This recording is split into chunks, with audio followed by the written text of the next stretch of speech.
Fate, Souls and Singularities by Mundatorem Chapter 201-205. Almost weekly Santa Altar, Ix. Even if he hadn't heard the explosions from a distance, he would have still been able to tell that something had happened. Especially as the moment he crested over the hill, he saw a flash of light before there was nothing. Sliding to a halt and staring down at the now burning field, where once had been snow, it was now nothing more than a landscape of pure chaos. The earth had been turned on its head, large craters and scorch marks littered the ground, and if he looked up he could see burning embers raining down from the sky all around them. More to the point, it looked first and foremost as though a bomb had gone off. If he squinted his eyes he could see golden motes of light rising up from the ground, the telltale signs of a servant in the midst of vanishing. A battle had happened here, and whomever had been here was now long gone. And he had just sent Tomomo Cat back to where she had come from on the off chance that there was a danger. She would have been rather vulnerable as she was on account of him not having brought her here himself. His features hardened as he started to move down, keeping his head on a swivel as he glanced around his environment and making sure to keep an eye out for any sign of movement and/or evidence of what had happened here. From the looks of things, he would guess they arrived a bit late, mere seconds earlier, and they would have probably caught sight of whomever was behind this. A deep sniff of the air had him turn around and look up, stumbling for a moment as Midir sliding to a halt sent a small avalanche of snow down the hill and very nearly knocked him over. It was only Mash catching his shoulder that managed to stop that from happening, quietly thanking her as he kept his eyes on the dragon, now taking in a deep huff from the air before a low growl rumbled out from it. A stench. Old and foul, it reeks of the abyss. The warning was met with suitable concern at this point, especially as all previous encounters with the abyss had been far from casual. The head of the dragon turned, taking in another huff from the air before they paused, head tilting to the side. And yet, another scent beneath the foul odor of dark. There were many here, the scent of a god, undead, and another dragon. I would say so. The brunette woman, Akal, marched right past Midir, entrenching her way down the hill without showing even an ounce of concern, walking right past himself and Mash as she moved towards the heart of the battle, casting short and almost casual looks towards the devastation before she waved her hand around. Looks like there was a lot of fire being used here, then pointed down to the ground where one of the orange flames still lingered. That right there, that's got a nasty scent of lightkin attached to it. No dragon used that flame. So that would be the fires used by the god, if what Midir and Akal was saying was right. He assumed dragons had some pretty good senses for this sort of thing, and they were both saying more or less the same thing. Yet the prospect of a third dragon in the Singularity was a little troubling to consider, unless it was the dragon that he thought it was. In which case it wasn't all that problematic at all. Some of these flames looked different, Senpai. Mash spoke up as she released him and slowly made her way down the hill, approaching one of the smaller fires and stopping a distance from it. She turned back and gestured down with a touch of a frown on her face. I can't explain it, but this one feels very familiar to me. I do not know if it's the servant within me or it's because you're human. Akal answered the question with a wave of her hand, turning around and looking down at the flame only to pause as she stared at it, eyes narrowing just a touch, dropping down into a crouch and laying her arms atop her knees. Tilting her head and making a small noise as she examined the flickering black and mustard-colored fire. Well, isn't that something else? Artie, come and take a look at this. Clattering steel and heavy footfalls alerted him to the Lancer Artoria walking past him. She didn't even acknowledge he was there as she spoke in a cold and clipped tone of voice. Never address me so casually again without my express permission. I am not one of your children, and it is only the blood and past summon that binds us. Nothing more than that. The Lancer stopped at the foot of the hill, turning her head down and staring at the fires in complete silence for a few seconds. With her back to him, he could not see the expression she was making, but it must have been something, judging by the way Akal suddenly grinned and pushed herself back up to her feet. A moment later, Lancer Artoria scoffed lightly and shook her head from side to side. So that is how it is. It was so quiet he scarcely heard it, but heard it he did. They both knew something about that flame. Perhaps they knew the owner of it or had encountered them before. In fact, there were the reports he had seen which meant, ah, so that is what they were acting so familiar with it. Those were Calamate's flames, which meant he was somewhere in the Singularity and had been here fighting with several other beings. He paused, then turned around and looked up, his eyes landing on the director, and examined her. She didn't look any different and didn't appear concerned, which meant that her connection with Calamate was probably still going strong, probably using his independent action to keep his presence here a secret so the director didn't notice. That in her mind was probably on other things at the time. But if she wasn't concerned, then Calamate was still alive and well, which meant the servant he had seen dying wasn't one of theirs. What are you looking at me like that for? The voice of the director jerked him from his thoughts, blinking twice as he noticed her now staring back at him with an uneasy frown on her face, growing in annoyance the longer it went on. Ah, nothing. Just thinking of something was all. He turned his head to Midir. Would it be rude if I asked if you could still smell them? The dragon spared him only a short glance before they responded. It is a mystery that would affect us all. My senses are open to questions, for yours. There are none that remain who would be. Wait, another deep sniff. The head of the dragon abruptly snapped towards the snow and dark smoke started to erupt from their nostrils. Their lips curled back and revealed rows and rows of sharp fangs, taking a single step forwards and placing Filianor beneath them as they did so in a clearly protective gesture. The reaction of the dragon set off a chain reaction. He quickly whirled around and found himself staring at the back of Mash's head, having moved to cover him with her shield brought up. Similarly, Marie trotted past them on the horse, spear once more in her hand, and pointed towards the snow. Leto stumbled to a halt next to him, shouldering a weapon that was absolutely absurd, a hammer that was almost comical in proportions, something that would look better in the hands of a giant than of a regular person. Even with his impressive height, Leto was dwarfed by his own weapon. The ensemble group looked out across the snow, his own eyes darted around as he tried to track down whatever it was that had spooked Midir. Wetting his lips and adjusting himself, at first he could see nothing.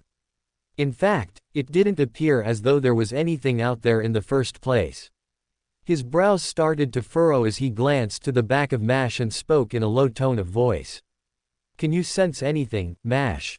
No, Senpai. She replied after a moment, still on alert. But if it is an assassin servant, then they might have presence concealment. It could be that they are disguised from my senses, but I can't see anything that would be. His eyes swung down as the snow burst upwards, a little bit of a gasp escaped his lips.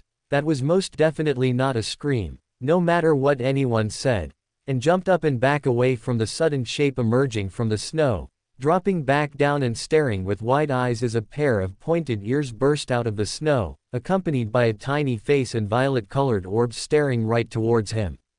It was difficult to make out the body, on account of it matching the snow. It was only the faint highlights of light purple which set it out across the snow, and that was more than enough to get him to double take and squint down after a second to collect himself.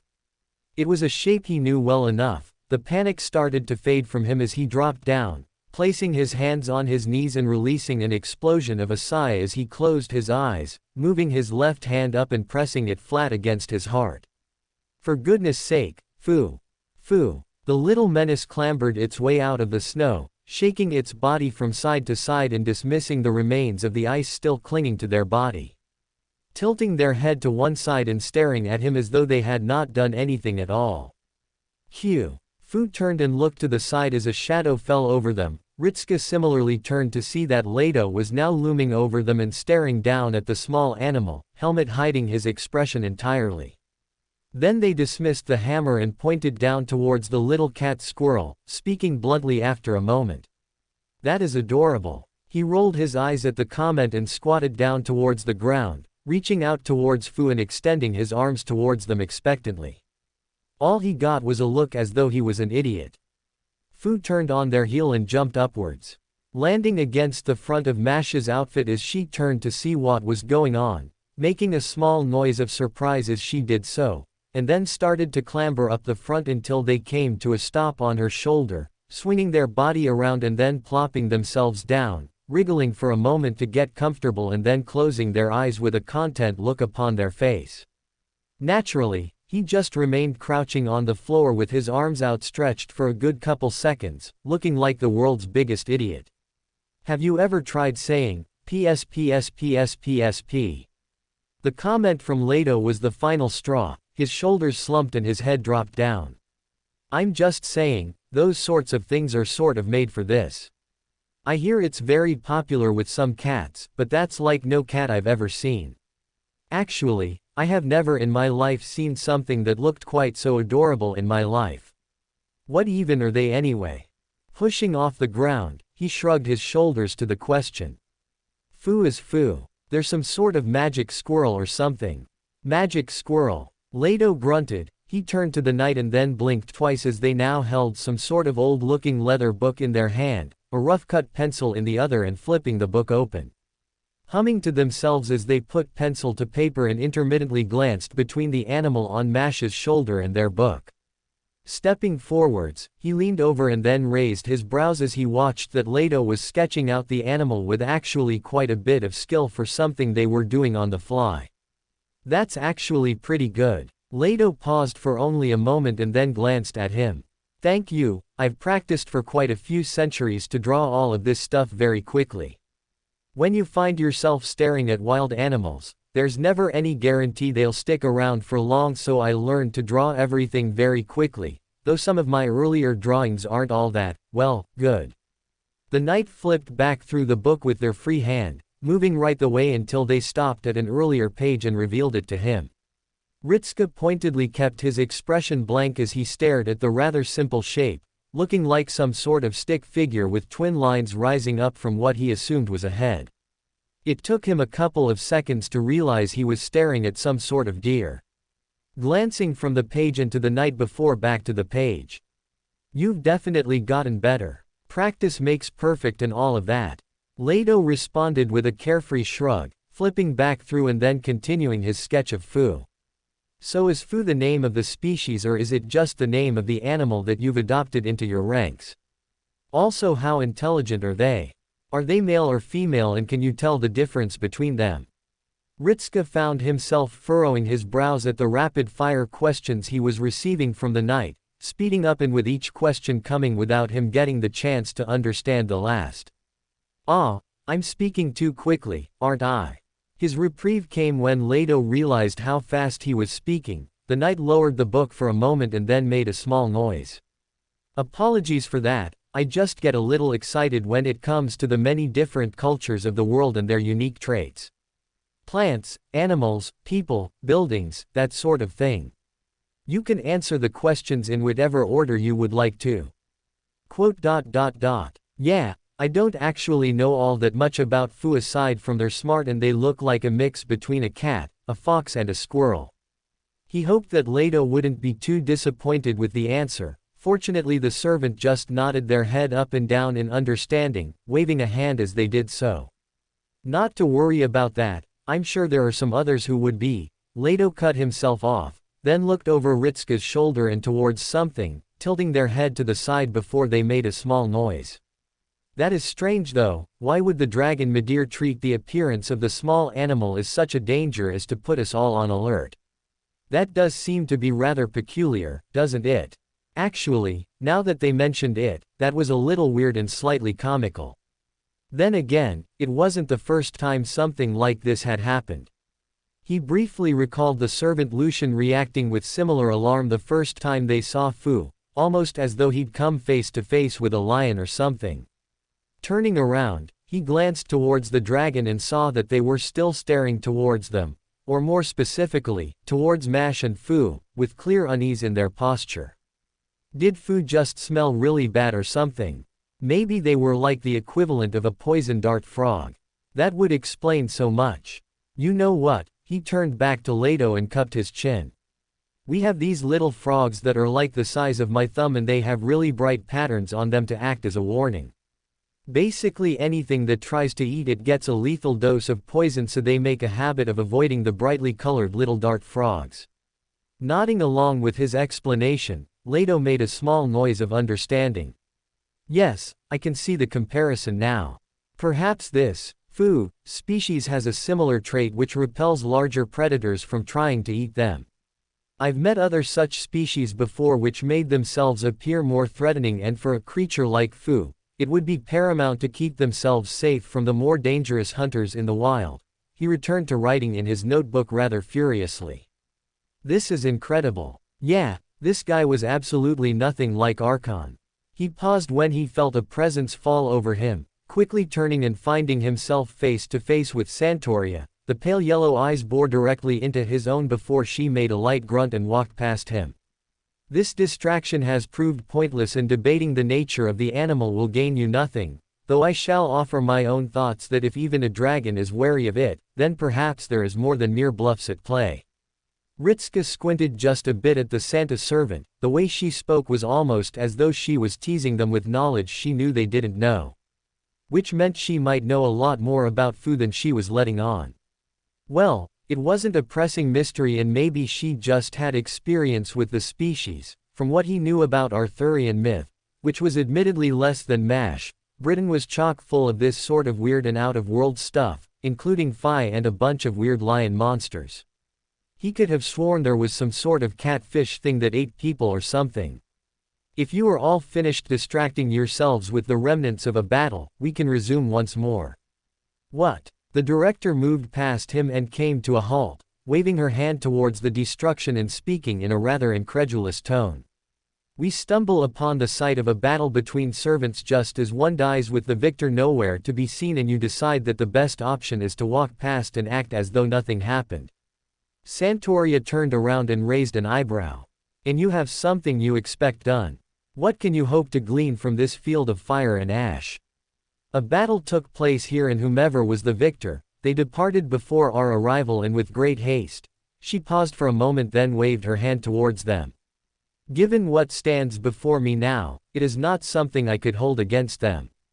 Well, she had a point there. The pretender Santa speaks the truth. Lancer Artoria added into the conversation. Santoria twitched at the name.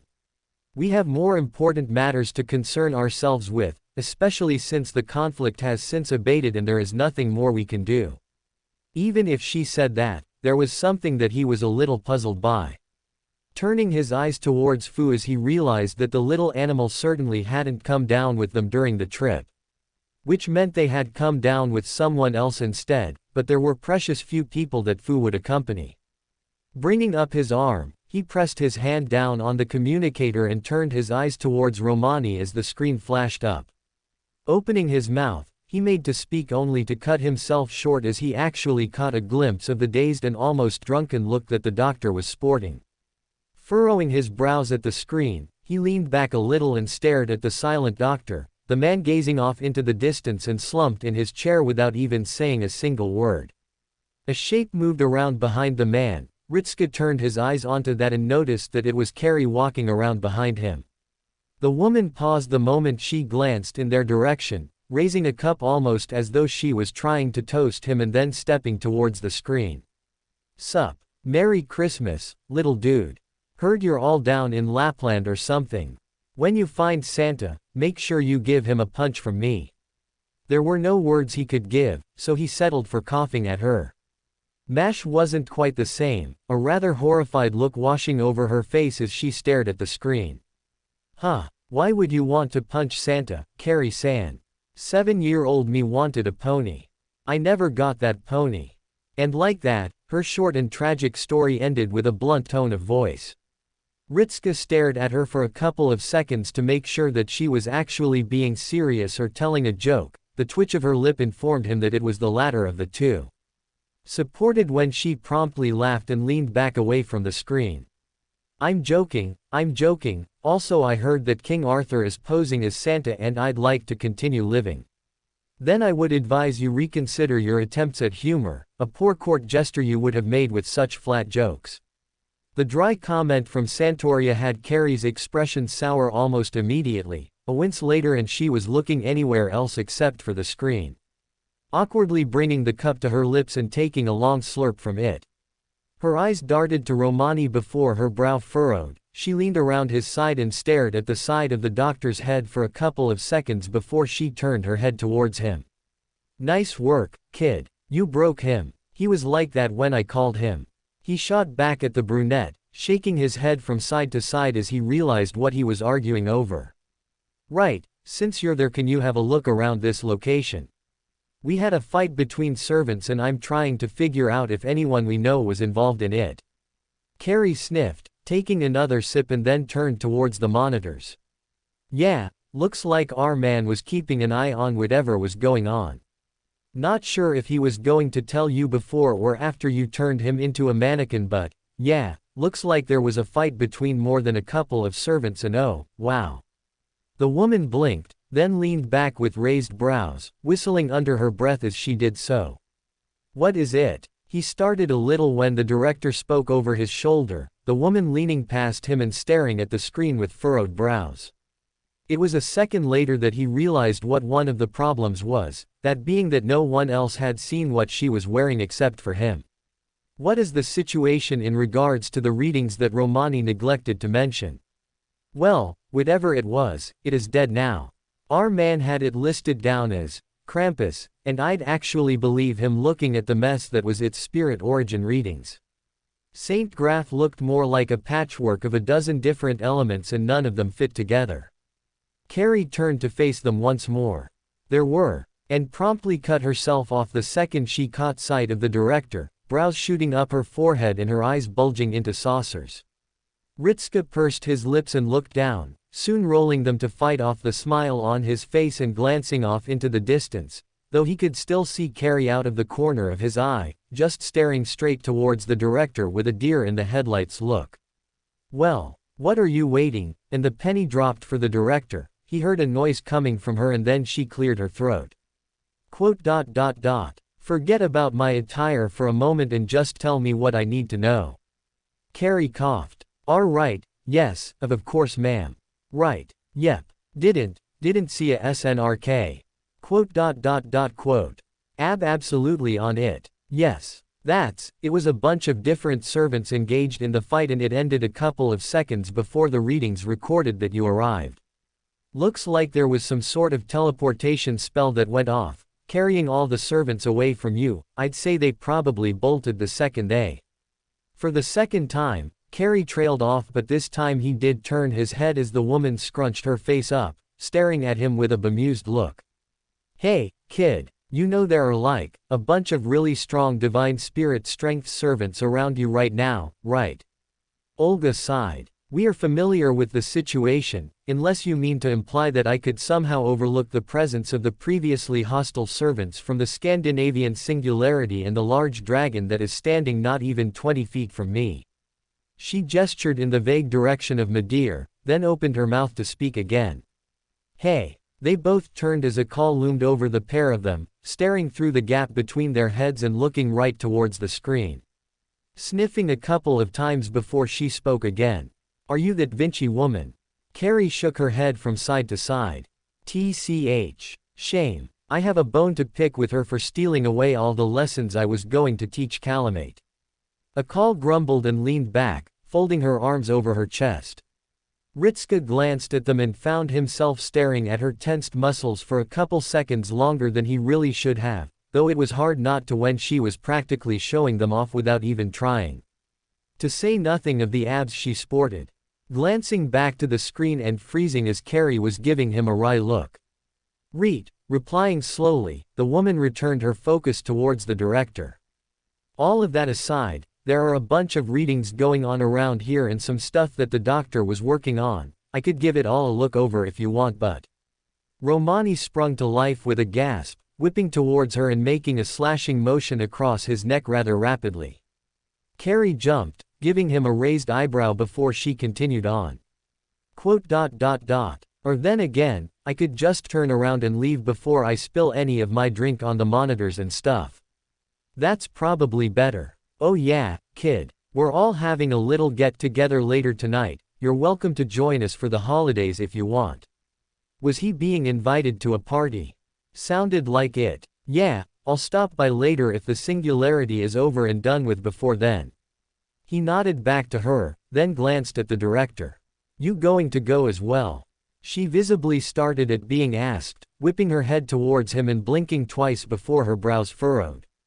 For a moment he assumed she would have said no, Then she paused and rolled her lips inwards, slowly closing her eyes and then exhaling. I could set aside an hour or two to attend, I suppose. If only to ensure the staff behaved themselves accordingly. With a smile, he turned back to Carrie. She looked just as surprised as he was expecting her to be. Eyes wide and blinking several times before catching herself, coughing a couple of times to clear her throat and then looking away. Right, well, I'll let everyone know to expect some guests later. Hope it works out well for all of you guys.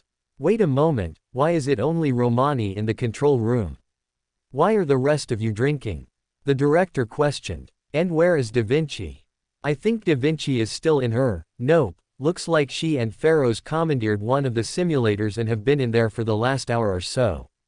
Seems like they're just competing with one another over something and Carrie trailed off as she stared at the screen to her right. Romani similarly looked over and then sported the same puzzled expression as the woman, the pair now squinting. A second or so later, they were facing himself and the director once more. Romani being the first to speak. They're doing something, I'm not sure what it is, but it looked like some sort of rapid-firing tennis ball machine. Well, I thought they were tennis balls at least. Hey, our man, I think that was reinforced steel they just shot one through. I did say I thought they were tennis balls, I could have sworn I also saw a fan with the blades replaced with swords. He blanched just a bit at the image, then spoke slowly. That sounds a little crazy to me, but as long as she's having fun, I guess. He chanced to look at the director and promptly figured that it probably wasn't the best thing he was supposed to say, especially given she was now glaring at him like he was an idiot. We're in a singularity and the only assistance we are being rendered comes from the chief medical officer. Olga flatly remarked, then stepped back and brought her hands up to cover her face. Groaning into them with a muffled echo, dragging them down and shaking her head from side to side. I am utterly convinced this is now nothing more than one of those inane ploys. At the very least we can confirm that the architect of it is not Nero. No, this didn't feel like Nero's style. For one thing, they hadn't stumbled across a giant ice statue of her. You mean to assume that I would place myself at the mercy of that emperor of jesters?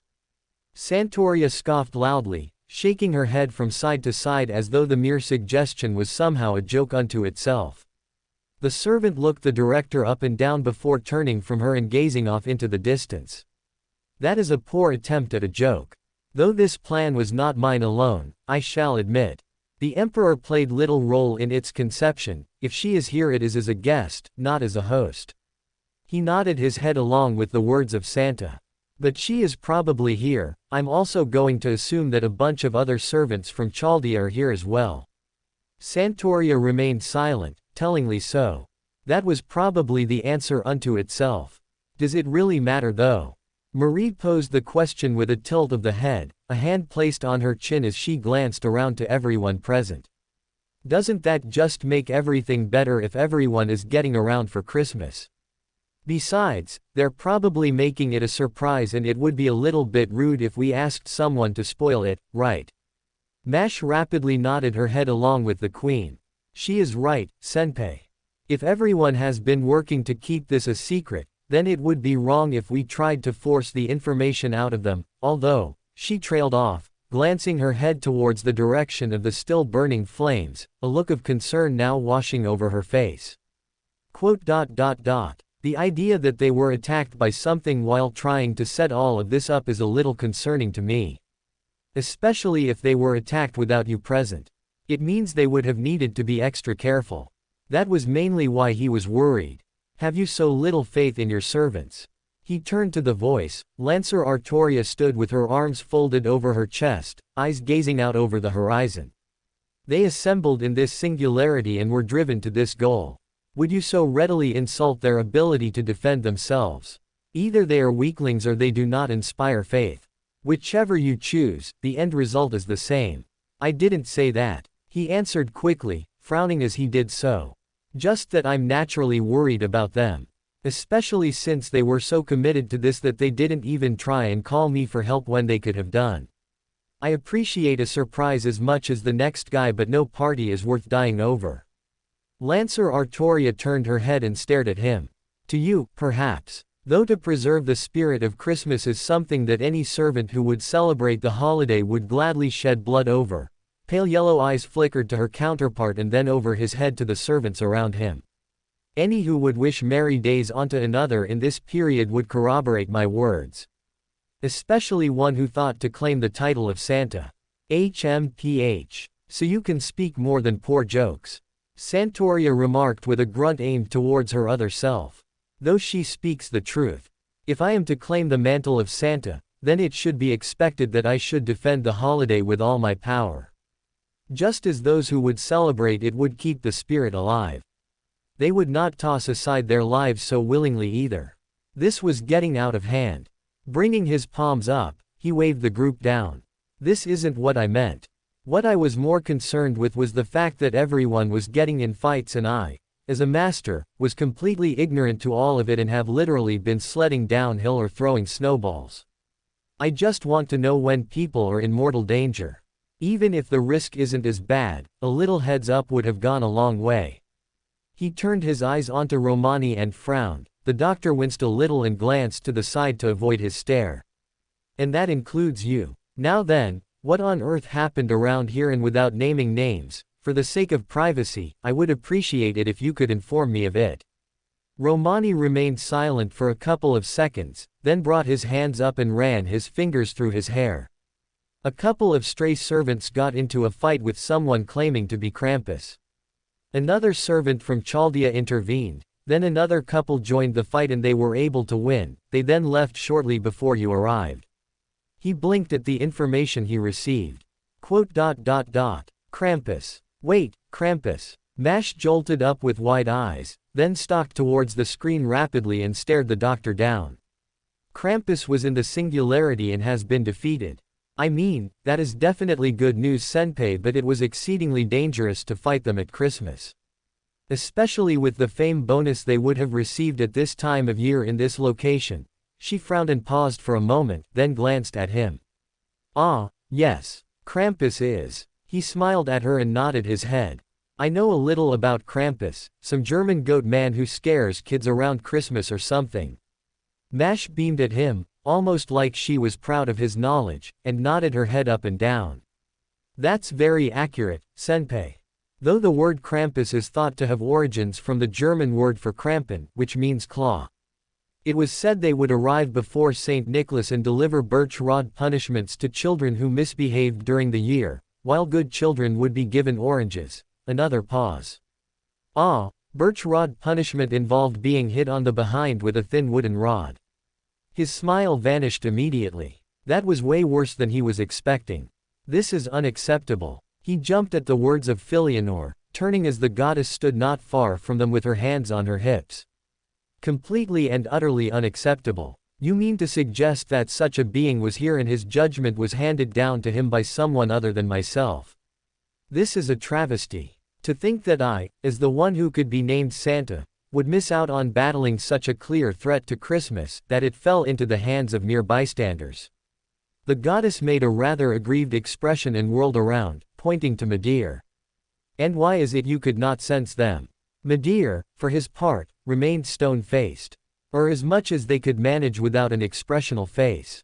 There are many scents in this land, all I gather from this is bones and dust, trace light and the touch of abyss.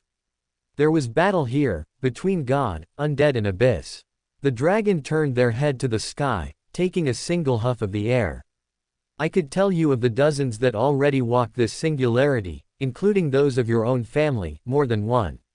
Sense so similar to your own and yet so different, and one that I do not recall ever encountering before, and yet it is so much like yours, and King Gwyn's. It took him all of a second to realize what Midir meant.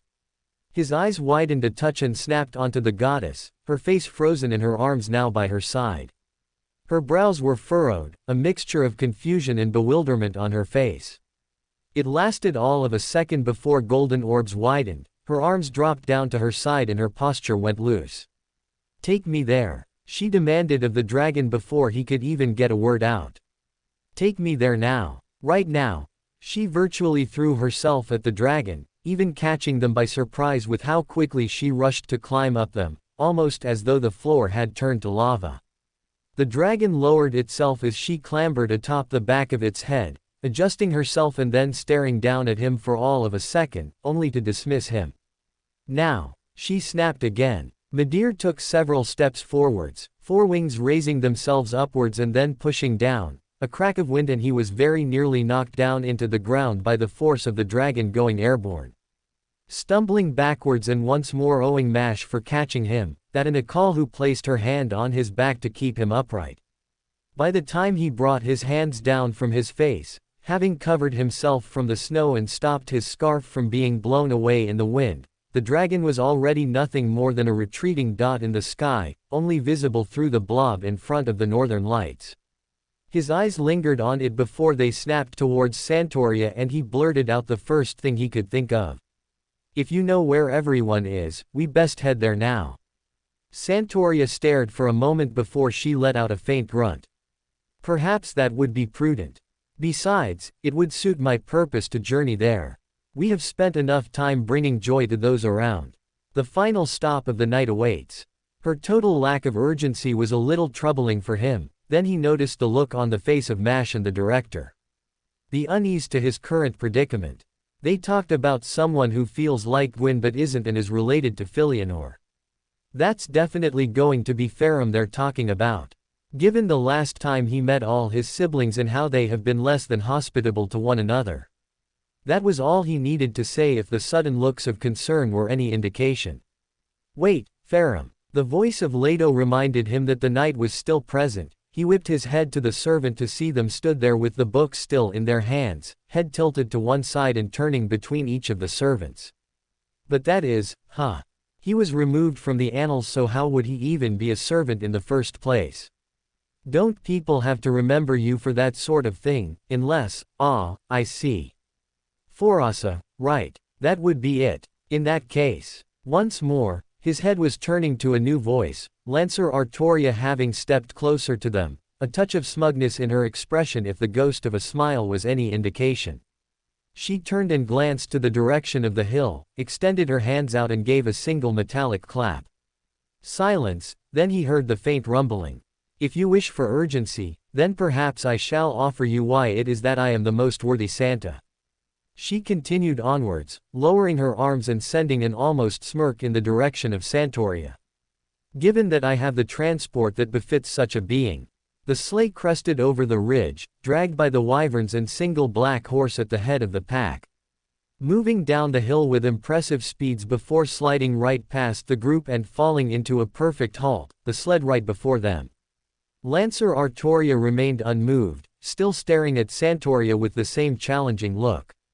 Santoria didn't respond for a couple of seconds, then snapped her fingers. Her crimson sleigh shimmered into existence behind her. Twin-looking animals, low to the ground and with the general heads of a moose but with bodies like dumpy-looking pigs. Coats of light brown fur. He stared at them with raised brows, then glanced at Santoria with the same bemused expression, one that she either ignored or didn't notice on account of staring at her counterpart. HMPH. As if Yamre would be bested by such things. Was all the Lancer had to say as she turned around, clambering into the sled and adjusting herself within it. Offering no further commentary as she grasped the reins tight in her gauntlets. "Though it seems as though there is only one method of demonstrating my superiority. One sure method of showing you the height of your hubris, yes." Santoria retorted as she clambered into her own sleigh, gripping the reins for her own mount and narrowing her pale yellow eyes. "If this shall show you why you are unfit to call yourself Santa, then I can resort to such simple tactics." All he could do was look between the two of them with incredulity. "Seriously? You pick now?" She didn't know what the problem was or why most of the servants that had been summoned were staring at her. Nor did she understand why Nobunaga had just been poking her chest for the last couple of seconds without saying a single word, not that she cared all that much beyond finding it a little strange. Another poke. Magic is weird, let me tell you. Stop touching him for starters. Boudica warded away the archer with a swat of the hand. They retreated from the attack with a frown on their face which only prompted the rider to glare a little harder at them. Satisfied, Boudica turned on her and tilted her head to the side. That being said, what is this? I didn't want to chance being discovered. Ash gestured to herself. Therefore I decided that it would be better if I disguised myself completely. The Ring of Reversal offered the greatest disguise I could think of. Ritska would not have suspected it was me at a distance. She shrugged after a moment, then glanced down at the slowly advancing finger of the archer once more. Though is there something I am missing? Boudica grabbed the arm of the archer without even looking and moved it away, all while keeping her eyes on them. Not as such, probably just a little bit of a surprise was all. Though it might have been a little bit overshadowed on account of you all coming back and the company you're keeping. Ash blinked, then turned to her left and locked eyes with Jean Alter as the servant stood right next to her, hands on her hips and an indiscernible expression on her face. Pale orbs moved from him towards the rider and narrowed just a touch, an irritated scowl coming across her features as she looked the rider up and down, then made a face and turned to the side once more. Yeah, because I'm definitely the problem around here, aren't I? With a scoff, the blonde waved a hand to her. I've spotted kids and you're walking around in the freezing cold in your damn pants.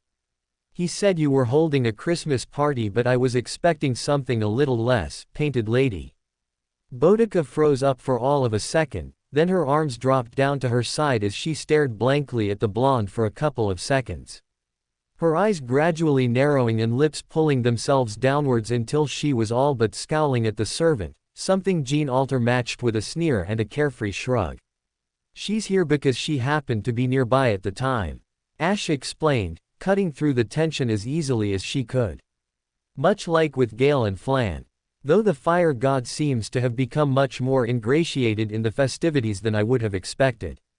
She spied the redhead god a short distance from them, currently looming over a rather panicked-looking Edward Teach, with Havel and the angel standing nearby. All while Caffrey was in between the two of them and pointing between her father and the pirate captain. Though she was more puzzled as to when the man had even shown up in the first place, she could not recall encountering Teach during the Singularity, nor did she direct them here. And I am not the only one with dubious characters. This time, she caught the finger of Nobunaga before it made contact with her chest, then turned her eyes towards the archer and furrowed her brows at them. Releasing the finger. They are real, if that is what you have intended to find out. The magic of the ring converts my gender totally into that of a woman. Nobunaga shook her hand and raised her brows. Right, so if you took it off you'd go back to being a man. No. No. The ring allows me to transition between genders at will. She paused, then brought it up and glanced down at it. The effect becomes permanent if I were to remove the ring. Not an original purpose but it has been elevated to a noble phantasm, its effects have been exemplified on account of its reported effects. Nobunaga grunted. Well, it can't be helped. Keeping her eyes on her for a moment, she dismissed the archer and brought her focus back onto Boudica. Returning to my original point, I would assume that you have garnered more visitors into this camp than I had been expecting, far more than I was made aware of. Boudica shrugged her shoulders. We've had more than a few show up, yeah. They've all pitched in to help though, so I would say they're earning their keep. Glancing to the side, the redhead brought up a single brow and chuckled quietly under her breath as she nodded her head off to the side. Some have taken to the holiday more than others have, that being said. Ash turned, seeing what Boudica meant immediately. A woman in white, long braided black hair and waving her hands before her, ice carving away as she continued to hum a gentle tune, all while her powers formed the statue of a knight from the frozen water. A proud-looking figure with a full-covering helmet, a face carved into the front and with a long billowing cape behind them, hand resting on the pommel of a long greatsword stabbed into the earth. Her mind gleamed through, searching for the figure that looked so familiar to her. Someone knew of them or perhaps she had met them in life. No, that wasn't right. She had never met them before but there was something about them that resonated within her soul, it was a feeling as though they were linked by something. They had something in common that she couldn't quite place. Whatever it was, it didn't weigh too heavily upon his mind when he felt the aura of the woman. The darkness that surrounded her was thick, like a miasma, and yet it was pure. There was nothing about it that screamed of the abyss, as though it was how the dark was meant to be. Such as with those born in the light. A curious situation, yet she did not seem to be a pygmy. Another knight walked past her, adorned in the armor of Forasa and with a lingering trace of divinity about them. Briefly stopping to speak with the woman for a moment, then bowing their head in a clear show of respect before they continued on. She watched them move, yet another she felt some connection with despite the divinity about them being so foreign to her. Something the matter. Her eyes turned briefly in the direction of Boudica, the writer's concern rather apparent. Ash thinned her lips and shook her head from side to side, nothing that needs to be worried about at the moment. So long as those present do not cause misery to those invested, then I have little cause to be worried. Besides, I believe that you would be better served aiding the others. It is my understanding that Tamamo Cat has returned back from Ritska and the others. She did not wait for the reply from Boudica before she was turning away and walking off. A few steps later she heard the sound of pursuit and paused, turning around and raising an eyebrow at Jean Alter, who similarly stopped walking. The false saint frowned at her and raised her own brows in puzzlement. "What? I'm surprised you are still around." Ash confessed immediately, because she was surprised. It was her belief that Jean Alter would have demanded to be returned to her proper place once the conflict was resolved, yet she had just remained mostly silent, with only an odd comment offered at every other moment. "Nothing else. Do you wish for me to return you back to your cottage?" The blonde sniffed, then made a noise. "TCH. Head back out there, now. You've killed my enjoyment of the game anyway. Besides, it at least looks like part of a Christmas party, and I'm not gonna be the idiot who's flung out into the cold with no one around." Folding her arms under her chest, her head turned to the side with a deep frown, pale eyes roaming over the land. "Besides, I want to give Queen Bitch a piece of my mind if she thinks she can run around as Santa when there is some old guy with a long white beard and wearing red." Ash frowned. "You mean Gale?" "Yeah, him." Jean Alter rolled her eyes, making it apparent that she didn't care that much for the name of the man. "Least he isn't a berserker this time around. He'd make for a terrible Santa if he was." A moment of silence, then the eyes of the servant danced with malicious intent as the smile on her face started to grow. Then again, that would be rather grisly, one would think. Both she and Jean Alter turned to the voice, Gale being stood not far from them with his hands now bereft of a weapon, though there was a clear edge to his words as he stared at the altar. "And it is not a state I am proud of, though that is nothing we can help. I know little of the land of Santa beyond I bear a passing resemblance to some modern icon, not what I had imagined, but I have little reason to step back." The old man turned, staring off and humming in a low tone of voice. "I can play the part of gift giver, should they wish. So long as children still have a passing interest in carved wood, then I have something to provide." The Red Hood turned back, facing Ash as the old man stepped closer. "And what of you? Such coldness in your eyes, matched only by the land itself. What will you do now that you are here?" Ash remained silent. "I can remain for as long as I am needed," she replied after a moment of silence, flickering her eyes to the side and glancing to the expanse, which was now filled with a great many servants, either from Chaldea's own ranks or summoned as strays to the land. All of whom were in the midst of their own little acts, some she knew and some she did not. "If I am needed here, then so be it. I do not know if I want to be here, but I would like to see if it works out as intended." Gale watched her in silence, then nodded his head up and down. "That is the best many of us can do. I shall find some old wood then, see if these children cannot be granted something of value. I know that young Sullivan will become interested once I begin." The old man chuckled to himself and started to wander off, giving her a wave of the hand as he departed. "Merry Christmas, Ashen One." She opened her mouth to reply, then caught herself at the last second and closed it again. Jean Alter leaned in from the side. "You not going to wish it back?" There was no accusation, merely curiosity. "I wouldn't mean it," Ash replied quietly, shrugging her shoulders as she did. "When I am to wish someone a good day, I would like for it to come from a place of genuine feeling, rather than just parroting the words to them. Even then, her eyes lingered on Gale as they continued, soon becoming the center of attention for the children's servants. I believe he would deserve more than hollow platitudes. You, making a sound of disgust, Jean Alter rolled her eyes and turned her head. Whatever. Just because. She abruptly cut herself off. Ash frowned and then turned to see why she had fallen silent, something she realized within seconds from the shadow being cast over them, golden eyes burning a hole first into her and then finally moving away onto her companion, where they lingered for longer and the stare became much more intense. The folded arms of the shadow tightened into fists. Farum remained tellingly silent as he and Jean stared at one another. When the god did speak, it was in a tone bereft of emotion. I am surprised to find you here and without a burning torch in your hand. I would assume that the only reason you would have come to this venue would have been to set it alight. Jean Alter sneered back. Then I guess you don't know all that much about me. I'm a little bit more than just some savage. She waved a hand around. Good thing I'm not here to burn it down. Knowing your competency, you'd slip and fall on your own spear before you came within a meter of trying to stop me. A hum from the god. If that is a thought that brings you comfort, then I can offer some token mercy to you. Keep your hands bereft of flame and you can keep your head attached to your shoulders. Uncrossing his arms, the god turned his eyes onto Ash and then narrowed, confusion seeping into them as he looked her up and down. I am unsure if this is yet another attempt to avoid me, Ashen One. If it is, I must grant you points for creativity, but such alterations of the flesh do not change the person beneath. Ash looked away. Avoiding you was not my intention. Not for the reason you would think, at least it is difficult to be near you.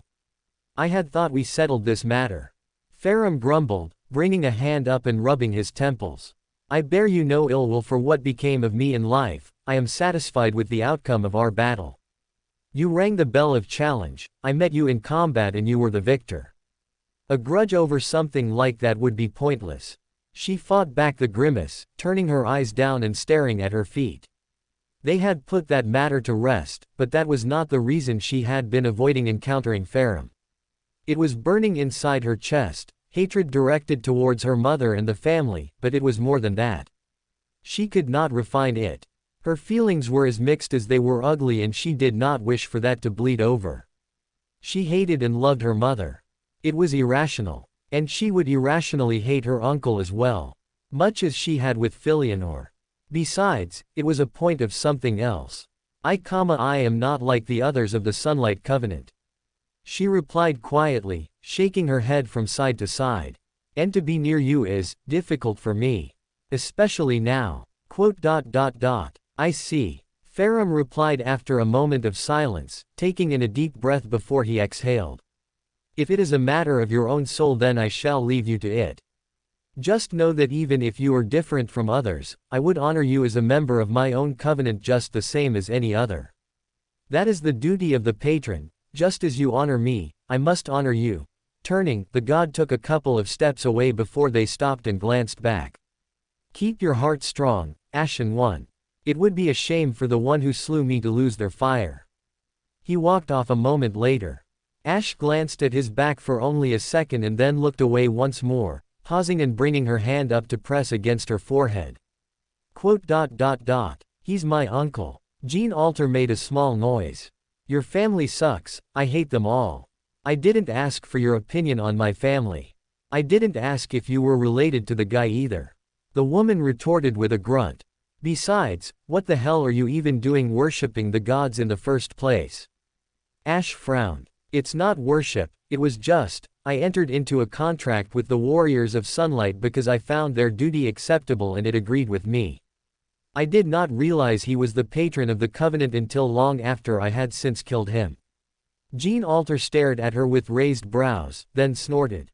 Quickly covering her mouth and staring at her with clear amusement, pulling her hand away only to get a couple of words out between her chuckles. Why, you're like a roller coaster, you know that. Just goes up and down with you. I've never heard of someone killing their own god by accident. Heath the ha ha ha. How did you even manage to do something like that? He makes it sound like you just walked up to them one day and challenged them to a duel. She didn't dignify that with an answer, folding her arms and turning her head away. Though it might have been the wrong move if the sudden bout of laughter was any indication. Whether she would have responded to the clear mockery went unknown. Her senses spiked and her head snapped to the sky. A frown played on her lips instantly and her body tensed, adjusting herself ever so slightly and narrowing her eyes on the horizon. Flickering them around to try and catch sight of what was approaching, she could feel it getting closer and closer to them. The burn of magical energy which could mean only one thing, Midir was approaching them. Her hand moved up, then stopped just shy of touching the handle. Her fingers just gracing the surface of it before they fell back to her side. Reactions of an approaching threat were buried. Filianor had not proven hostile yet, she might not prove aggressive now. Besides, if there was a concern then she was certain that Romani would have alerted her. A quick glance to the side at the sudden silence, many others were now turning their heads to the sky and rushing past. Soon enough, there was a small assembly of archer servants staring to the sky protectively in front of the others. She turned towards them, bringing her arm up to signal them as she approached. Waving them down as she did so. I have encountered this servant in the Singularity, she posed no threat at the time. Her mount will not respond. And this was after Midir came face to face with her. Inquiry. Taintamo's voice echoed, their head turned on them and their eyes burned blue. Are you certain of the alignment of the approaching servant? As of our last encounter a little over an hour ago, I am. She turned and looked about the crowd, eyes searching out the specific target. Tamamo Cat. What is the current situation with Ritska and others who claim to be Santa? Are they hostile or friendly? The ginger servant looked thoughtful for only a moment, then she responded. That little goddess was way too handsy with my tail wand. But she didn't show any aggression to Goshujin-sama. That mollified some of the servants, a few of them relaxing their posture. Another goddess. Are we collecting divines as though they were curses now? Sullivan called out from his spot by the, what was he doing over there? Who thought it was a wise idea to let a confirmed poisoner anywhere near the food preparation areas.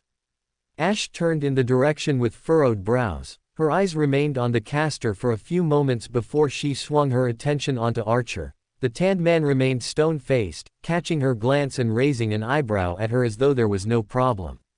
She waved a hand in the direction of the false pontiff silently, gesturing to his presence and questioning whether he was truly aware of what was going on.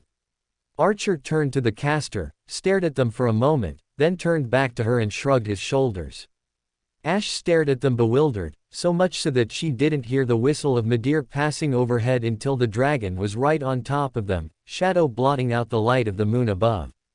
Her head snapped up and her eyes narrowed. The dragon circled around above them with the faintly visible shape of Filianor poking down over the side. The dragon then dived right towards the edge of the forest.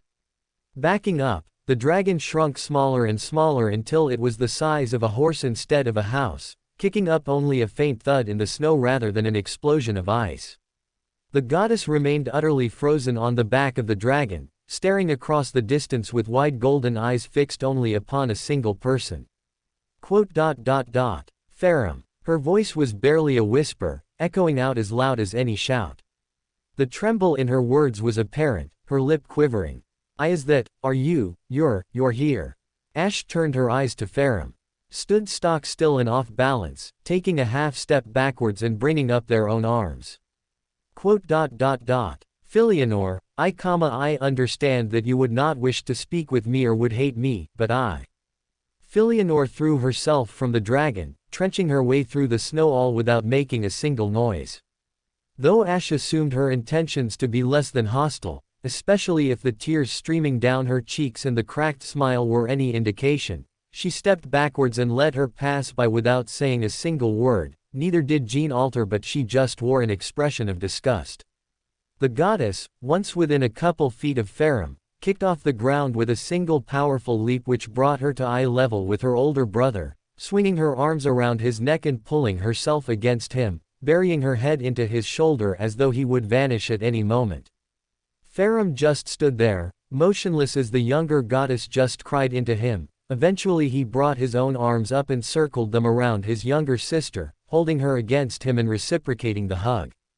That wasn't the only thing she sensed though. The reunion of his aunt and uncle fell to the wayside as she sensed the approaching magical energy of Ritska. The link growing stronger and stronger, they would soon realize that the others were here and there was little she could do about it. Her eyes turned from the display, sweeping over the assembled location and keeping her arms folded over her chest. Ritska is approaching. Get ready. Her voice echoed across the silent camp. It was as though an alarm went off and all of a sudden life was breathed back into it, the many servants charging away into their positions. What are you gonna do then? Ash remained silent at the question of Jean Alter for a couple of seconds. She had fulfilled her role here to the best of her abilities. The enemy that would threaten the Singularity was dead and gone. The location of the Christmas gathering was as good as it was going to get and all they really needed now were the main guests for it. Everything else was nothing more than passing words for her. What did she intend to do now? I don't know. She replied with a shrug, turning to face the blonde. It all seems so pointless, even now. I can remain if I am welcome but forcing the issue would be pointless. Though if you can remain here, then it is expected that I would be capable of just as much. Jean Alter raised an eyebrow. Is that what it's come to now? Anything you can do, I can do better. Ash exhaled. I don't care about doing it better, I would be content with doing it in the first place. If it can be done, then I need to be here. That sounds sappy as all hell, you know that, right? No, not really. Whatever. With an annoyed roll of the eyes, she turned from her and looked around. Maybe I can get lucky and watch that saint accidentally choke on a bit of turkey bone or something. Actually, I'm gonna see if I can dump a tin of custard on her head. Ash raised an eyebrow. Are you truly going to advertise your intentions in front of me like that? It went without saying that she would stop her, but it was more on account of the sheer incredulity that she would actually voice out her actions in the first place. Wearing her frown openly as she stared at the altered servant, Jean spared him only a glance before she scowled and clicked her tongue. TCH. Of course you care that much, don't you? I am not allowing you to remain just so you may start a brawl with the others. She remarked with a dry tone. Do not pretend to care but do not start a fight you have no chance of winning. Unlike me, you cannot so easily raise yourself from the dead, and dying after you declared to create your own existence would be unfortunate. Ew. What? You said something so disgusting that I just had to react to it. Jean Alter visibly gagged at her. Some real grade trash. If this is the sort of life that you're striving for, then I'm genuinely wondering whether it's a life worth living in the first place. Whatever though, not my problem at all, so you can just, hell, donate oranges to kids or something for all I care. Waving her hands in front of herself, the altar servant turned her head away with a huff. Just leave me out of it. Ash had no intention to include her in the first place. She very much doubted that the woman would be amenable to anything of that nature. Welcome to Fanfic Audiobook, your go-to place for immersive audiobooks. If you enjoy the content, don't forget to like the video and subscribe to our channel for more amazing stories. And support the author by link in description. Almost weekly Santa Alter, ending. The first thing he did, when the momentum tapered away, was fall out of the sled and splat face first into the snow, embracing the lack of motion with open arms. It must have made for quite a sight, him being pressed flat against the snow with a reverse angel or something like that, though that was only secondary. The last time he experienced speeds like that was when he was inside a car. And there was an entire car around him. He'd never been on a motorcycle before. All the same, the G-forces had been a nightmare and he wasn't even certain that they had won in the first place. The only thing he won out of this whole endeavor was a bout of dizziness and a sudden urge to turn into a plant. Become the Christmas tree and remain firmly planted on the ground. Vibrations from next to him, a muffled crunch of snow as someone crouched down and placed a hand onto his shoulder. From the slow-moving fingers and the hesitant touch, it was clear to him that it was Mash, rather hesitant about flipping him over. Shaking his head a little to move the snow away from his face, he spoke out loud. His voice echoed around him. Can I just lie here in the snow for the rest of my life? I'm sorry, senpai. But that's not allowed. The fact she even sounded apologetic made it all the worse.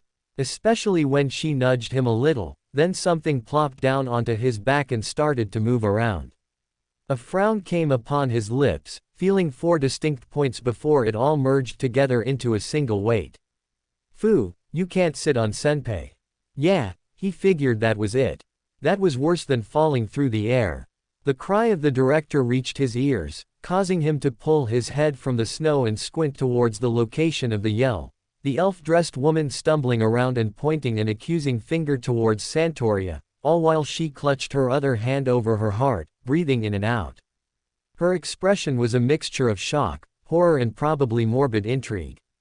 How can you fly worse than falling at terminal velocity? It wasn't that bad. Marie stepped forwards, shrugging her shoulders a touch as she did so. Though judging by the slightly queasy look on her face, she wasn't really feeling all that great after that either. Something that the director cottoned onto almost immediately. That's a rider-class servant.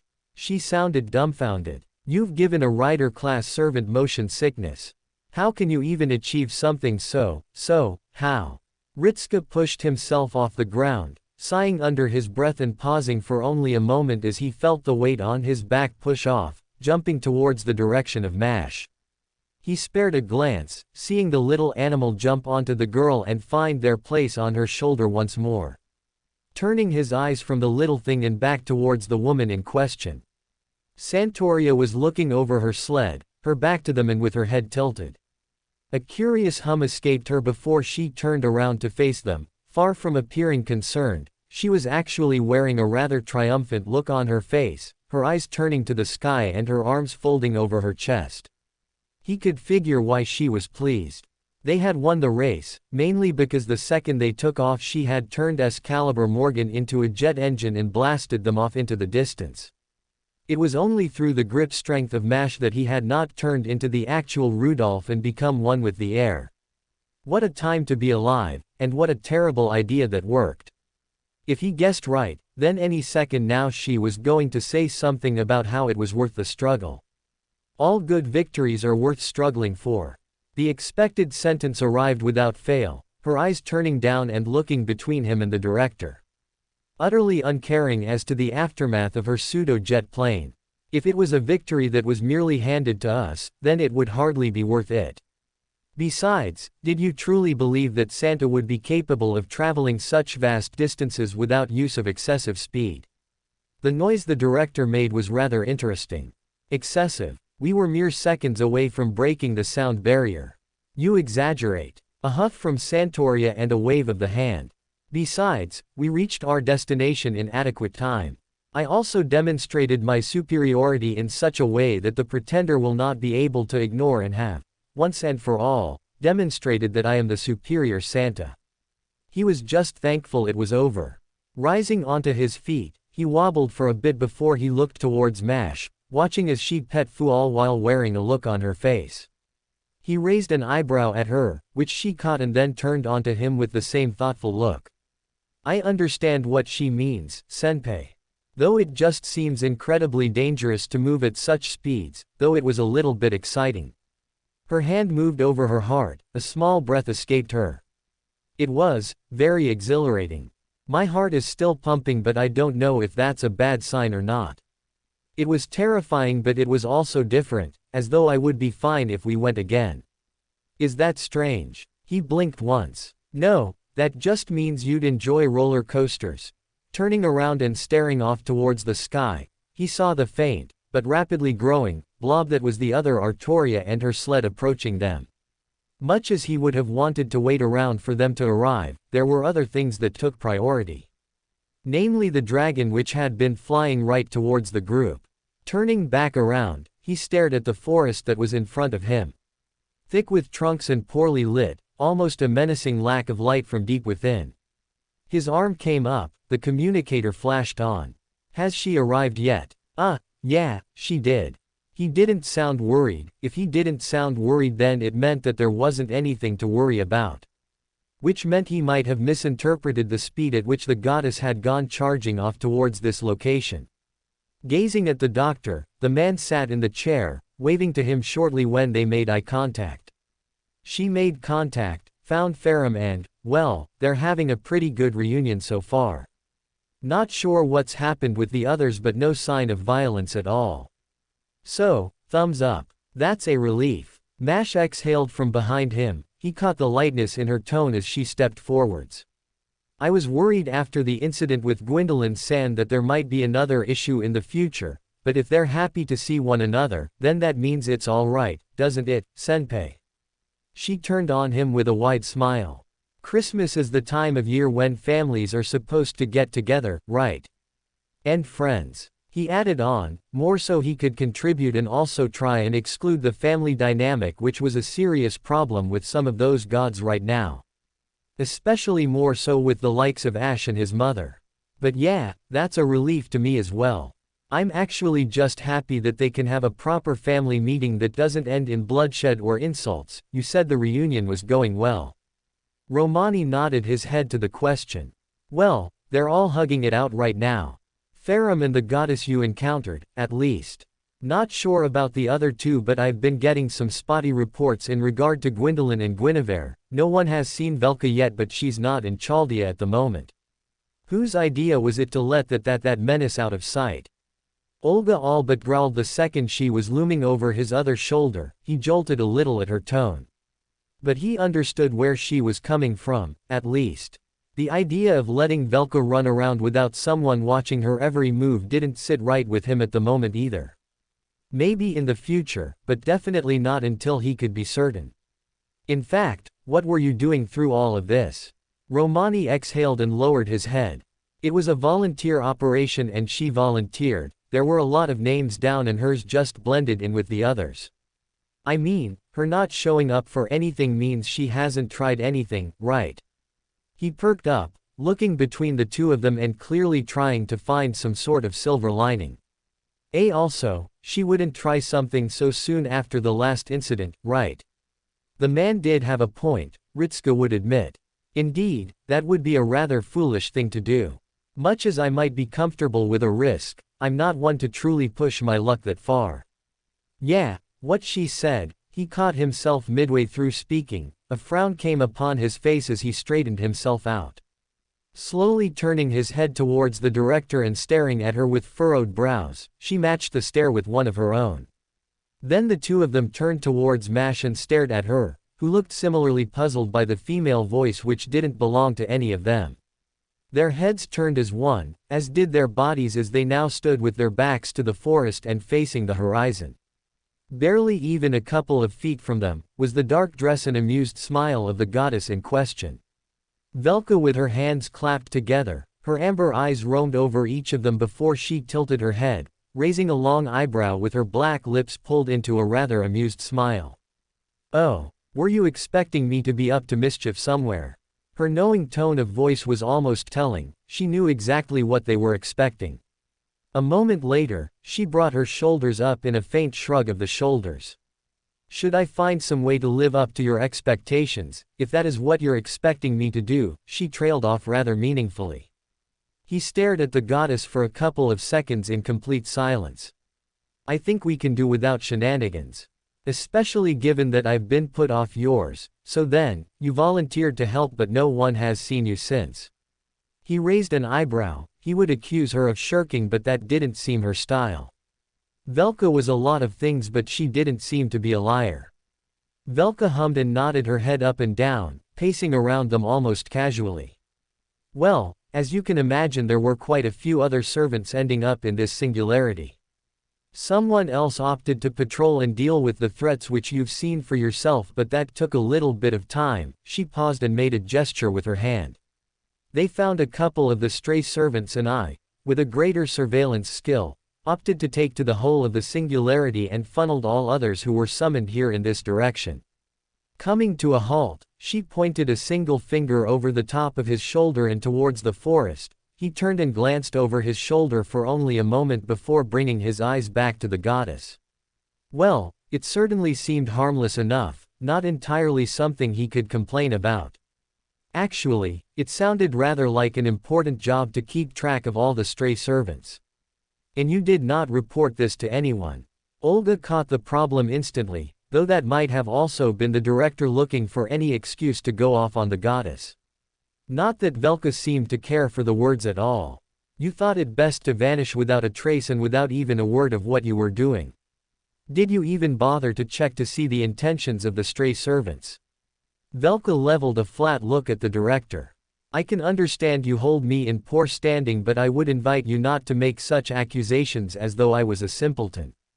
Ensuring that the servants who were summoned did not appear hostile was one of the first actions I took. As such, with the being known as Krampus, she leaned back, waving a hand to the side. Whereupon I directed a couple of servants who would be able to deal with them. The conflict attracted more, which ultimately led to your being at the aftermath.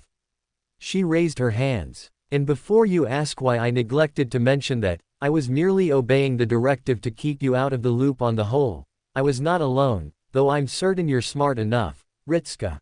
Her eyes landed onto him, her lips pulling themselves up into a small grin, almost as though she was trying to prod him for a little comment. You've figured it all out by now, surely. When you say it like that, it feels like you're just patronizing me. Grumbling under his breath, he turned his back to the goddess and faced the woods once more. It had been fairly obvious that if this entire ordeal was planned, then their encounters with all those servants were also part of it. Which meant their goal had been to buy time for whatever was happening on the other side of this forest. A frown came upon his face. What about Filianor and the others? Did you bring together the rival Santa as well? When he turned around, the face of the goddess was less amused and much more puzzled. That I cannot claim credit for. They found one another. Some were summoned in the same place and then they eventually sought out the others nearby, after which they all banded together. My own intervention proved unnecessary after their encounter with some of the other patrolling servants, who then encountered you. She waved a hand towards him, the smile returning. Really, my contributions have been rather minimal for this entire thing. If she said so. He went to the communicator once more and stared at Romani with a raised brow. So there's nothing about the situation that is actually all that concerning. I'm not going to go walking through those woods and emerge on the other side in the middle of a brawl or something, am I? He got a shake of the head. Not that I can see. Though I'm trying to keep this as vague as I can to not spoil the surprise, because I was really tempted to contact you on several occasions because of the Dr. Winston waved his hands, stuff, with the dragon and then with the whole Krampus ordeal where it was fighting servants. It resolved itself, but yeah. Ritska hummed and nodded along. Well, I'm not going to try and force you any further then. That would sort of spoil the surprise. Turning his eyes back onto Velka, he pursed his lips as he stared at the goddess in silence. The seconds ticked past with neither one of them saying anything. Then he flattened his features and dropped his shoulders. Good job on the surveillance, I guess. He could feel the stare of the director now burning into the side of his head, prompting him to come face to face with it, her expression all but screaming disapproval at his words. All he could do was offer a shrug of the shoulders as he gestured towards the goddess. She helped, and I'm not going to let past experience detract from that. Bright side was that she didn't get personally involved and stir up trouble or something. I feel as though you have a rather skewed opinion of my actual personality. Be quiet, you. Olga snapped at the goddess, all while keeping her eyes on him. Fine. Yes. She's your servant, do whatever you want. With a huff, her gaze now fell onto the woods as she called over her shoulder towards the silent rider behind her. Did you know about all of this? Marie made a small noise. I just knew they were planning something around Christmas time, but I wasn't sure of what it was. One of the other servants said it would be better if I didn't know so I wouldn't feel guilty about keeping it all a secret from you. A moment later, she was smiling rather widely. But surprise parties are always some of the best ones, the thrill of having someone jump in your face and shout surprise and then finding yourself surrounded by friends and family. Is that not a magical thing? Olga didn't say a word. Ritska didn't see her expression either, but her posture remained utterly unmoving. staring off into the woods in silence. Then she started to walk forwards and cleared her throat. When she next spoke, it was in a tone of voice bereft of emotion. "Let us just see this through to the end, in that case. Shouldn't we wait for the others to land, Director?" Mash called out, gesturing skywards at the approaching Lancer Artoria group. Ritsuko was of a similar mind now that he was certain the danger was gone. Or rather, there had been no danger in the first place. I think it would be better if we all went together." The director stopped walking, just on the cusp of entering the forest. An audible inhale and exhale through the nose. "Fine. I'm actually impressed you still have that torch. It was very important to have, and Nud-san told me that it would be better to have it and not need it, than to need it and not have it." Mash explained as they walked through the woods, only a couple of minutes since they first started and with her taking up the front since she actually had the torch. "Did Da Vinci upgrade it or something? It looks like it's brighter than last time." Mash nodded her head up and down. She said that there were a couple more improvements that she could make to it. She clicked another button, then the torch changed away from the regular bright white light and into a deep blue, parts of the forest illuminated in stains. He cottoned on rather quickly. She added in an ultraviolet and thermal setting as well. His brows furrowed just a touch. "Thermal." Another hum from the girl. "Yes, senpai. If I switch it to the thermal settings, then the area of effect lights up and shows the heat signature of the affected zone. It's more refined than the regular torch functions, however." He wordlessly held out his hand towards her, showing the back of it. Mash stared at the outstretched arm, then made a noise of understanding as she pressed another button and pointed it at the back of the hand. Within the same instant, the faint red circle passed over his hand from the torch, with the area glowing a bright orange which tapered off into a colder blue around his fingers. "That's pretty cool." Wiggling his fingers for a couple of seconds, Mash removed the torch from his hand and then shined it back towards the woods. "I mean, that's actually some seriously nice gadget stuff. Can I get one of those as well? I'm sure that Da Vinci-san would be happy to make you one, senpai." She paused for a moment, then looked over the scarf around his neck and widened her eyes. "I'm actually very impressed that your scarf is still intact, senpai. I was worried that it might have been damaged during the trip, but it is holding up very well." Smiling, he picked up one of the ends and held it up to look over.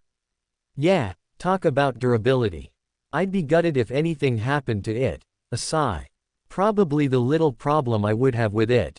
Mash raised an eyebrow. "How so, senpai?" "Well, it would feel like such a waste to not wear it after Maxwell went through all the trouble of making it for me," he explained, to which she nodded her head up and down in understanding, though from the sudden light in her eyes, it seemed as though she quickly came to the conclusion of what the problem was.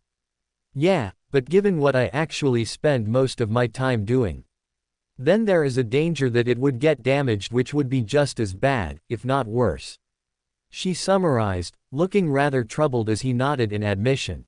The look only lasted for an instant, then it faded with one of reassurance taking its place. "Don't worry, senpai. I'm sure that Da Vinci-san's modifications will keep the scarf intact. There are also plenty of spells that could repair the damage done to it. So keeping the scarf around should be very easy for us." Well, that was certainly reassuring for him. All the same, he would rather it not get mangled in the first place, but that would probably end up being overly optimistic. That was probably better than being overly cynical. Speaking of which, he could not have been the only one to notice the sour nature of the director the moment that family was brought up. Though everyone else might have been content to let the matter lie, he was a little less willing to sit on it. Leaning towards Mash, he dropped his voice into a low whisper. "The previous director was Olga's father, wasn't he?" A nod of the head from Mash. "Marisberry Animosphere, I only met him a couple of times before," she trailed off, though he knew what she meant. "Still, that was supposed to have happened quite a while ago. And I never really spoke with him, it was always at a distance. Though from what Dr. Romani told me, he was very good at his job and very devoted to it. I don't think Da Vinci-san liked him at all though, but I'm not sure why." It didn't sound like the guy celebrated Christmas either, if the lack of response from the director had been any indication. Still, if Da Vinci didn't like the man, then there must have been a pretty good reason for that. Devoted to his job, he could come up with a couple of theories as to what happened, but he really didn't feel like making blind assumptions. Not without further information. He brought the communicator up, tapping open the screen and finding himself face to face with Romani. "Hey, just a quick question before I get back to walking through the woods. How much time did the old director put into Chaldea?" The doctor blinked at him in surprise, then leaned forwards and frowned ever so slightly, a rather puzzled look on his face. "I would ask if this question came out of nowhere, but I'm starting to suspect that you're trying to reach a conclusion around something," he exhaled, shaking his head from side to side. "I'll tell you right now, Fujimaru-kun, this really isn't the sort of thing you want to walk into half-cocked. Magus families have a really different view on legacy. For most, it's just about carrying on the family crest being the most important thing." He saw Mash wince, her eyes shifted and glanced away rather suddenly. He didn't react to the movement, but he saw it all the same. Wordlessly, he hummed and nodded his head up and down at the doctor's response, then spoke once again. "So that would be an awful lot of time around Chaldea then." Romani remained silent, then closed his eyes and replied tonelessly. "Yes. Most, if not all, of his time was spent with Chaldea once it was fully constructed and up and running." His eyes opened once again, he leaned forwards. "You need to understand, this was what the Animosphere family had been working towards for their entire history, more or less. Marisbury was determined to finally realize the goal that had been worked towards, so, I can't say I agree with everything that went on, but I can understand why it happened. Just keep that in mind." Ritsuka pursed his lips, saying nothing as he thought of the words. It was in the past now, really the only thing they could do now was look to the future. Which involved getting the director to enjoy Christmas, which she seemed to be doing so far, with a couple of exceptions. "That looks like an interesting face you're wearing." He did not jump at the sudden voice in proximity to his ears, but he did turn his head rapidly towards the speaker, the woman Akal standing right next to him, walking with a curious look painted on her features. "I suppose there is one thing that all value, it is connections, but I've known plenty of other humans who put their own goals above all others. The way of the dragon, I taught many humans to step beyond their mortal coils and look down on the whole of creation, separate from the stream of time itself." She made a face. "It's terribly boring, mind you, to sit back and watch the world pass you by without ever getting a chance to experience it. So I'm learning to savor these little moments, these exciting times." A smile cut across her features. She glanced down at him for a couple of seconds before turning her eyes straight ahead. No one wants to remain in the audience forever. Perhaps she had more to say, he wouldn't know at the moment. He looked up ahead, catching a dim lighting and some cracks of movement, gentle steps echoing through the woods. His brows furrowed just a touch as he leaned forwards, squinting into the distance. Mash shone her torch towards the direction he was staring. He could see some reflections but couldn't make many of them out, but it seemed to be quite a lot of them. Moving quicker, he raised his pace faster and faster with the others joining him, right up until he crested the edge of the forest and stepped into a clearing. The world exploded with light and noise within that one instant. Merry Christmas! A dazzling array of colors flashed out in front of him. The clearing was bathed in light and brought forth dozens of faces, some he knew from Chaldea and some he didn't. The brightest of the lights came from the towering tree in the center, shining like a galaxy as it was dressed in rapidly changing streams and hanging baubles, a glittering star resting at the summit. Hands waved towards him, voices cheered, and he was utterly at a loss for words. Standing at the head of the group was the director's berserker, sporting a grin that was perhaps the widest a person could wear, arms wide and looking on the verge of letting out another cheer, only to pause and gape, his eyes moving away from him and towards the servant he stood beside, his jaw promptly clenched shut and he stared. Ah, right. Calamate hadn't seen her since the Singularity. The part dragon swiftly turned his eyes from Akal and then past him, his features brightened rather considerably as he stared at something else, Ritska turned his eyes to see the director emerge from behind him, having only been a couple of steps away. She froze on the spot, her eyes flickering from point to point and her expression showing a complete lack of comprehension. "Olga, I'm glad you finally made it," Berserker bellowed out, voice thick with cheer as he stepped forwards. "Myself and the others of Chaldea, we all came together for this moment. When I heard of Christmas, I could not let the holiday pass. Not without showing you exactly what this all means." So, he spread his arms as wide as they could go. "Merry Christmas, Olga, Ritska. We all worked together, a celebration for everyone which would not have been possible without everyone. I hope you enjoy it." His arms lowered, offering a single nod before he stepped back, then turned to the crowd and raised a single finger, pointing out someone. Ritska followed the line of sight and then blanked his face as he stared at them. But none of this would have been possible without the help of this one. For that, I believe they deserve a greater recognition. The blonde woman, bright green eyes, turned to Calamate and frowned just a touch at them, not in irritation but in unease. She was rather out of place and with a sort of look of complete bemusement that he had seen on only one other person. Combined with the knowledge of a certain ring that he had been told of, there was only one person that this could possibly be. Ash. The single word cut through the entire clearing, silencing everyone. The woman turned back to him and then blinked twice in surprise. Heath the ha ha ha ha. Laughter. Ritska snapped his eyes to the source and then double-talked. That was, without a doubt, the gene alter from the Orleans Singularity. Someone who had apparently been nothing more than a copy created by Giles, and here she was, pointing and laughing at Ash with a look that was almost light-hearted teasing. She stumbled for a moment and then slapped her knee, letting out another wheeze. "All that work and he just outs you instantly. Some disguise that turned out to be. Ha ha ha ha ha ha." Ash just sent a rather irritated look at the blonde before she exhaled, shrugging her shoulders and looking rather unconcerned with the entire affair altogether.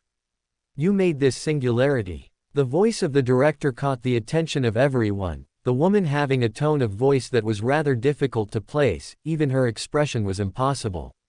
Her eyes slightly narrowed and her hands firmly on her hips, a demanding look being shot towards Ash. "You are the one responsible for this location." Ash remained silent, then nodded her head once. "I am. I summoned myself into this land and used it as an anchor point to allow for the summoning of other servants.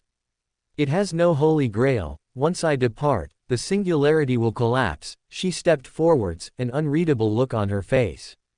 "But the singularity is my fault. You may punish me as you see fit for this act." Ritska thinned his lips, sending a small look towards the director, then a look behind her towards Marie.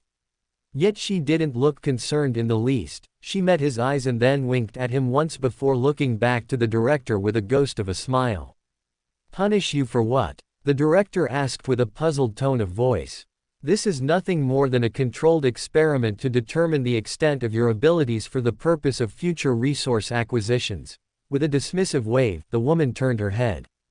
"There is no danger to the human order and we have a valid method of transport now." He very nearly laughed, though he did smile rather widely and sent a glance towards Mash. She was similarly sending the director a surprised look. It quickly morphed into a faint but very genuine smile. I see that the elf has at last allowed the spirit of Christmas to find a home in its." "Shut up," Olga groaned, pinching the bridge of her nose and slumping her head forwards. Doing her level best to avoid looking at Santoria, even as the servant sent a rather smug smirk in the direction of the director, then gradually turned her head towards him and nodded once. He cleared his throat, then turned to face the expectant crowd, raising a hand and waving back to them. "Merry Christmas, everyone. How were you actually able to tell that it was I?" She posed the question, watching the side of Ritska's head as he moved across the assembled tables with a plate in his hand, gathering up some of the steamed vegetables which had been laid out for them. He was not the only one, both Jeans not far behind him, though the alter looked much less pleased about the entire ordeal. Ritska paused, glancing over his shoulder at her for only a moment, then returned to selecting some of the food. "I just remembered what you said about having a ring that changed genders and thought that your eyes were really familiar." Also the black cape was a dead giveaway, that and I was contracted to you as well. Ash paused, then blinked twice, then fought back the urge to sigh and palm her face. Of course that would have been the first thing that Ritska noticed, effectively it had made all of her effort worthless throughout this entire ordeal. What was the value of a disguise if it didn't actually disguise anything? She might as well have just slapped a helmet on top of her head and called it a day. I see. You going to be sticking around as a woman for long? Ash raised a brow. Does it bother you? A shrug from Ritska. Not really, it's more about you. Though I get the feeling that you don't actually care all that much about gender in the first place.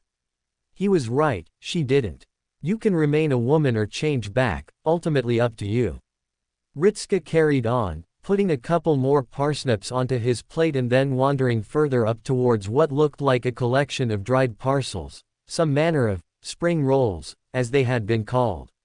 He made a small noise and then took a couple more of them as well. I'm just happy you're down here at all. I was getting a little worked up about leaving you behind without asking, but I just assumed you wouldn't want to come down and didn't want to force you. Ash thinned her lips, staring at the side of Ritska's head for a couple of seconds, then replied. I would not have. This was something that took quite a lot out of me, truth be told. Coming down here and setting up the Singularity was something that I was dubious about from the beginning, even if it was my idea. She shrugged as Ritska turned to her once more.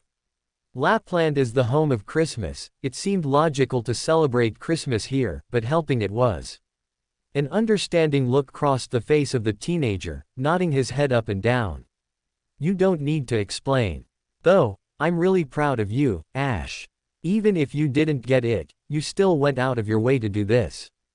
Honestly, from the bottom of my heart, I'm really thankful that you did this. He chuckled and then pointed further down the line.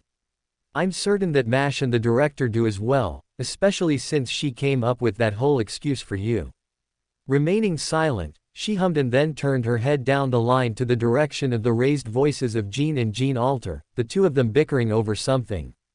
It seemed as though the latter was taking on more food than the former was pleased with, if her act of removing some of the meat from the plate and putting it back were any indication, much to the conniptions of the Alter.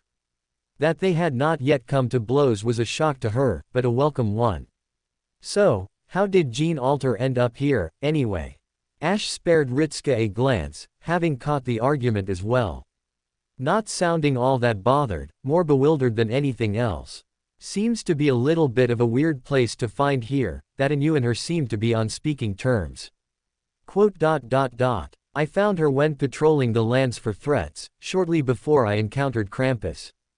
She explained with a grunt, a final glance to the arguing twins and then back towards Ritska, having turned his full attention to her.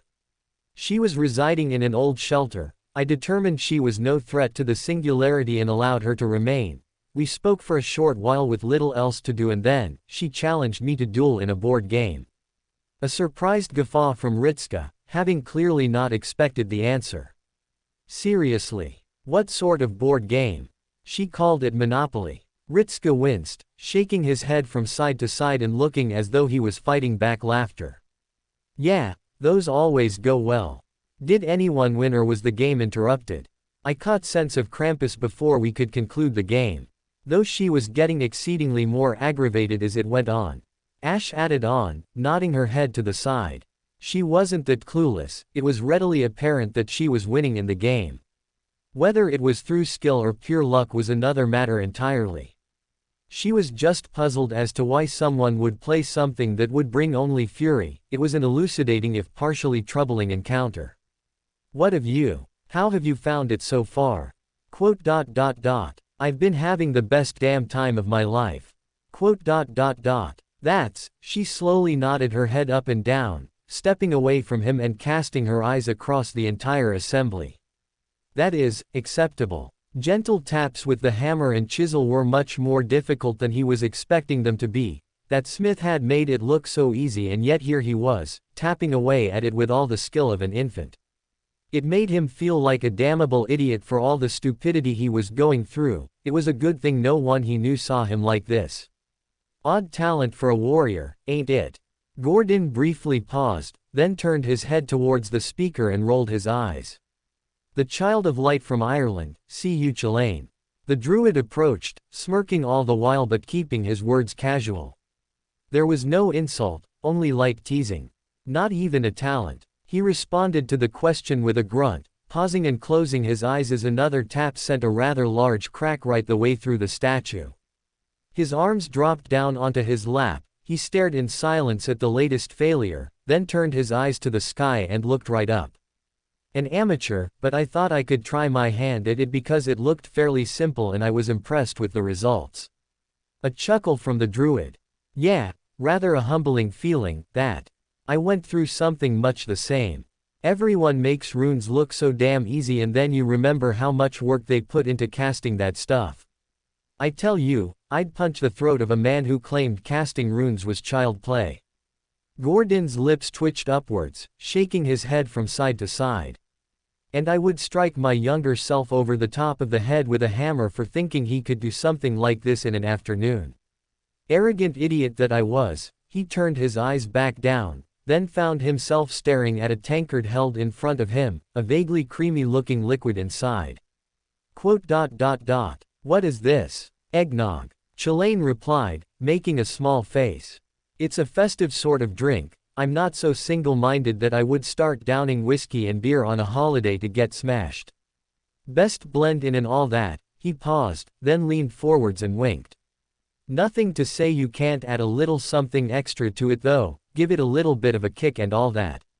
With a gentle hum, he took the tankard from the hands of the druid and brought it to his lips, taking a short sip of it before pulling it away, raising a brow at it and then grunting. Unusual, but not all that unpleasant. It probably existed under a different name, not that I would have tried it. Meh, can think of this as a chance to expand your horizons and all that. Chalain drank from his own tankard. Yeah, I knew that would be good. Added in some of that Siegbräu stuff or whatever the guy makes. That stuff packs a real punch, let me tell you. Almost feels like it's fancier than it should be. Then the guy tells you he invented it while squatting in the woods for months on end.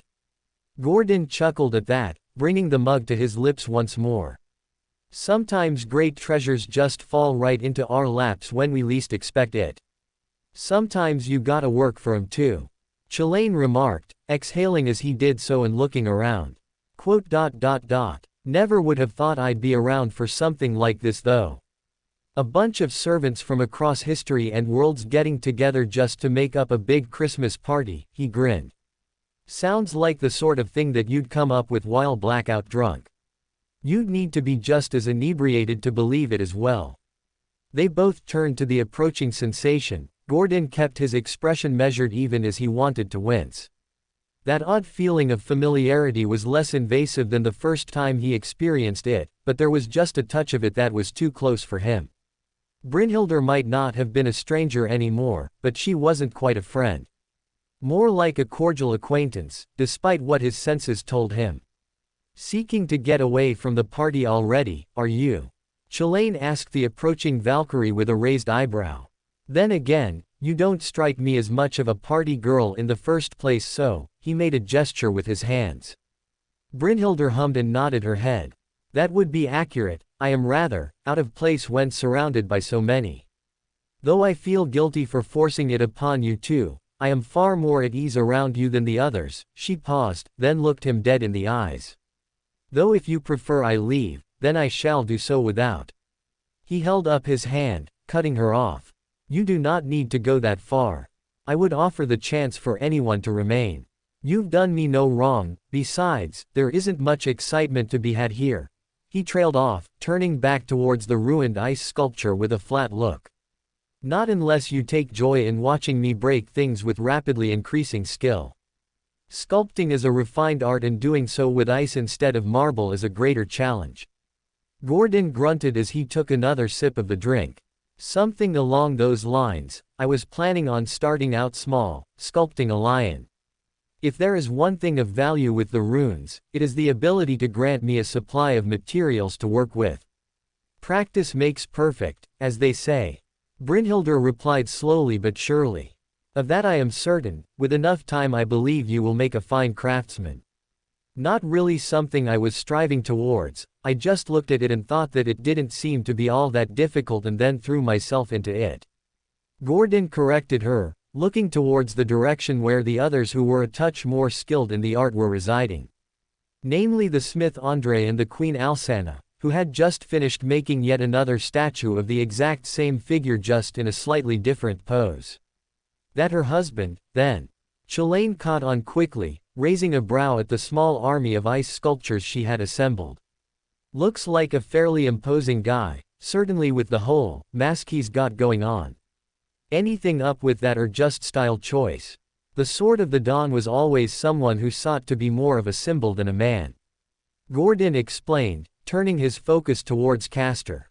I believe it was in line with the idea that a symbol was much harder to destroy than a man, a rather profound sentiment though one that is also bypassed. He saw the bemused look of the man which all but demanded an elaboration. You just need to kill everyone who knows about the symbol. Chalain made a sound somewhere between a laugh and a cough. He could feel the stare of Brynhildr on the side of his head, though he turned his eyes back to the queen and hummed quietly. Though, given this talk of servants and the like, I would say that I was proved wrong. Especially if Queen Alsana carries on the will of the dawn, even now.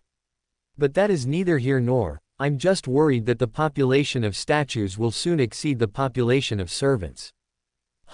Someone should probably tell her that. He twitched, something else was approaching. Turning once more, he found himself all but captivated by the sight of the woman who was moving towards them, chestnut-colored hair, unblemished skin and a form-fitting gown of pure white silk, a veil reaching from the top of her head and over her shoulders. It was without a doubt one of the most perfect things he had ever seen in his life. Perhaps even the most perfect. He jolted a moment later and turned his head from the woman, staring down into the mug. Oh, great. Chalain sounded exhausted already. He saw the caster stare at the direction of the divine being from the corner of his eye, turning his head back and rolling his eyes and making his thoughts clear on the matter. The woman, taller than him by a head, came to a stop over them. The weight of her stare upon him was as though a mountain had been dropped. The overwhelming urge to turn and hide away his face was all but burning, like being stared at by his first crush all over again, but much worse. Not describing it like that felt wrong to him. It was something more intimate and yet hardly romantic. By the light, he thought this sort of thing had been behind him for many an eon. I do hope that my arrival is not problematic. It was merely that, I sensed a familiar presence and yet I am certain we have never met before.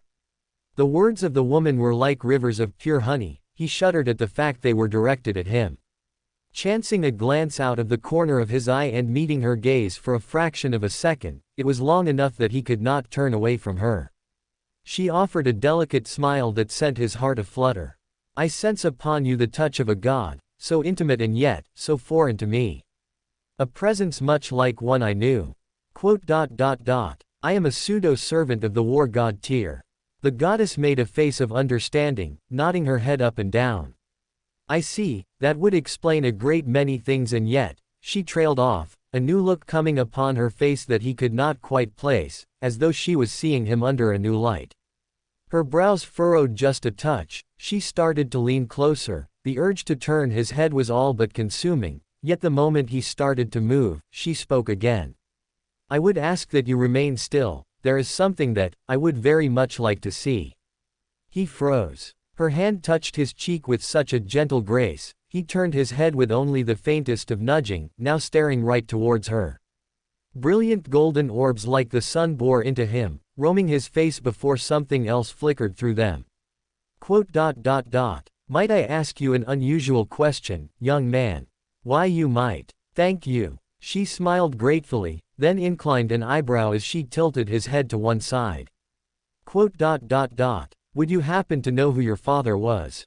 His expression twitched for only a moment, his lips went thin. He did not wish to show his frustration before the goddess, but it was difficult not to. I do not. He was gone by the time I was born. I know of neither his name nor was it ever revealed to me. I see. Releasing his face, she took a step back and then glanced down towards him. Another look flickered over her. Left-handed, an unusual trait for a swordsman, is it not? He blinked at her in surprise. I suppose it is. I have never met another who wielded the blade with such an arm. Though I do not wish to be offensive, but I am surprised that you could see such a thing immediately. Laughter like song, she held a hand before her mouth. I am somewhat familiar with the art of the blade, though it has been many a year since I last took on a student. Though I have some modicum of advice, I understand the burden of finding a tutor who could master the art of the offhand. I'm impressed you could have found one. He winced. I confess that I never did. Turning to his hand, he moved the mug to his right and flexed his left open and closed. I made do with what I could learn, however. But it was hard fought to reach the equal of my peers. I managed it all the same, but I do not believe I truly excelled past them. Ahem. In that case, should you be summoned unto Chaldea, I would be glad to bestow some small advice upon you, should that be acceptable. I have tutored those in the past who favored their left. I have experience with such things. In the meantime, you should enjoy your holiday. A frown hardly befits your face, young man. A blush very nearly came upon his features. He brought his hand up and coughed into his fist beyond that point, but the way her eyes moved to his ears for a split second was proof that he hadn't quite succeeded. She smiled at him once final time before turning away and moving off. Though it was at that point she paused, then turned back. Dearest me, I never once thought to ask your name. That was rather unbefitting of me, was it not? Gordon, Lady Goddess. My name is Gordon. Gordon. She spoke the name like she was tasting it. A second later a smile crossed her features. A fine name indeed. I am Guinevere. And like that, she was away.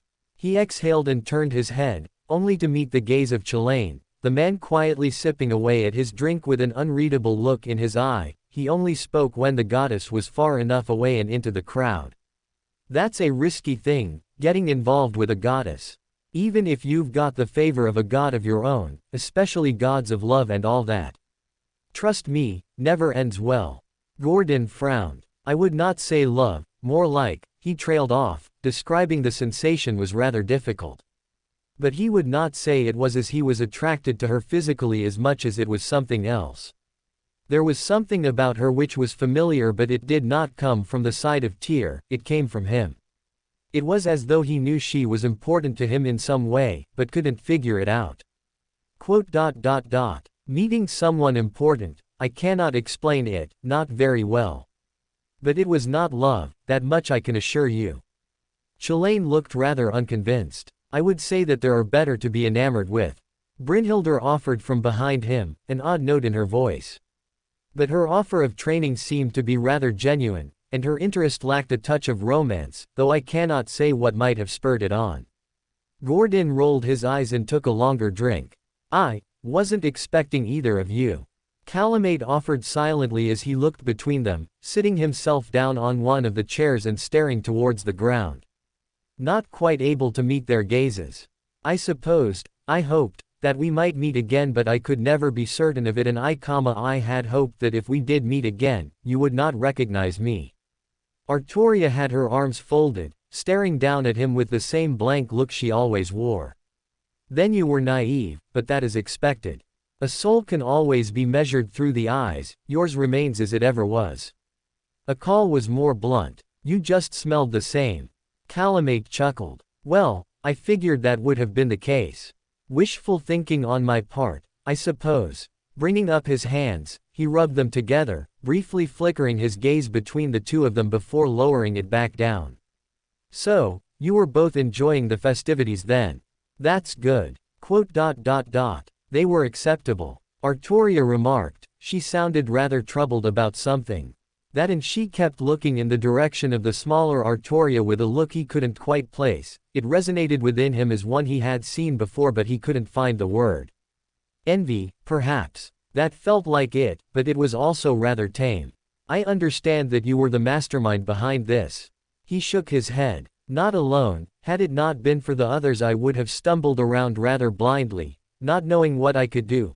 His lips turned thin, though he was more than pleased with how it turned out in the end. His eyes swept over the assembled brothers and sisters, and the gods, his lips pulled into a faint smile as he watched them. But it worked well in the end. I believe that, regardless of whose idea it was, that is the aspect that counts most of all. An idea without execution is as useless as action without planning. Artoria declared bluntly. He met her gaze as she stared down at him. Do not so quickly dismiss your own contributions. This exists because of you, just as much as it exists because of those who acted with you. Do not forget that.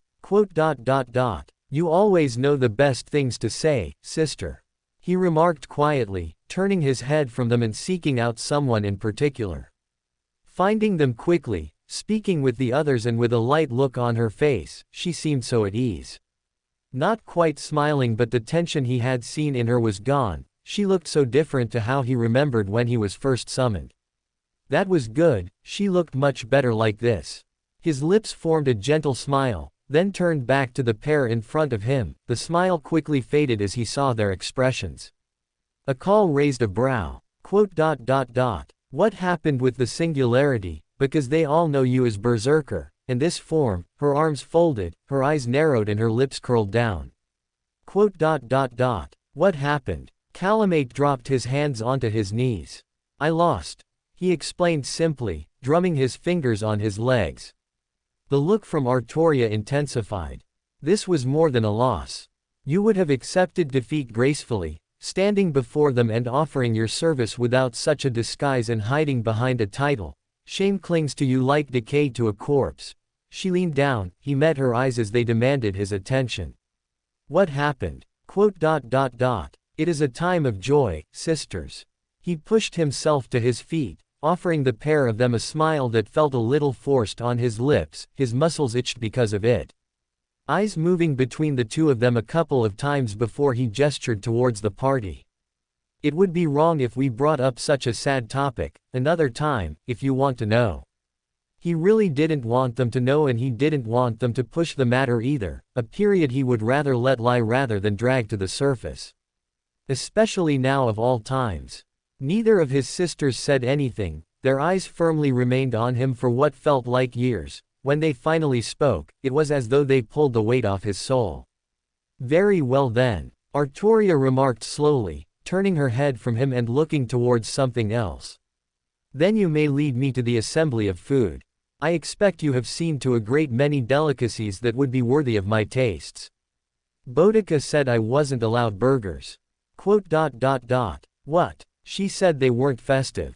The look his sister gave him was as close as he had ever seen her to being mortified, though the look of mild fury that swept through her eyes for a brief second before burning out was another thing he had yet to see. She puffed herself up as though standing taller before her eyes swept across the servants once more. Then he glanced down, her hands tightened into fists as she started to march forwards. We shall see about this.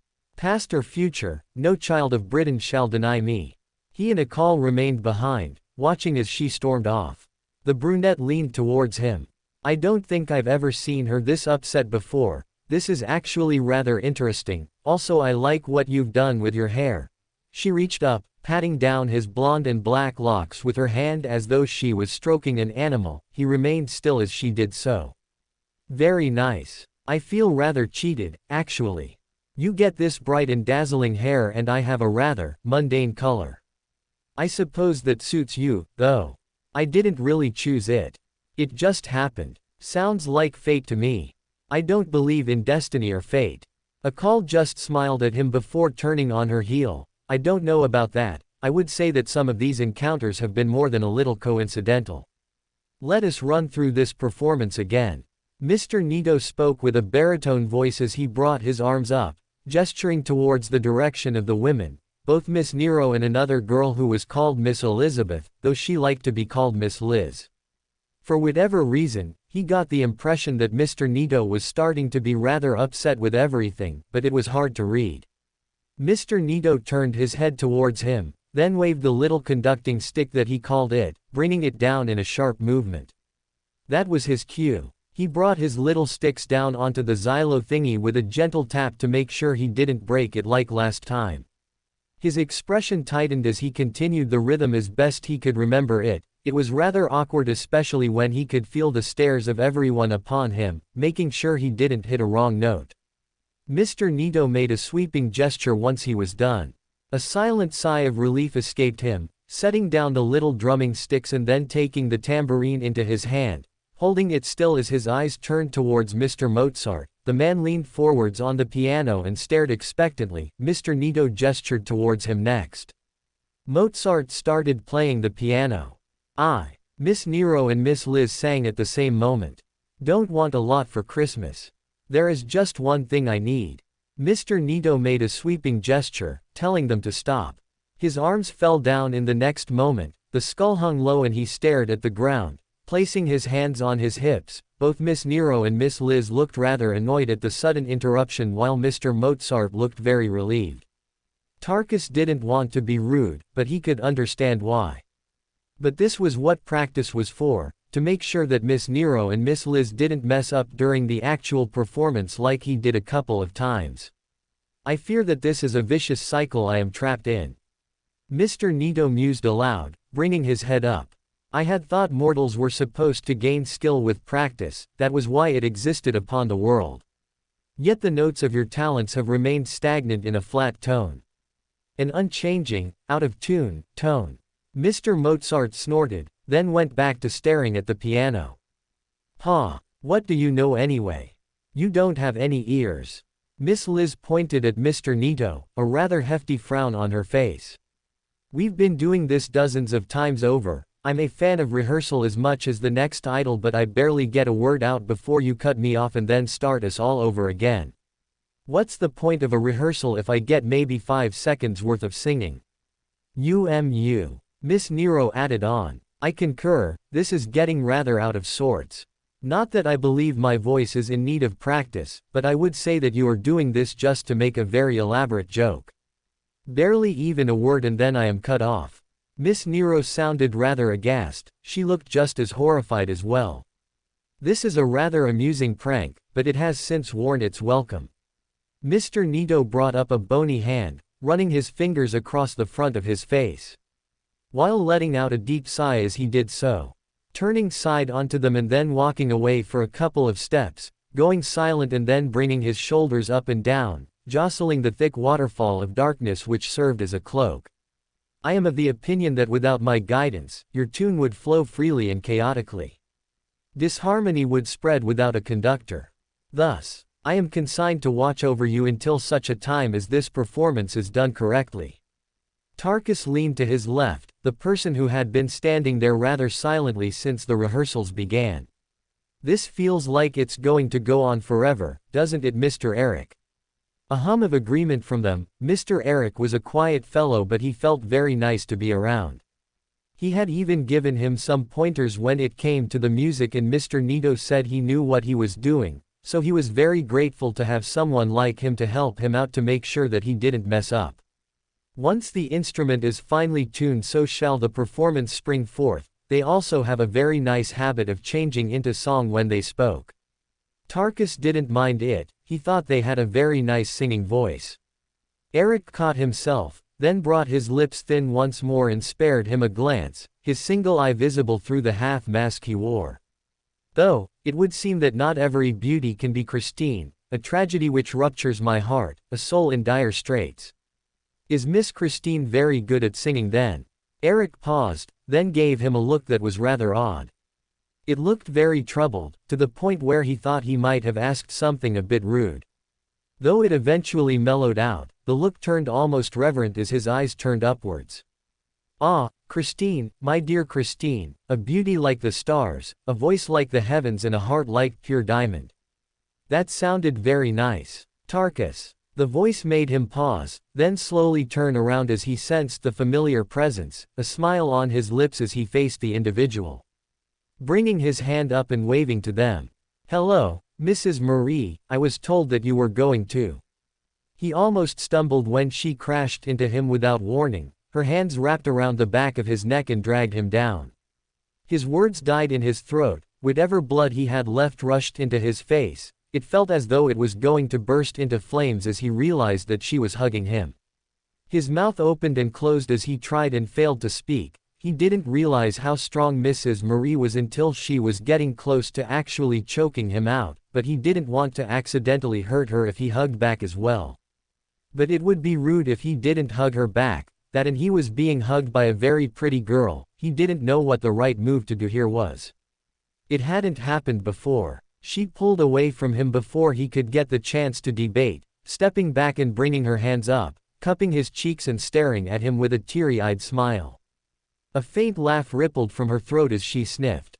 Sorry, I wasn't sure you remembered me, but then you said hello and, Merry Christmas, Tarkus.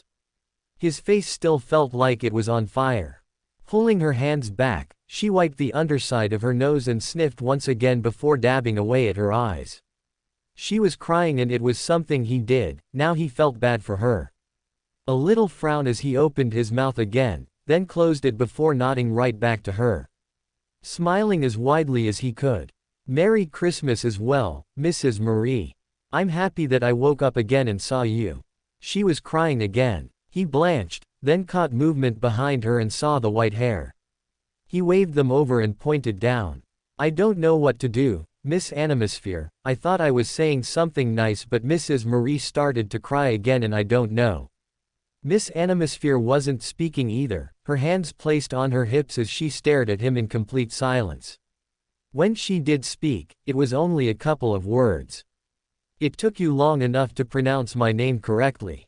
A faint chuckle, he brought his hand up and rubbed the back of his neck. Ah, yes, it took me a while to realize that. I think I remembered how it was said before I went to sleep elsewhere and then I woke up here and it just stuck with me. What are you even doing anyway? Pale Rose. You came to see me perform. I'm touched. Miss Nero stomped past, all while Miss Animosphere made a face between exasperation and terror as she took a half step backwards, much too late as the blonde swept an arm around her shoulder and dragged her into a side hug. And you are just in time, and that is a rather fabulous outfit you're wearing. I approve. Had I known you would wear such a thing, I would have brought forth an outfit worthy of Santa. Mrs. Marie giggled. I think we've gone through enough Santas for one night. Tarkus noticed that Mr. Eric was leaning forwards just a bit, his eyes locked onto Miss Marie with a very intense look in them. Your voice, your beauty, it's spectacular, it is truly, it is that of, Christine. No, Mr. Eric. That's Miss Marie. He gently corrected the man with a tap on the shoulder. Miss Marie turned to them both and tilted her head, rather puzzled as to what they were speaking about. Mr. Eric thinks you might be Christine. I think that's very nice, but I feel very bad that he hasn't met her yet. I think it means that you must be very good at singing, Mrs. Marie. She blinked at his words. Oh, I've never thought of that. I could probably give it a go, however. Is that what you're doing here? She looked past him, then blinked again and furrowed her brows. A flat look crossed her features. I should have known you would be here, Amadeus. Ah, Maria. A chuckle from Mr. Mozart. What can I say? I go where my fingers are most needed. Mrs. Marie smiled at him. It was a rather teasing smile. It's a wonder they've never ended up in a door hinge then, isn't it? These human festivals, they were always so peculiar to him. Still, if there was one upside to all of them, it would be the fact they never failed to make Caffrey smile. It was always something that could warm any situation. He watched her with only a raised eyebrow and little else, his daughter busy consuming another of the snacks which he would have been much less inclined to feed her had it not been the fact that she had pleaded with him in a rather undignified manner. She was starting to remind him a little of Hanleth. The comparison seemed more apt as she put a rather large slice of chocolate pudding into her mouth and then made another noise of pleasure, cupping her cheek and closing her eyes. Keeping his arms folded, he watched her from a short distance away. That's the look of a man who's been bested by a child. He glanced to the right. A blonde figure clad in simple armor spoke with him. Only real feature of importance was the silver left arm they had and little else. Though there was a strength within them, a fellow god they were, and there was the posture they brought with them, practiced and perfected, yet rather humble. They were of the nobility, yet spoke so casually. A prince, perhaps. I do not view it as a weakness. Flan replied with a shrug of his shoulders, turning his eyes back onto Caffrey and watching as she slowly reached across the table to another little treat, having taken a shine to the little human-looking beings and brought them to her own table. The undead and the living miracle, one was at least better company than the other, but Caffrey took a shine to them, and they to her. Our children are supposed to be our betters. A rather profound statement. The blonde replied with a pleased look on his face.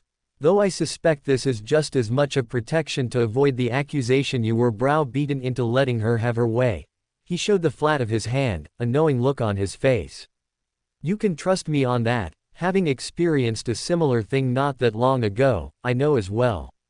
Only one who has worn the shoes might recognize the feet that have worn the same pair. He intoned, looking at the man with his own look. A father as well, were you? A long time ago, yes. He replied, then chuckled. Both me and my alternate self, a rather long time ago indeed. Though I didn't really give them a childhood like this, I was rather unprepared for it all and it truly showed, an unworthy parent, I made. None can know they're worthy until they try. Flan remarked with a shake of the head, turning his eyes back to Caffrey and then flattening them as he watched the trio of children slowly sneak across to steal away another pudding, though his own intervention was prevented when what looked like an old vagrant in rusted armor walked past their table and gave them all a silent look. His irritation at this elderly undead was only subdued by the fact that they had a point. All the same, it was still his daughter there. It should have been him to deal with it. His eyes roamed after the old undead, briefly landing on Guinevere a short distance from the man. Little surprised that she had not even walked over to speak with him, though there was nothing left to say. They'd parted ways rather clearly on their last encounter, little else to be done. If the nature of that blonde undead he encountered was any indication, Guinevere had sired more children. They had their mother's eyes, the shine and the gleam, if not the color. Flan, king of the gods, Nuada, first king of the Tuatha De Danann. A beat. Though you may just call me Nud. Flan suppressed a twitch of the lip, he was rather close to the guess then, it seemed. Two kings of the gods standing beside one another and speaking to such a thing as child-rearing. What a world he found himself in. He spared a glance to the slightly shorter blonde and kept his eyes on them for a moment longer. She has been at Chaldea for some time, then. As have you. Nud caught on swiftly. She is a boon to have around, certainly living up to her authority. She conducts herself politely and with great respect to her station. She is a fine girl, your daughter. And you should be very proud of her. I truly am. He nodded his head up and down, he admitted it only to this one who was his equal. And I was just as unworthy a parent as you. Caffrey was not my first and I failed him where it mattered, I failed and it showed in his life, in his actions. How many children did you sire? A few. Nud replied with a shrug. But never there for them, never when it mattered. The blonde frowned a moment later and then nodded his head towards the table. She's making a snatch for the trifle, by the way. She was what? His head whipped around and locked onto Caffrey, a frown on his lips as he stared at her and sure enough, she was looking around as she reached towards the next desert. He cleared his throat loud enough that she turned her head to the source, only to freeze when she made eye contact with him. The staring contest was as short as he expected it to be. She retreated quickly and went back to the food that she had been handed, much like all others. They were, after all, guests here. God or not, he would see to it that they conducted themselves as proper guests and not starving animals. Nud chuckled at his side. That being said, I should mention that she has developed something of a sweet tooth for the human foods. I would say that she had become rather taken with all of them. Flan could see that with his own eyes. Perhaps I should have put more emphasis on moderation. Still, her older sister would have been much worse and there would be a good chance she wouldn't listen to me. Nud hummed. Believe me, I know that feeling well enough. Finally free of them all, that was all he could think of. Gwendolyn was away doing whatever, he didn't care, and he was finally free of the menace of his younger self who was similarly away.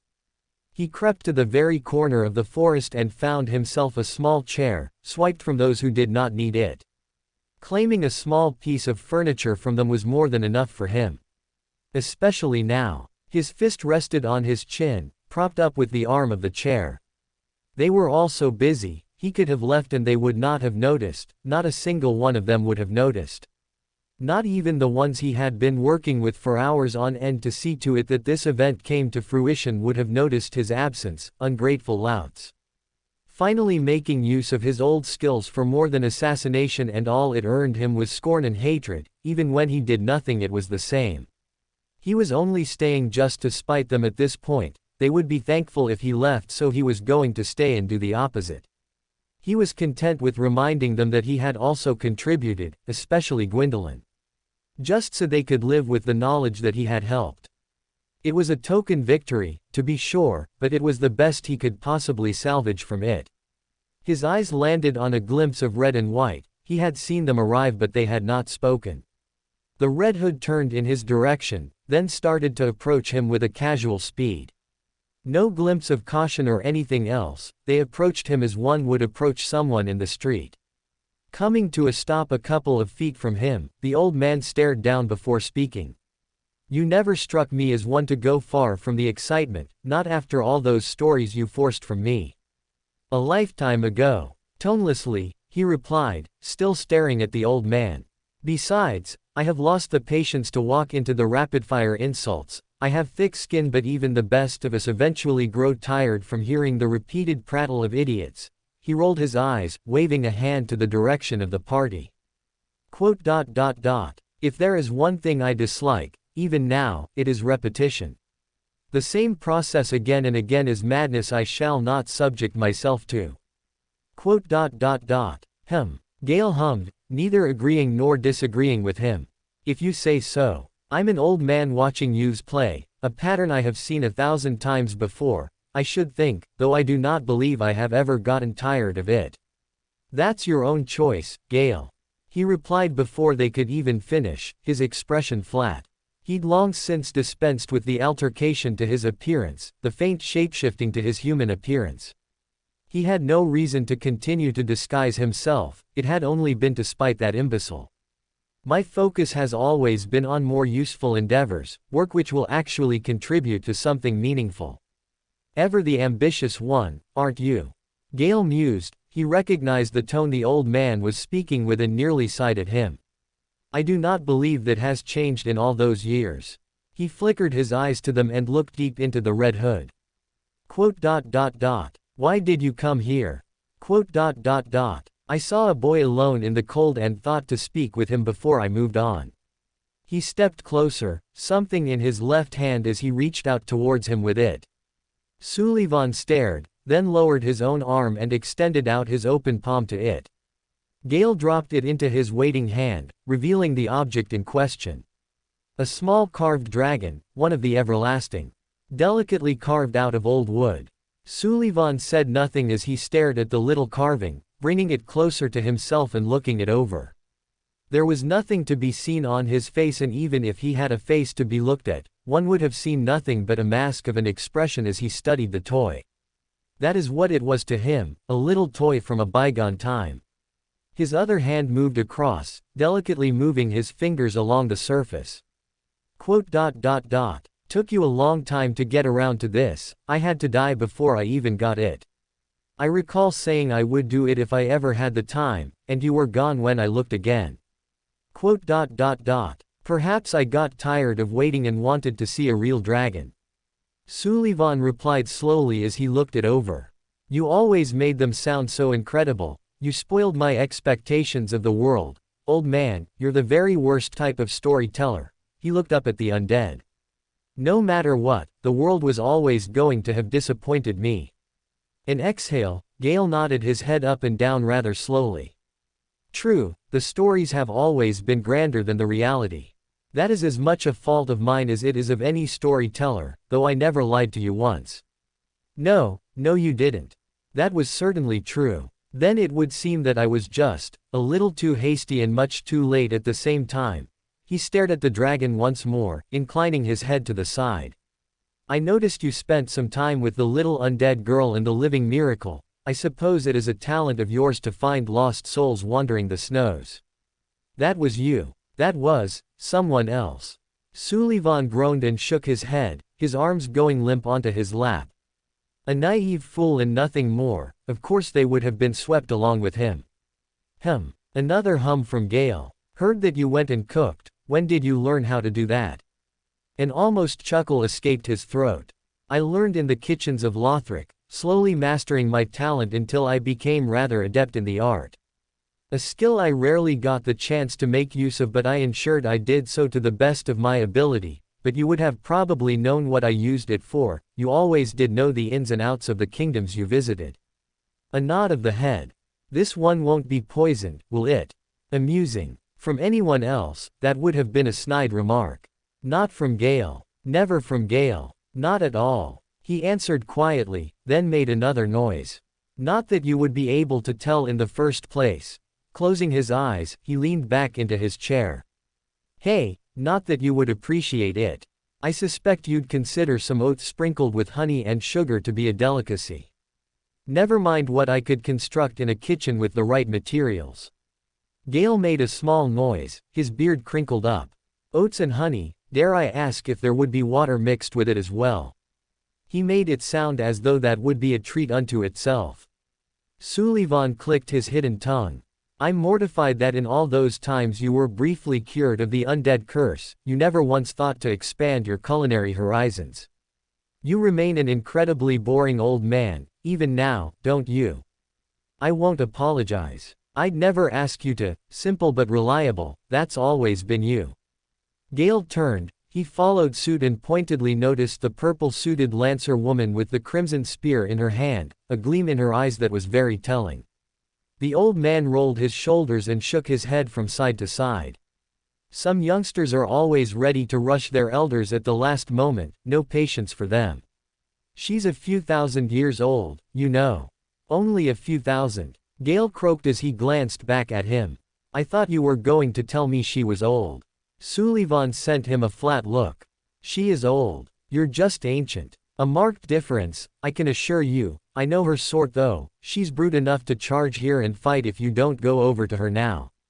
Entertain her for a few minutes, swing a sword around and beat her down, then go back to playing with the children or something. With a dismissive wave of the hand, he glanced back towards the party. Merry Christmas, Sullivan. Gale trudged off without another word, a scrape of steel as his sword was drawn from his scabbard, and he approached the lancer without another word. He ignored the clash of steel from the pair of them. They would not be stupid enough to fight properly here of all places. Well, he knew Gale would not be, no claims would be made for the woman. Uncle. He whispered into the wind, returning to his original posture. It was a little while later that his summoner stopped by, accompanied by his ever-faithful little shielder. Merry Christmas, Sullivan. Ritska spoke with a smile on his lips and joy in his words. It was bewildering how he could remain so confident. But it was admirable that even with the full knowledge of what they were up against, he would still find something to grin about. Keeping that confidence that they would win, he hoped it would remain undamaged in the future. HMPH. He grunted back to the summoner, then paused as he caught sight of what was on their plate. That was a portion of the beef stew which he had contributed to making. So despite the warnings of Gwendolyn, they still served it, did they? How he would have loved to have seen the face of the god when that happened. You do know I made that stew, yes? Yes. Shielder nodded her head up and down, smiling at him widely. It is very delicious, Sullivan-san. I'm sure that the others wouldn't object if you helped out in the kitchens more often. Sullivan almost laughed at her naive innocence. I'm certain they would. Allowing a known poisoner in the kitchens. Yes, they would certainly see no problems with such a thing. His words contained an audible frown.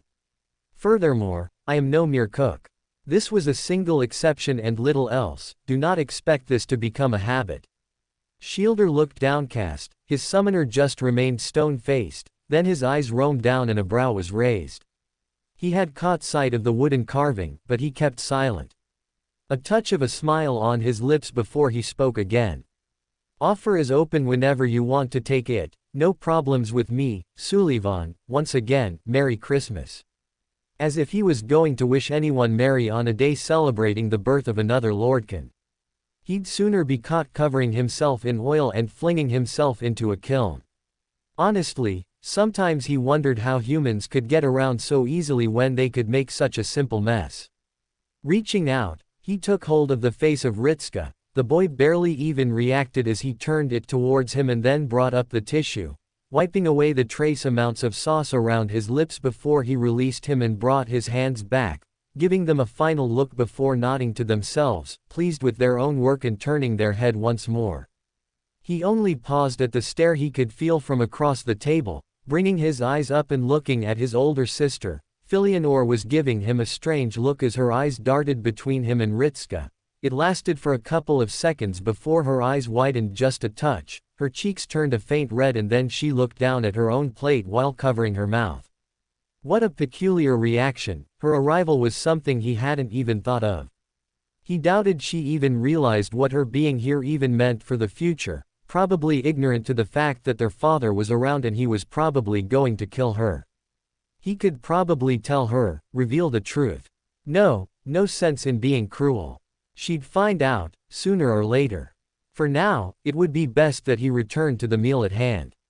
He could feel a burning glare into the side of his head that he pointedly ignored, turning his eyes towards the next plate and smiling to himself as he reached towards the puddings of Yorkshire, as they were called, and attempted to procure a couple for himself.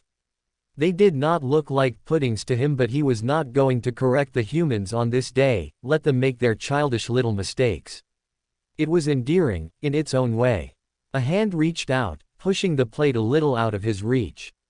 His fingers touched nothing but empty space, a twitch, and he leaned back into his chair, turning his head and staring at the one seated beside him. She had tried to claim his current seat, but he had been a touch too fast for her, the benefits of instant transport as opposed to using limbs to move around.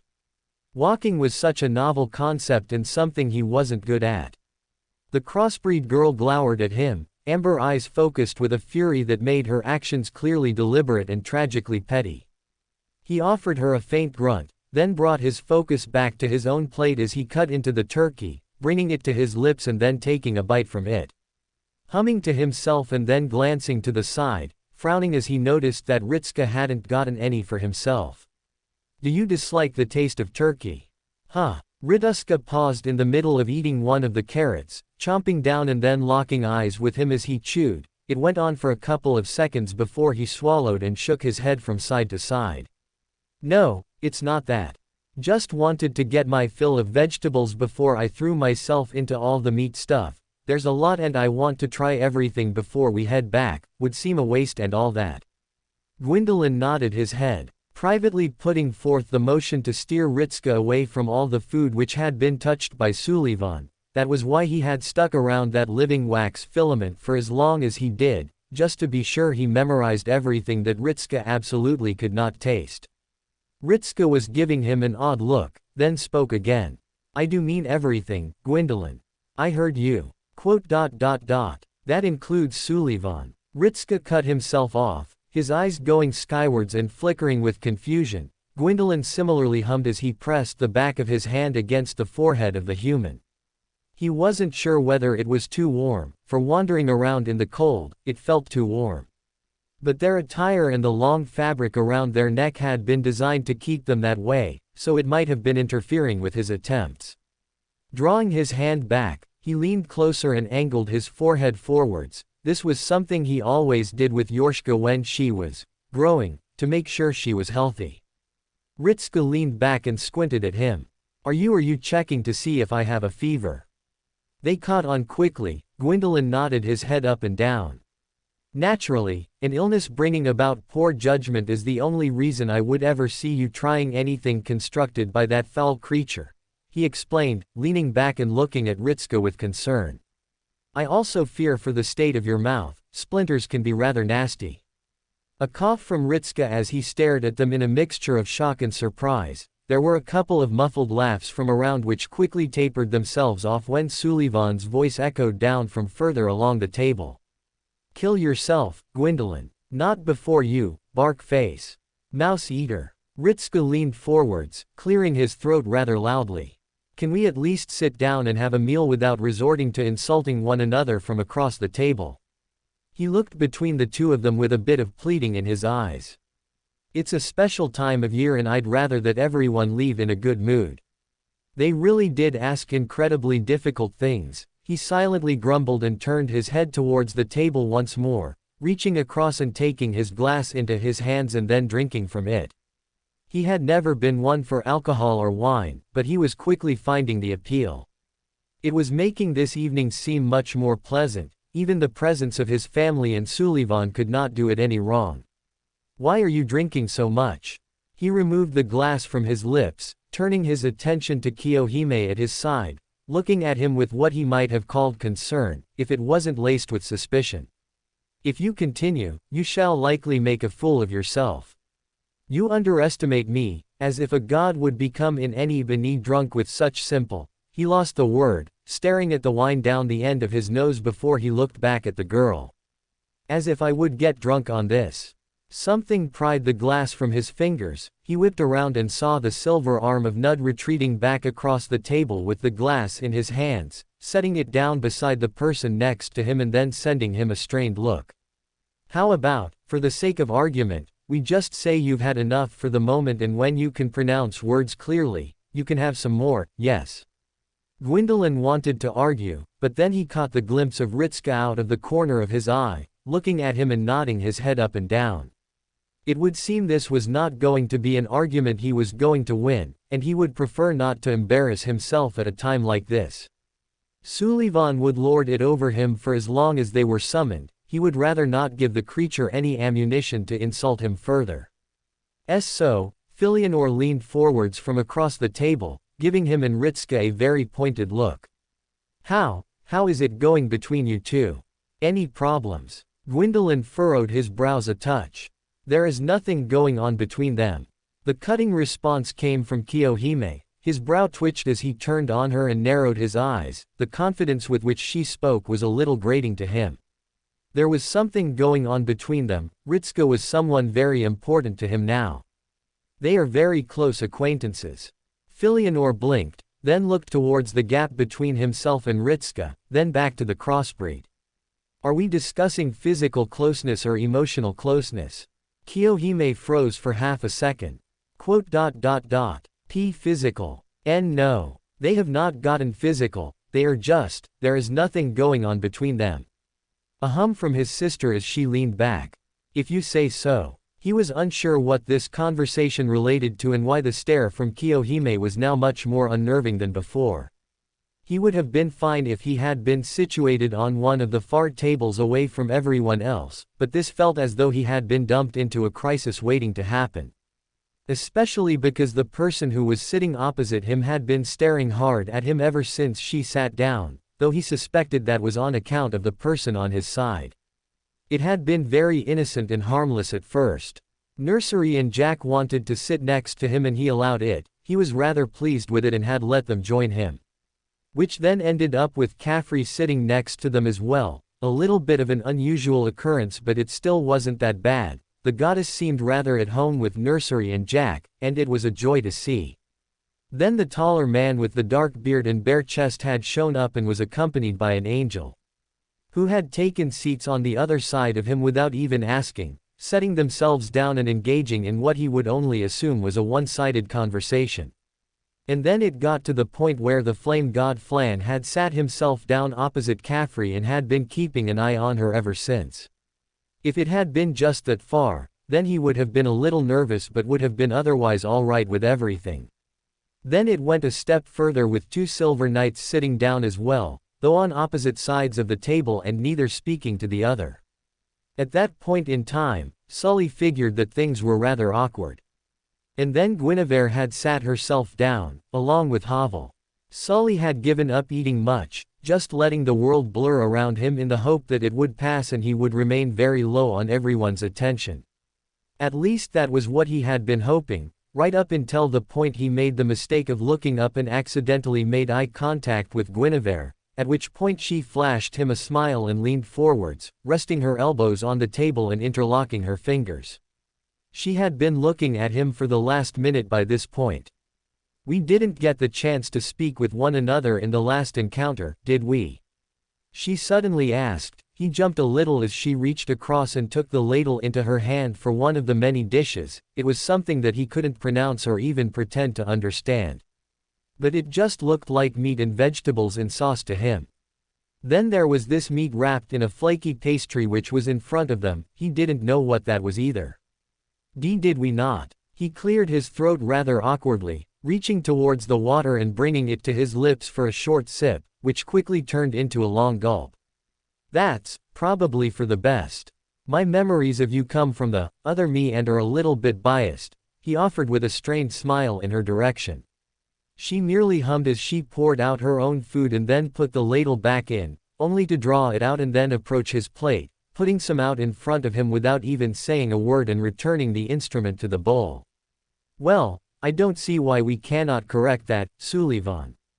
He prefers to be called Sully. The voice of nursery might have sounded polite on account of it being young, but he could tell it was cold. It removes him from his other self. They do not have a very good opinion of the other, unfortunately. Guinevere hummed. Is that so? I see. I suppose I have my own reasons for disliking your older self, but it seems we have some things we might agree upon. Sully. She flashed him another smile that felt a little less intimidating than the last, moving her attention onto her own plate as she glanced to the side. So, Caffrey, I see that you have amassed yourself quite the amusing little troupe. We're troops. The muffled voice of Jack had him sigh, turning his head towards her and waving his hand slightly. She stared back at him and tilted her head, cheeks bulging on account of stuffing her face with some of the buttered bread slices.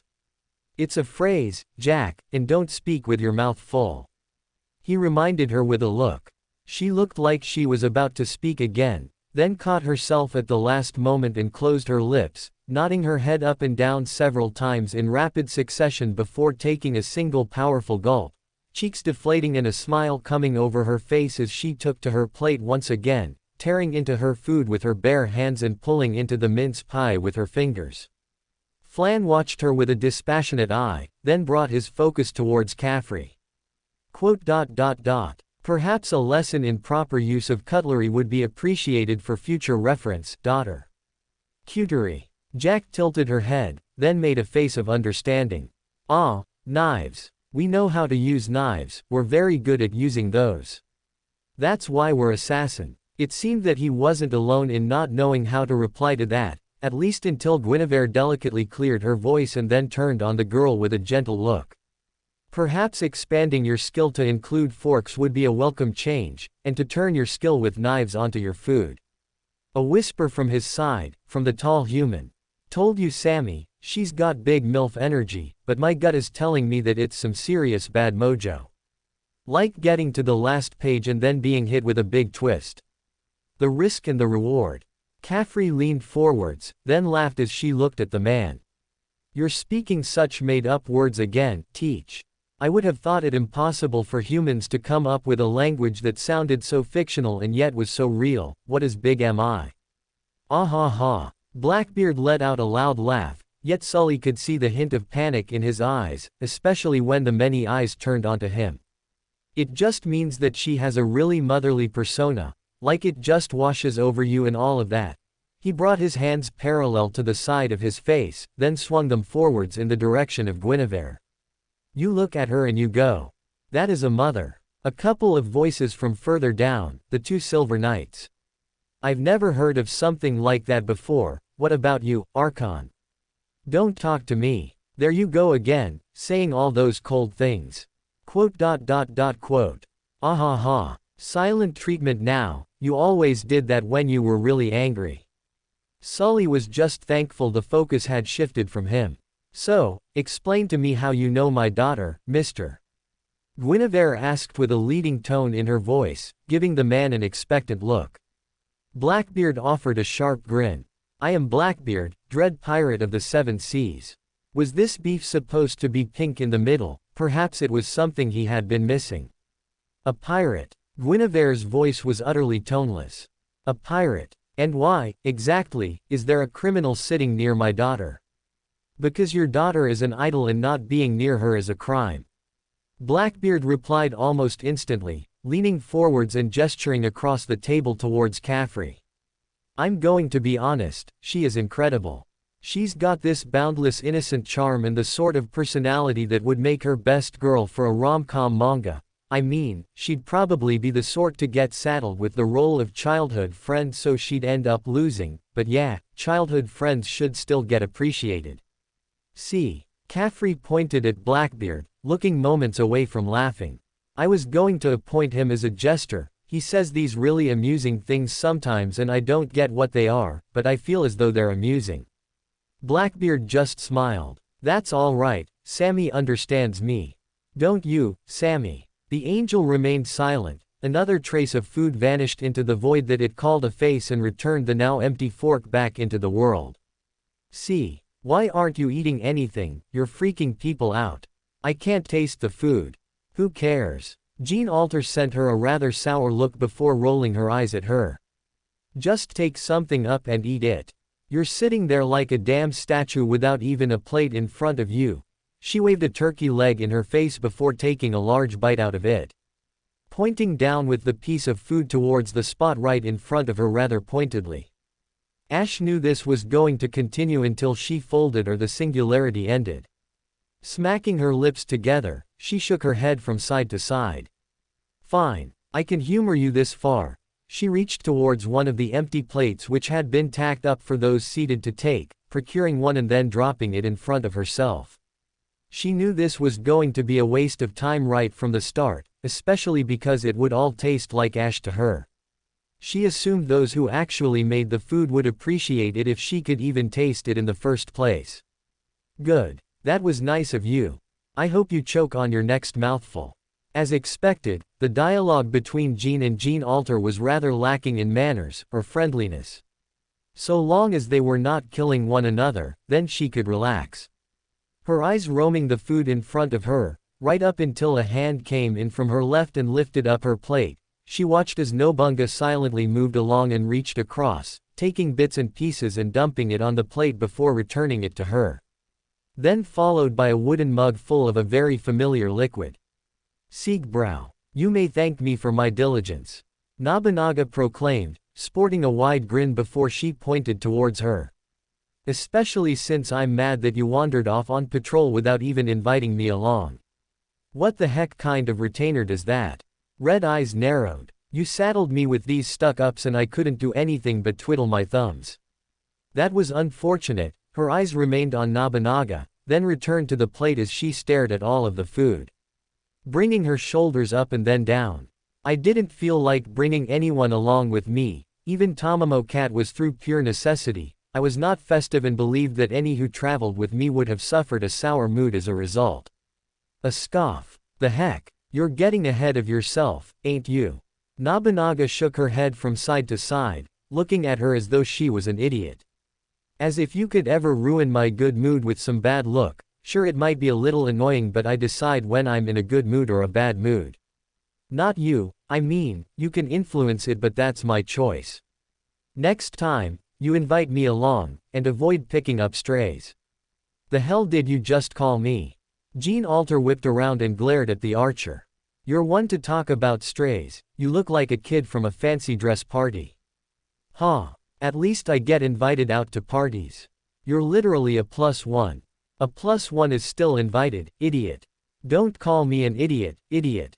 Ash brought the Siegbrow to her lips, taking a quick sip of it and then pulling away. Despite the situation, she felt the world bleed away as she stared down at the reflective liquid in the mug, her own warbling reflection staring back at her. This was a bizarre experience, one she would not soon forget, and though everything about it screamed as though this was wrong, she could not imagine not doing it in the first place. Deep within her, there was something about this which she was enamored with. She took another sip of it as the other women argued around her. This is a festive time, do not embarrass yourself with this display, Witch of Dragons. Huh, oh, great. Jean Alter turned on the voice and then scowled rather fiercely as she found herself looking at Artoria Alter in the dress of Santa. An almost smug look in her eyes as she stared down at the false saint. I heard from this one that you were slumming it up as Santa, but I can't believe you actually did it. Who the hell let such a foul and tainted woman like you put on a hat and go near kids? Did they just hate them now or something? Artoria Alter inclined her head, raising her brow. Such cold words, is that any way to speak to the one who intends to grant your wish?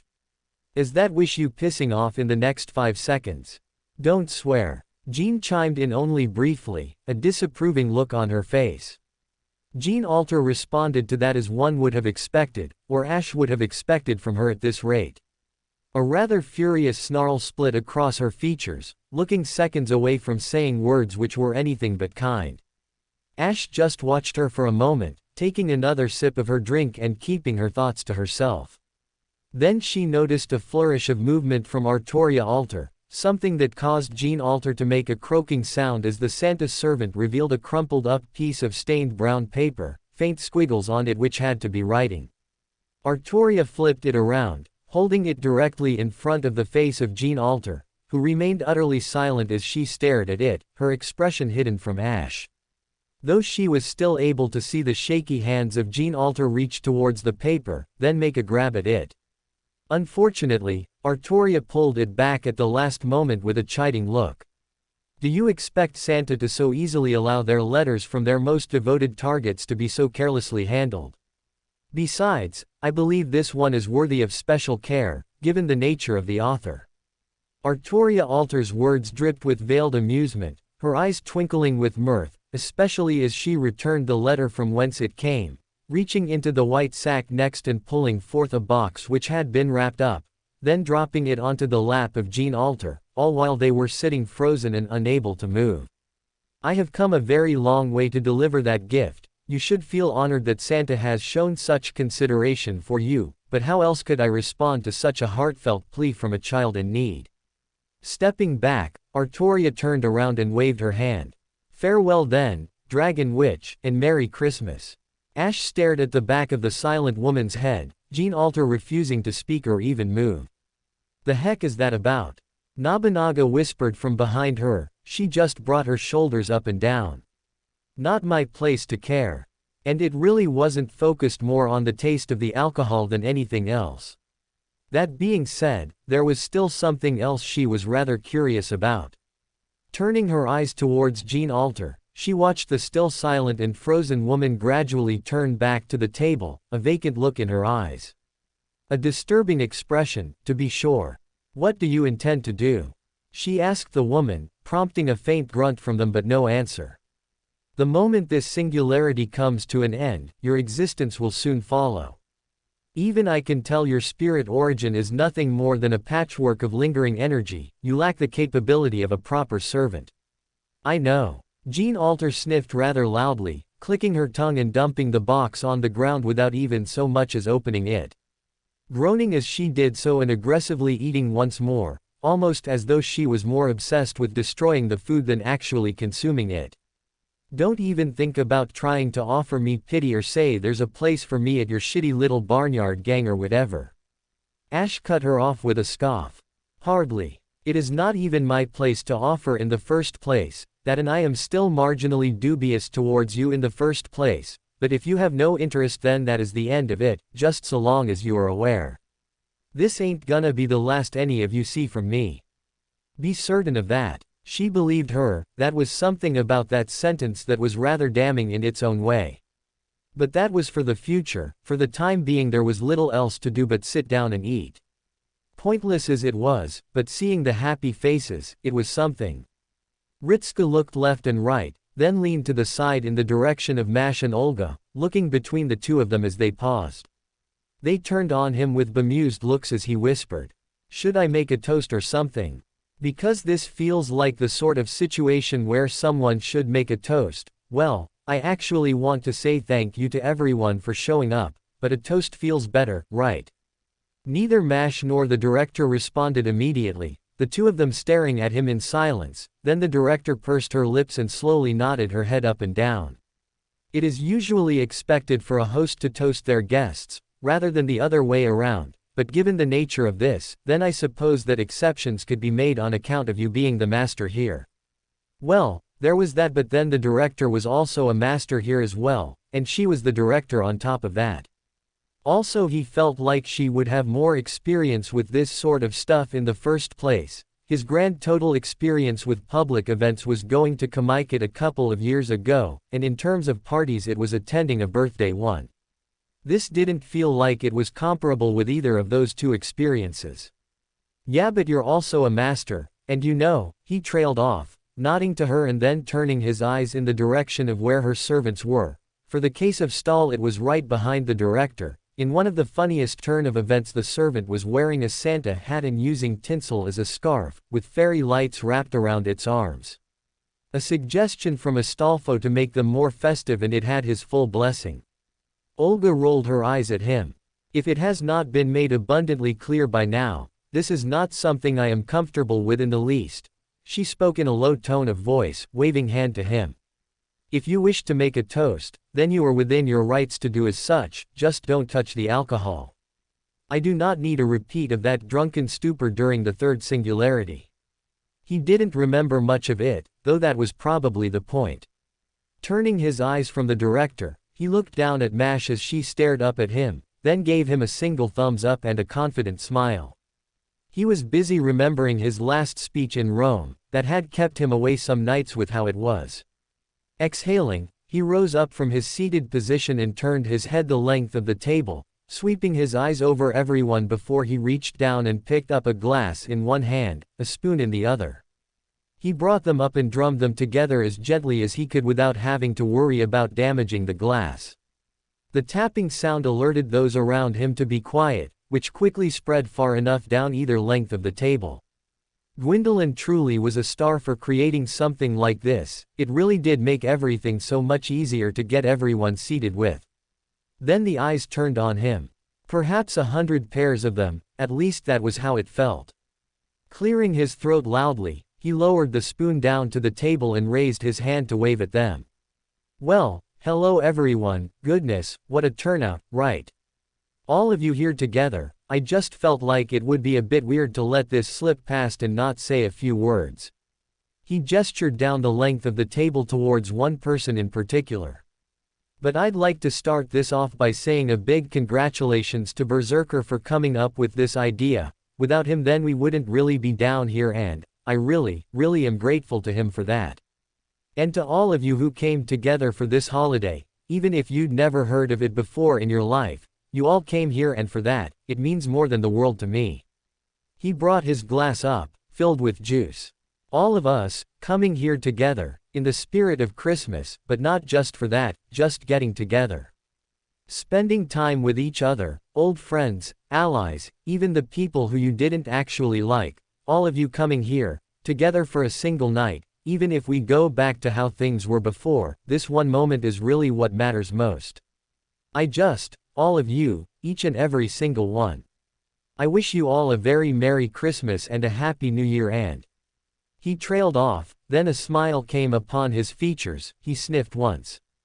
And I look forward to celebrating next Christmas as well, but I've got a feeling it'll never top this one, because I know that for right now, as I look across all the people here tonight, gods, humans, dragons, living stories and legends.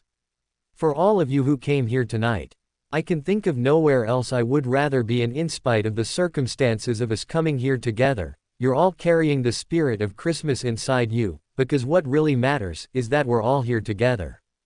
Silence. Someone down the line raised their own mug. Ritska locked onto Ash instantly. The blonde had a vacant look on her face as she rose from her seat, mug still in hand, and nodded to him once. Then spoke up. I hope you enjoy this holiday and all those that come after. Have a happy Christmas. Happy Christmas. Happy. Merry. Ha. They all rose from their seats, one by one, and brought up whatever they had been drinking with in celebration, putting their mugs and glasses to the sky and spreading the words. Even a little further, not more than a couple of seats from him, he could see Sullivan briefly raise his glass even as he remained seated before going for a drink. That nearly made him laugh again. Lowering himself back down, he turned towards the director and smiled. Merry Christmas, by the way. Mash, director. The director stared at him in silence, then offered a single faint smile. To you as well. Almost weekly Santa altar, epilogue. It was a shame they could not have brought everyone back, but he was happy with the knowledge that he had met with his sisters once more. They were not as troubled as he was. Then again, perhaps they were lucky in that they died before him, they never saw the end. But that was in the past now, he had done what was needed and it worked out well in the end. It was nice. Aha! He stopped in the hallways of Chaldea, turning around and finding the finger of Vinci pointed right towards his face. His eyes moved along the length of the digit, then right towards the deep blue eyes of the owner, an accusing look deep within them but countered by the rather wide smile on her lips. You're a lot sneakier than I thought, you know that. Drawing her hand back, she folded her arms over her chest and rocked back and forth on her heel. Didn't even think twice before being drawn into a competition with pharaohs. She fessed up the moment I caught wind that something else was happening. You sent her to distract me, did you? That was Romani's idea. He shifted the blame only a little, before he shrugged and added on. But I thought that it would work out better as well. I had a chance to communicate with you and did not. I supported the plan to keep you in the dark. I had hoped you would have had the chance to come away, but in the end, you remained in Chaldea. That stung. She must have noticed it. Her expression fell a little as the smile on her lips turned more reassuring. Her hand reached out and fell onto the side of his arm, giving it a gentle squeeze. Hey, that was my choice. Much as I might have loved to come down, someone needs to make sure there is a Chaldea to come back to. I'd turn my back for 5 seconds and someone would break something. That being said, there is also a Christmas party being held here, though it's more of a casual afterparty at this point. It was not the same. They both had to know that. The clear disparity between the two of them could not be ignored. Yet he could understand it. They both had the same goals. Those two parties, they would bring everyone together in the spirit of this holiday. A single day, set against all others where disparity was just a little bit slimmer than normal. Nodding his head up and down, he offered her a tiny smile. In that case, I hope that you have fun at that party, or casual meeting, however you might call it, Vinci. You are owed just as much joy as all those who attended the festival in the snowy land. She gave him a small look. I heard that it was also your idea as well, and how humble you're being about it. It turned into a rather proud expression. She stepped back with her hands on her hips and an approving gleam in her eyes. Now that was something special. You really built something down there, Berserker. You helped build something that brought everyone together, if only for a moment, and that's all you. You should be very proud of that. His face felt a little warm. He turned his head away from her and stared at the walls around them. The heat still remained. I did what anyone else should have done. It was a holiday to bring together family. It would only make sense to celebrate it, wouldn't it? Besides, everyone contributed to it in the end. So I'm not the only one deserving of praise. Really, if he had been left to his own means. Every great creator starts with only a little idea. Vinci remarked with a shrug of the shoulders. Just making sure we never lose that spark. You've got one heck of a spark inside you, that much I can tell. But I think the most important part of it is, did you have fun down there, Berserker? I did indeed. Then that is all that matters. He shook his head from side to side. There is another matter, far more important. He brought up his right hand which had been clenched into a light fist. He had been looking for the right moment to find her, but if she was here now then it was all that mattered. The confusion on the face of Vinci lasted until he held it right in front of her eyes. She blinked a couple of times as she stared at it, then slowly turned her gaze up and towards him. He was certain that when compared to something she made, it would have looked like quite the mockery, but to him it was the best he could do at the time. I heard that it is a time to give gifts as well. I have already given my master one and wanted to give you the other. Crudely bent black metal into the shape of a 5-pointed star. In the center of it lay a small glowing gem of green light. He had gone to the little brother Sully after hearing about their talent with spells. He'd barely needed to ask before they did as he inquired and filled the center of the metal skeleton with a gem. Right behind it was curved metal in the shape of a trail, slightly blackened to look like a trail of smoke. Old brother Andre gave me some metal and he trailed off, shrugging his shoulders. I didn't know if you wanted anything. I am rather new to this holiday, but I thought it would be a shame if you got nothing at all. Vinci slowly reached up, taking it out from between his fingers and looking it over with a complicated look in her eyes, humming as she examined it. Then, slowly but surely, a smile crept onto her features. Not as wide as the others, but this one felt more pure. It was different from them and much better. That was all he could say, the disparity of a simple smile. You gave the director one. I did. And how did she react? She stared at me for a couple of moments before she took it without saying a word, but she did thank me for the consideration as I left. He was happy she took it at all. He knew what it looked like. Even he with his limited knowledge could tell it was an ugly-looking thing made of old metal and simple sorcery. Not truly one of the great works of art like Vinci could make. Another hum from Vinci, then she gently closed her fingers around it and nodded her head up and down. I think it's absolutely stunning. A lot of passion in this little falling star of yours. Why did you pick it though? Because it was beautiful. I'm glad you think so. Vinci nodded her head, rolling her jaw from side to side. Merry Christmas, Berserker. You as well, Vinci. By the bonfire, finding a hobby. His eyes lingered on the ingredients in front of him, then moved away from them and towards the individual who had been examining the side of his head. Without warning, she gripped his wrists and then brought them up and right in front of her eyes. Each of her bright orbs scanned his fingers and sniffed at them before lowering them down. He didn't make an effort to fight her, content with just letting it all unfold. He had put himself forwards, and if this was how it was performed correctly, then he would leave her all to it. Letting his hands return to his side, the woman moved her large paws up to cup her chin as best she could, though the end result was hiding half her face behind her hands like a scarf, and tapping away as she rocked back and forth. When she did speak, it was not quite an accusation, but it wasn't all that casual either. You did wash your hands with soap and water, didn't you, Juan?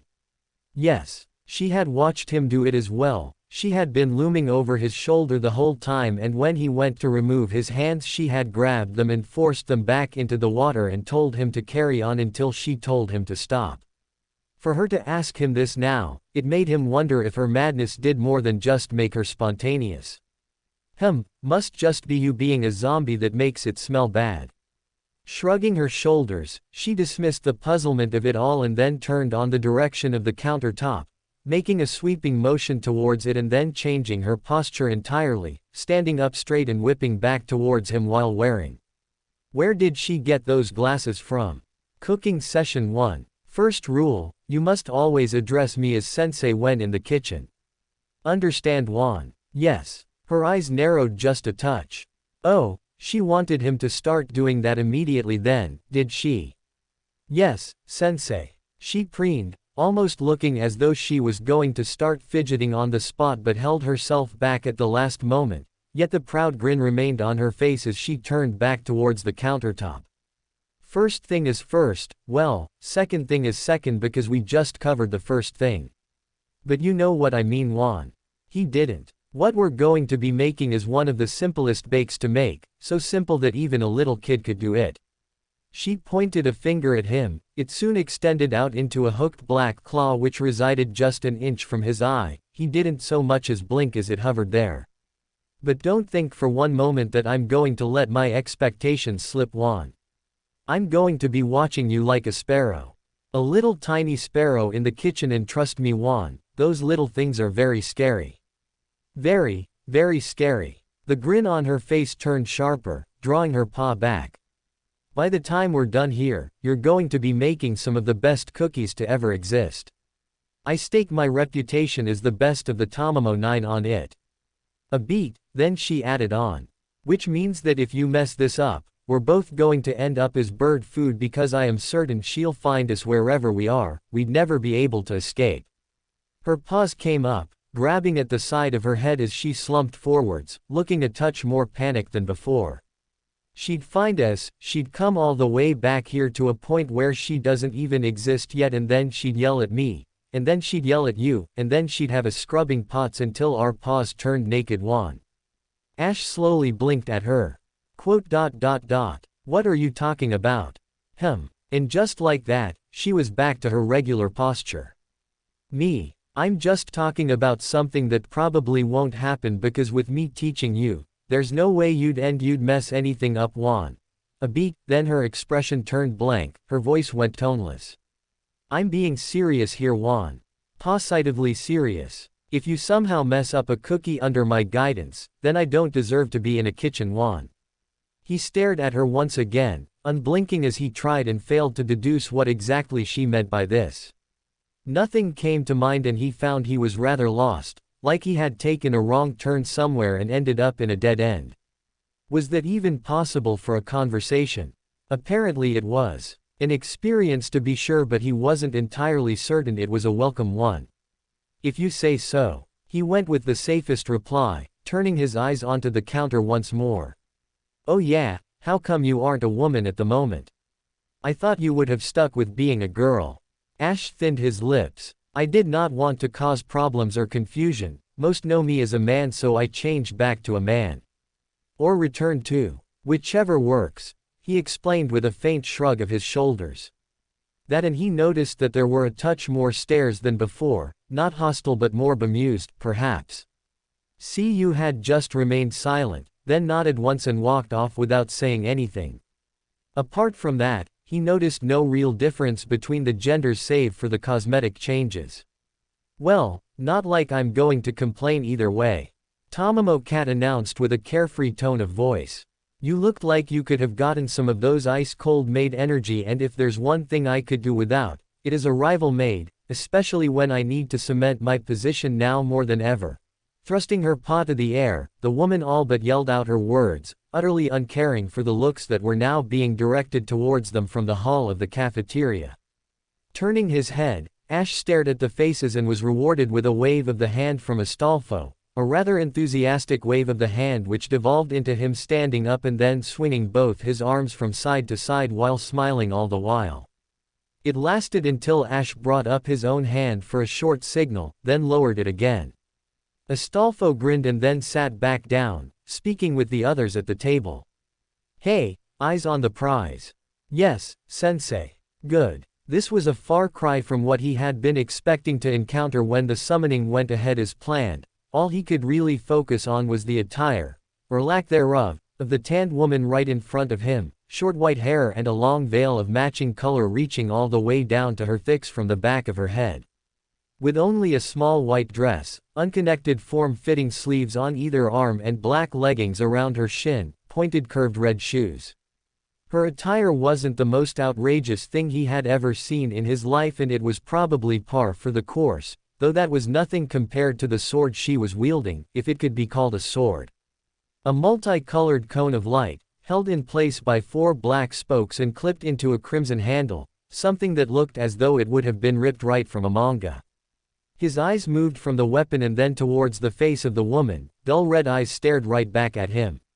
A vacant look that was rather similar to that of Ash, now that he thought more about it. The woman said nothing, just staring at him with the sword held loosely at her side. In fact, neither one of them said anything. His patience in waiting for her to introduce herself went on for a few seconds, without even a twitch in her face or posture, like she was a statue of some sort. Eventually, he cleared his throat and stepped forwards, opting to be the one to take the first step in this little introduction, giving the woman the best smile he could muster up and extending a hand towards her. Hello there. I'm Ritsuka Fujimaru and this is Chaldea, happy you answered the summoning. A quickly glanced over his shoulder and a nod of the head to Mash, something she understood immediately, and stepped forwards as well to speak and introduce herself. And I am Mash Kyrielite, demi-servant of Chaldea. The eyes of the woman didn't so much as wander from him, still focused on the hand which he had extended towards her. Almost as though there was something about it that was confusing, or at least he interpreted it as such. It could well have been offensive, or near enough for her. That might have been why she was seemingly content with just staring at the hand without doing anything. His fingers started to falter, the arm lowered itself back to his side and he awkwardly disguised a cough as a clearing of the throat once more. Not every servant was personable, but he had absolutely no clue who this was. Unless he was missing something, they could have been. Actually, he briefly recalled something during the last time they met Solaire, and it was only because of how weird it had been to consider. A woman with a rainbow sword. His eyes darted to the weapon once again, then towards her as he internally put the pieces together. This was the woman that Gwendolyn and Artemis had met and fought with during the time they were all waiting for them in the pit, which probably meant he should pass along a word of warning to Gwendolyn. Their debriefing of the encounter had involved a lot of silence and a lot of tense looks. So, he drummed his fingers along his side, her eyes met his and the silence resumed once more. The smile on his lips was starting to hurt a little, probably going on for much too long. Do you want to tell us what class you are? Saber. The woman replied after a single second, not even a hint of emotion in her words. I am Altera. Still not ringing any bells. The Hun. Servant of the war god. Ah, Altera the Hun. His face blanked, bringing up a single finger as he furrowed his brows at the woman for half a second, then slowly turned his head away from her and towards the others in the room. The comprehension was quick to come upon Mash, who was now sporting a similar look as he was. Then he glanced towards the screen where Romani and Da Vinci were standing. Both of them were looking at Altera with fascination. Then Romani's voice chimed through the microphone. Am I putting another name on the board? The list of corrected genders was getting quite a few names at this point in time. Wait a second on that. He waved down the man, then turned on the woman once again, who had sent a small look in the direction of Romani. Only when he was facing her once more did she bring her attention back towards him. When you say you're the Hun, and with the name Altera, do you mean Attila the Hun? Her expression twitched for a brief second, eyes crinkled and her lip turned down for a ghost of a second before it all reverted back. When she spoke again, there was an edge to her voice that hadn't been there before, a rather clear warning when coupled with her next words. I don't like that name. I am Altera. Altera it is then. He didn't argue with her for a second on that, turning around and giving Romani a single nod of the head before he stepped back and allowed the saber servant down from the summoning plate. Her eyes roamed the room before they landed on him once more. We are contracted. You are the master and I am the instrument of destruction. Oh wow, she really was like Ash, wasn't she? On the outside, he just nodded his head up and down. All right then, so welcome to Chaldea, once again, at the risk of repeating myself. Happy that you showed up and looking forward to working with you in the future. Turning side on, he gestured towards the door. In the meantime, I'd be happy to give you a tour of the facility. Help you get a feel for it if you ever want to go for a wander round and introduce you to some of the people in the hallways. Altera looked as though she was just silently judging him behind her cold expression, then the sword disappeared from her hands as she walked past him and towards the door, coming to a halt and then speaking once more. If that is your command, I shall also use this as a chance to examine Chaldea as a civilization. He blinked. Do we even count as a civilization or are we part of civilization? It was a question directed towards Mash, though she didn't get a chance to answer it before Altera did. All is civilization to me. Her head turned ever so slightly, just enough that she could look at him out of the corner of her eye. And they are all good or bad. I shall determine if Chaldea is a good or bad civilization. Somehow he got the feeling that being a bad civilization in her eyes wasn't necessarily a good thing. It probably wasn't a good thing on moral grounds, but being regarded as a bad civilization on any other grounds around the person who called herself an instrument of destruction just sounded like a bad place to be in, period. He blinked, then straightened himself out as he realized what he had just come to terms with in the span of a couple of seconds. Leaning towards Mash and speaking in a whisper. Do you think it's telling that she literally just threatened all our lives and I didn't even blink at her? Because I think that's really telling to me and I'm slightly worried. Mash opened and closed her mouth, a thoughtful look on her face for a couple of moments before she replied.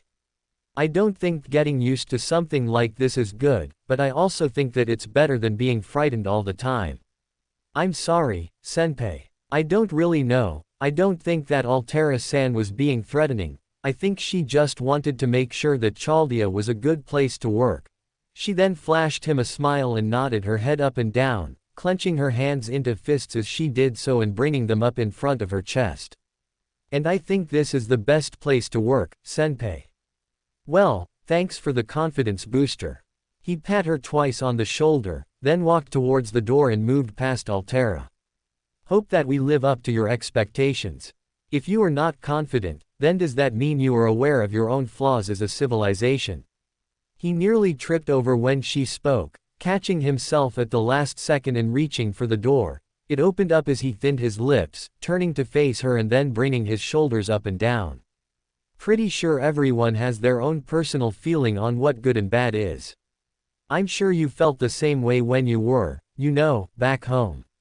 I know a couple of servants who have their own little problems, but on the whole, I think that we're a good place. Altera stared at him with that same unblinking gaze. I did not consider differences of opinions. Civilizations are good or bad. That is how they operate. She stepped past him without another word, leaving him standing there and staring off into space. His lips pulled down into a touch of a frown, glancing and staring at the back of her head for a couple of seconds, then returned it to Mash. They both shrugged at one another, then took off after Altera. He was now debating on what would actually be classified as a good civilization. Chaldea was a civilization, everything was a civilization in her opinion. It incorporated a culture, it was a gathering of many different individuals under a single goal.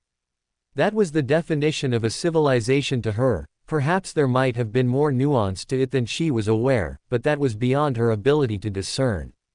Everything that existed before her was a civilization, her role was to examine these civilizations. In the past, she would destroy them without question, that had been her single goal. But now there was a difference. The human incineration, she knew of it the moment she had been summoned into the world. All of human history, every civilization, had been turned into nothing. Both good and bad civilizations, those that should be destroyed and those that should have been spared. It was indiscriminate destruction of all. That was not acceptable to her. But neither was accepting Chaldea without question. Any civilization that existed needed to be judged. She needed to understand if Chaldea was a good or a bad civilization. The only way she could conclude that was with examination of the entire facility from top to bottom, everything they did and everything they accepted, every single fiber of being within this place needed to be laid bare before her before she could determine whether it was a good or bad civilization. However, if Chaldea was a bad civilization, then what was she supposed to do then? That had yet to be answered in her mind. Their goal of restoring human history did not make them a good civilization. All would have strove for the same purpose, it was simply that of survival. Everything held a desire to continue existence, both good and bad. Thus, Chaldea's best chance at survival lay with undoing the human incineration. That alone might be a good outcome for some, but it would also mean that the bad civilizations would be returned to history. The ones she had personally destroyed as well.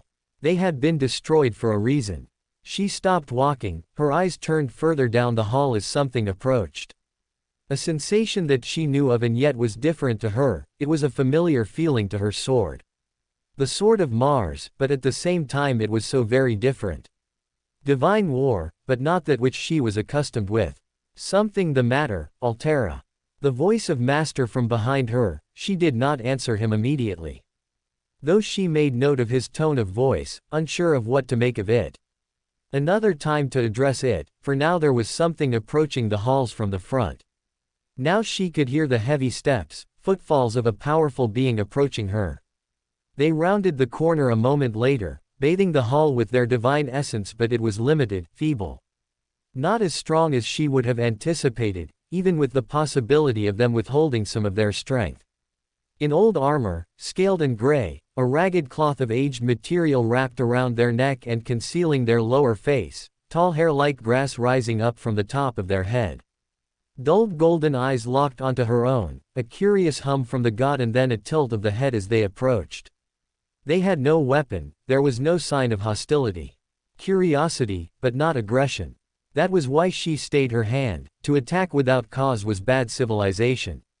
"Oh, hey Farum." Master greeted the god casually, stepping forwards and raising their hand up in a short greeting. The god briefly looked in his direction and nodded once, then returned his gaze to her.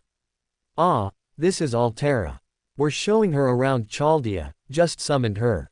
Altera, the god, Farum, repeated the name under their breath and then leaned back slightly, bringing their arms up and folding them over their chest. Their height was easily greater than her own, but size meant nothing. She had fought taller in the past. "A name I do not know, but I sense something connecting us. How peculiar that is, some measure of divinity about you, but it does not feel. Have you some connection with a war god?" "Why do you ask?" A shrug of the shoulders. "A mere intrigue on my part and little else. What business you have with the gods of your own land is no concern of mine, so long as it does not bleed over, then we shall have no qualm with one another." Unfolding their arms, then leaned closer and looked her over, something passing through those golden eyes of his. "You are not human, but you are no lordkin either, something new. Something very new to me." She remained silent, keeping her eyes on the god without even blinking. He made a small noise, then returned to his original posture. "I expect no answers from you if you have no wish to give them. It is a passing similarity that brought me here and little else." Turning his head, he nodded once to Master and then started to walk, moving past her and down the hallway before he paused, turned on his heel and looked down at her. "I await the time where I might see what relation you have with a war god, for it feels very strong to me, be you of their covenant or their killer." She did not blink, but there was something about his words that was strange to her. "If I had defeated a war god, would you not be troubled by this?" "For what reason?" They sounded rather puzzled. "All beings who enter battle should be aware of the possibility of death. Not even we gods are exempt from this. On a greater scale we might stand, but we die all the same when faced with an equally powerful foe." He brought his hand up, rubbing at his chin through the fabric. "That being said, you will doubtless find others who do not share my reasoning. Supposing you did battle a war god and bested them in combat, then that just meant you were the greater warrior of the two. Nothing more and nothing less." Her brows furrowed just a touch as she stared at them. "Is that all that matters to you?" "No," he replied after a second, lowering his arm and shaking his head from side to side. "But it is what it is." He narrowed his gaze at her. "I see such a cold look, so distant and so separated from it all. Well, it is no more of my business." He straightened out. "I am Farum, former god of war." "Former. I parted from that title many long years ago," he replied, letting out a short breath and turning his back on her, walking through the hallway once more. "I am just Farum now, nothing more and nothing less." He was around the corner before she could even think of a reply. She could not think of a reply even now. Staring at the spot where he had vanished, then she turned to her master and his assistant, looking between the two of them for a moment before she posed a question to them. "Is he the sole god here?" Master blinked, then shook his head. "No, we've got quite a few other gods here. Hey, we've probably got enough to set up a pantheon or something at this point, haven't we?" Her eyes narrowed. That did not sound appealing to her in the least. "Is that what Chaldea's intention is? Return the gods unto the world?" "What?" Master turned to her with wide eyes, blinking rapidly and then bringing up his hands, waving them from side to side. "No, no. I was just making a joke. I don't know anything about returning the gods to the world. I don't even think that's possible in the first place." He paused for a moment, then turned to his assistant with a tilt of the head. She silently shook it in a negative way. "Yeah, I didn't think so." She relaxed, if only a little. "I see. Are they all like him?" "Who, Farum?" Master made a face. They've all got their quirks and some are a little more. I'm not gonna talk about them behind their backs like that. Just keep in mind that they're all very different." He turned away, then resumed walking. "But Farum is one of the more down-to-earth sort of ones. Down to earth. The words did not make much sense to her, surely they were all on earth, unless. She understood now. He walked along the ground while others flew, that was what he meant. Perhaps there was some greater meaning to his lack of airborne capabilities. That being said, she was rather puzzled by what he meant by abandoning his title as god of war. She had not known that a god could stop being a god. An unmoved shake of the head from within, she put the matter to one side and focused on the master. He had not caught her words, or if he did not react to them. Instead he was already moving down the hall once more, only stopping to shoot her a small glance to check whether she was still following. She resumed her pace, acutely aware of the assistant behind her. Yeah, one thing you should be aware of is that we've had a little breach on top of the incineration as well. Master explained further, making a gesture with his hand as he walked. Something to do with the second magic, or so the director calls it. Basically we've got visitors from another history crossing over into our own for whatever reason, still not entirely sure as to why that is, but I'm sure we'll find out eventually. So if you see anyone that you don't have any knowledge of, they're probably from the other world. Like Farum. I see. Master made a small noise at her. You don't sound all that bothered about that. He commented, that was all it was. A simple observation. I am not concerned in the least. She explained for his benefit, if he searched for an explanation then he would get one. The influence of another world does not change my opinion or my role. I am a weapon of destruction, the nature of my enemies does not change their status. Master pocketed his hands, then made a small humming noise with his mouth. Fair enough, I guess. Anyway, this is mostly just the up for lease wing as we've called it. Most of the stuff around here is empty space at this point. Think we've got a couple of storage rooms that aren't in use. He paused for a moment, then stopped walking and brought his hand from his pocket to rub at his chin. Think it's on one of the lower floors actually. Couple of the other servants keep going down with Nero for something. The name clicked with her in an instant. Emperor Nero Claudius Caesar Augustus Germanicus. Silence from the dark-haired teen. He slowly turned around and stared at her with bright blue eyes full of bewilderment for a half couple of seconds, 1.43 to be exact, and then he replied slowly. Yes. Of the Roman Empire. Unless there was another one I'm missing, yeah. She maintained her gaze upon him, taking a single step closer which he did not retreat from. Are you aware of the history of the Roman Empire? A nod of the head. For the most part, I'm aware of the gist of it. The Roman Empire is a bad civilization. You are contracted with Emperor Nero. Therefore, you are allied with the Roman Empire.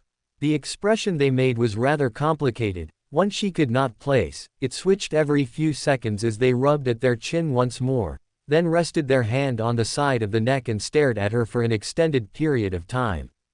I mean, the Roman Empire has done bad things in the past and I'm not going to deny that. We've helped the Roman Empire in the past as well, but I wouldn't say we were allied as much as it was that we had a common goal. But, his head teetered from side to side. You can work with people without liking what they do. We've got Boudica here as well. You'd probably know who she is as well as what her history is like with Nero. Boudica, Queen of the Iceni. Her history was laid bare as well, as was the destruction that was done. That was also bad civilization. The actions against the Romans who had done her no wrong. It was true they were a bad civilization, but then what was done unto them was no different. It was what made the Romans a bad civilization to begin with. It was a paradox within her. Boudica had done that which she did not agree with the Romans for doing. I see. That was all she could say. She retreated a single step and kept her eyes on the master. Though he said nothing to her, still looking into her eyes. What was that she saw in those blue orbs? Doubt. Intrigue. Scrutiny. Did he, perhaps, not believe that she truly understood the ramifications of what he had said? But yeah, whether you agree with Rome or not, we've all got our reasons for being here now. We all want to keep on living, Master muttered, rubbing his hand against his neck and drawing his lips into a thin line. Nero is a biased source for how good Rome is, that's just how she is. Chaldea isn't going to keep slaves though, if that's what you're worried about. We're hardly a conquering army either, we're just a bunch of people. You are a civilization. Whether you believe differently or not does not change it. You are a civilization. A shrug of the shoulders. If you say so. He turned away, offering a faint smile and continuing on. Come along then, we've only got 6 floors with power, so that's where most of the other servants reside. We'll probably run into a couple of them doing things, I guess. She turned to the assistant and tilted her head. They keep themselves active. The assistant blinked, looking startled at suddenly being addressed, then rapidly nodded her head up and down. Oh, yes, Altera-san. Some of the servants have wanted to keep themselves busy when we're not being deployed, so they have set up a variety of different activities to perform. Some have been forming exercise groups. I believe that there is a rumor of a film club being set up. Master abruptly whipped around. Wait, seriously? How come I didn't know any of this? You didn't? Assistant looked rather surprised. I thought that Carrie-san would have told you, it was her idea. I don't doubt that. Intriguing. Master continued to gesture in the direction of the rooms and spoke of them. She made a mental note of everything she encountered thus far. Storing it away, it was nothing more than names and titles. Harmless information that supplied her with nothing. It was as they came upon the doors to the lift that she sensed something else, another servant on the other side. Parting doors revealed the cloud of black miasma clinging to a dark plate metal, a single crimson band of light across the front of the head staring back at her. On the other side was another figure cloaked in darkness, though this was less hazing to her eyes. A simple black sheet draped over them with a mask shaped to look like a skull peering at her through the hood. Lord Fujimaru. The skull man bowed his head just a touch in greeting. When his head was brought back up, he turned the mask on her. For a moment, it looked as though the mask morphed its appearance to resemble a raised eyebrow, but she detected nothing out of the ordinary. Another servant joins our ranks. Master nodded. Hey, Hassan. This is Altera. Altera, this is Hassan of the Cursed Arm. An assassin. The head of the Hassan inclined just a touch, but said nothing more on the subject. The 3 of them stepped onto the elevator as the doors closed. So, a bit of a surprise to see the 2 of you together, or were you just getting the same lift and bumped into one another? Master quizzed the 2 servants. The shadowed armor remained silent, leaving it to the assassin to speak. We were both enlisted for assistance by the Caster Pharaohs. Hassan replied to Master, bringing up a hand and gesturing to the silent servant. She required aid with something that would counter the effects brought about noble phantasm and personal skills. I believe her hope was to create something to penetrate such defenses, though she was disheartened with failures thus far and sent us away. Ah, I see. A nod of the head from Master. He pocketed his hands and looked between the 2 of them. I guess that would definitely come in handy if it works, though if it were that easy, then most people would probably end up doing it, wouldn't they? The assassin made a small sound of amusement. I would bring shame to the old man of the mountain if I could be so easily seen within a single afternoon. My concealment is born of many experiences. Even the arts of magic have their limits, but that is nothing to the determination of Caster Pharaohs. The assassin straightened. She is rather determined. Perhaps she will be met with success if one had a lesser skill in the art. That would probably have helped, but between you and Sasaki only one of you actually has presence concealment in the first place. True. Employment of an assassin, and yet he spoke of there being only 2, one of which did not even have the skill associated with the class. Unusual. If they intended to make use of the assassin, then why would they have so few of them in the first place? They clearly agreed with the practice if they kept the servant around, yet they did not have many. Then there was the other servant in the elevator who had yet to make even a single noise. She turned her eyes on him, staring blankly into the red visor of the helmet. She could gain nothing from them, some manner of mental interference that made them seem different from the world. It concealed much of their information and even parts of their physical appearance. A noble phantasm, but it was still active. Can you not turn off the cloud? The head of the servant turned on her with a low metallic groan. The red visor flashed for only a moment, then a noise echoed from the figure. Ew. She blinked. They were a berserker then. That up ahead is the training simulator which is, Master trailed off, lowering his arm from where he had been pointing and putting it down at his side, tilting his head at an angle and raising a single brow. Which is currently in use with someone. But yeah, that's where servants go when they want to train or otherwise make use of for some reason or another, but mostly train. Every now and again it gets turned into some spooky forest or an old town for something. He turned to his assistant. Do we just use this for training or an Elizabeth concert? A nod of the head from the girl. Yes, senpai. Altera did not know what an Elizabeth concert was, and yet the moment he uttered the words, she felt a slight tremble in his voice, associated with fear or discomfort. That would imply that whatever it was, he did not personally like it or approve of it. Yet they spoke of it as though it was a common occurrence. Unusual. If they disliked it, then why did they continue to use it? Was it a common feature of Chaldea? Were they bringing pain to their own subjects? That felt like something a bad civilization would do. Alright then, figured we'd have done something else with it by now, but I assume it's more with power constraints than anything else. Master scratched the underside of his chin, then shrugged his shoulders before he approached the door to the simulator, as he called it. Anyway, might as well pop in and say hello to whoever's in there. Meetings have been fairly sparse, but I assume it's because most servants are headed off to the cafeteria at the moment. Why? He turned. Oh, it's nearly lunchtime. She still didn't understand. Did they watch the other humans of Chaldea eat? Master blinked very slowly. No, they go there to eat as well. Her brows furrowed a touch. Servants do not need to eat food. Why would they travel to cafeteria to eat? They like the taste of it. She found she did not have a response to that. Further examination, for whatever reason, found that it was a reason she could understand completely and support. Though she was not entirely sure why that would have been. Nodding her head up and down to Master, she watched him make a small expression and then resume his walk towards the door, pressing a button and then stepping inside. She followed suit, stopping only at the sound of crashing steel and combat. Her eyes roamed the surroundings. Bright green fields under a sapphire blue sky, as far as the eye could see, and yet it all looked too artificial to her.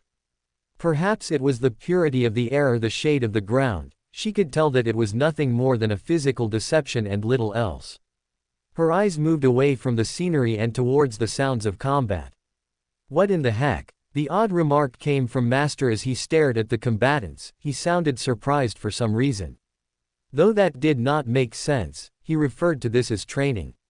For what reason would he be surprised at individuals training?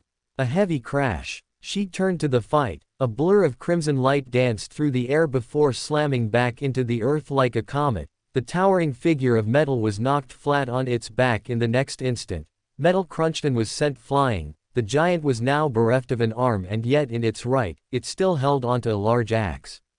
It turned, swinging at the blur only to strike at nothing but the ground, the blur having moved and halted not far from it. A woman in purple clothing, long hair matching hair, and a scarlet spear held loosely in her hands, idly turning it in her grasp as she paced around. The giant turned from the ground and faced the woman once more. I didn't know the director would be here. Yeah, that's my bad. She turned to the voices briefly, Master speaking with a blue-haired man who held an aura of divinity. The red eyes of the servant briefly flickered to her and widened for a half-second before his lips thinned, raising a single brow and then diverting his focus back onto Master. I may have let slip that the last slapped up a goddess when teacher was in earshot of me, and then she sort of, well, the blue-haired man looked rather uncomfortable, bringing his hand up and nursing the side of his head. She got interested and then stalked her out the second she could. Dragged her down here to see what she was capable of. The whole, being declared the equal of a dragon, didn't do her many favors either. Is she going to be okay? Oh, for sure. The man replied, then he paused for a moment, his expression started to drop. Maybe, it'll probably be fine. She's got experience with this sort of thing. I taught her how to parry, so she should probably be alright if someone takes a swing at her head, I think. Altera turned her eyes and landed on another young human. A link of magical energy and a brief flash of her hand revealed the command seals of a master. It meant there was indeed more than one director, a title of authority. This woman was superior to her own master, perhaps in rank if not in skill. Armed with what looked to be a wooden pole as well and with an expression on her face which seemed rather panicked. Certainly room for improvement, that much is certain. The comment from the purple-haired woman was swiftly followed by her body being engulfed with bright light once more, tearing away from the ground with a pulse and then shooting for the sky once more, blurring around faster than most could track. The crimson blur rushed towards the white-haired woman. She threw something at the ground and formed a barrier of golden light and stumbled away. There would have been little time for her to do anything else, not that it mattered as the blur struck the barrier and actually stopped for a fraction of a second, resistance against the attack.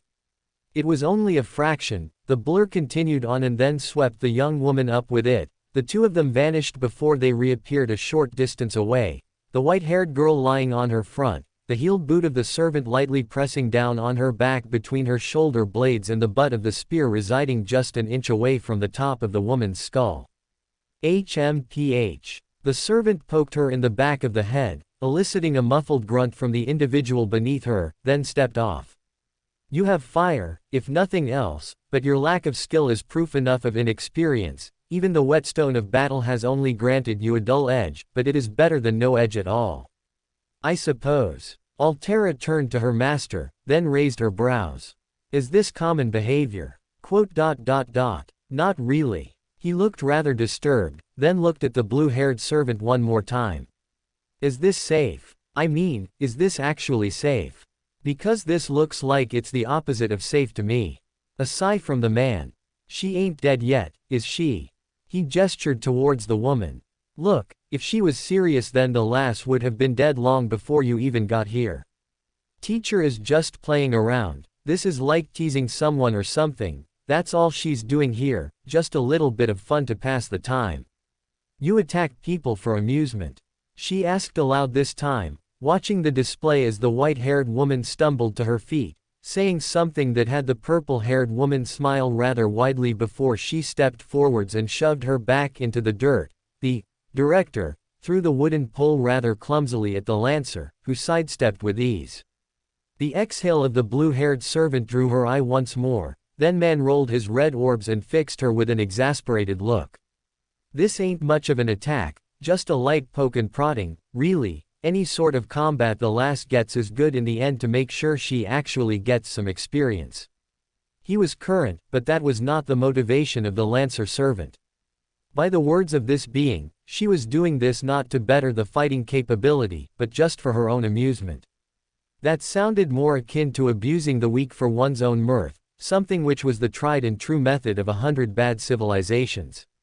It was not something she could agree with, it was not something that Chaldea should allow if they wanted to call themselves a good civilization.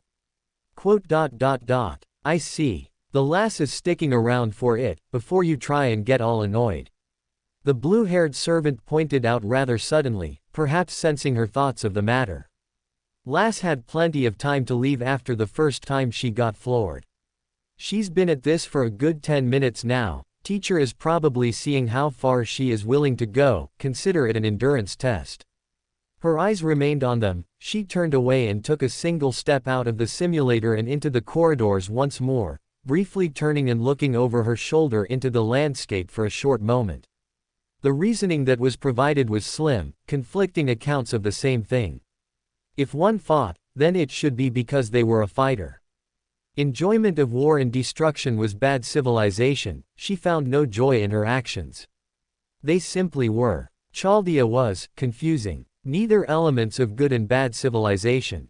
Something was burning. That was the single thought that passed through her mind as she approached what Master had called the cafeteria, where humans and servants would go for nourishment. Though she was certain that the location where they got their food was not supposed to smell like the ruins of an old city. Neither was she sure they were supposed to see a cloud of black smoke erupting from the open door and a small crowd stood outside. She hastened her steps, moving past Master as he stopped to stare at the damage. She did not draw forth her sword right yet, but she did shove her way past the others who were in the way, obstacles and little else. Where there was burning, there was often conflict. Until she was certain of the nature of Chaldea, she would not let it be destroyed. Entering the room, her eyes landed on a blonde figure, wearing a simple raggedy tunic and a white apron, black soot in his blonde hair, a blank expression on his face as he stared towards the kitchen, all while a strange-looking individual with animalistic features yelled obscenities at him, accompanied by repeatedly smacking her hands on the counter and a repeated use of the word donkey. What the heck happened in here, and why is the kitchen on fire? Master's voice echoed out the moment he stumbled into the room after her, that brought the attention of the room onto them. The ginger-looking cat person whipped her head around, then approached with an almost distraught look on her face. It's absolutely devastating, Gushujin-sama. It's like he has no talent for it whatsoever. He just stared at it and then brought his hands up and whoosh. She swung her arms wide and upwards, as though simulating an explosion. Suddenly the kitchen is on fire and Red Archer is trying to put it out. Unfortunately he used magic flames, so it's a bit difficult. All my flames are magical. The blonde called out from where he was stood, a blank expression still on his face. His emerald green eyes turned to her for a brief moment and narrowed for a moment, before moving away. And you said the biscuits required heat to cook. That's why we have an oven, Juan. Why would we have an oven with us on deployment to a singularity? The blonde replied without even missing a beat. He brought his arms up, folding them over his chest as he did so. You described the use of heat. Pyromancy is heat, so why would it not work in the same way as an oven? She made a small humming sound. That sounded like a valid point to her. If heat was a problem, then why would producing fire not be a solution? She turned on the animal servant for their response, which was a series of noises as she stared at him as though he was an idiot. She was puzzled. It sounded like a sensible question to her. Her lips pulled themselves down. You can't just whip out a flamethrower from your palm and then point it at food and expect it to bake. The servant replied rather indignantly. There is an art to this, Juan. You're lucky it was me and now the sparrow. She would have really let you have it after hearing that. Have you ever actually cooked anything before? A silent stare. All right. Master stepped forwards, waving his hands down. We can put this down to a harmless mistake, so long as no one was hurt. He turned his eyes on the blonde, staring at them with a rather expectant look. Upon receiving no answer, he continued on. All right then, if no one was hurt then I'm not all that bothered. That being said, Ash, please don't use explosions to try and cook food because that's not how it works. Why? Both she and the now named Ash asked at the exact same time. The two of them looked at the other and then back to the master. His expression twitched at the question, his hands came up and he rubbed at his brows. Because it's more complicated. There are precise temperatures which you can't reach with just blowing it up. Now then, Ash. This is Altera. Altera, this is Ash. You two can talk amongst yourselves while I investigate the kitchen and see how Archer is getting on, and how much damage you did. Master walked off without saying another word, shaking his head from side to side. Altera remained silent as she watched him depart, then turned her head towards the blonde as he stared at her with that same look in his eyes. Taking a couple of steps towards her before coming to a stop. Neither one of them said anything to the other. She could think of nothing to say and it seemed he came to much the same conclusion. Altera. He spoke after a moment, tilting his head and raising a single brow. His expression turned strained, as though he was desperately trying to think of something. I would have assumed you would have used either Attila or Etzel as your name upon being summoned. Why Altera? Etzel, yes, she had been called that name once, hadn't she? I wish to be called Altera. He remained silent, then shrugged. HMPH. Personal preference. Ash is not truly my name, but it is the one I have chosen for myself, so it is the one I use. Ash. A curious name. What were you doing? Attempting to cook. Why? He fell silent, his eyes slowly turned down as he stared towards the ground. She was surprised that he did not have an answer already waiting for her.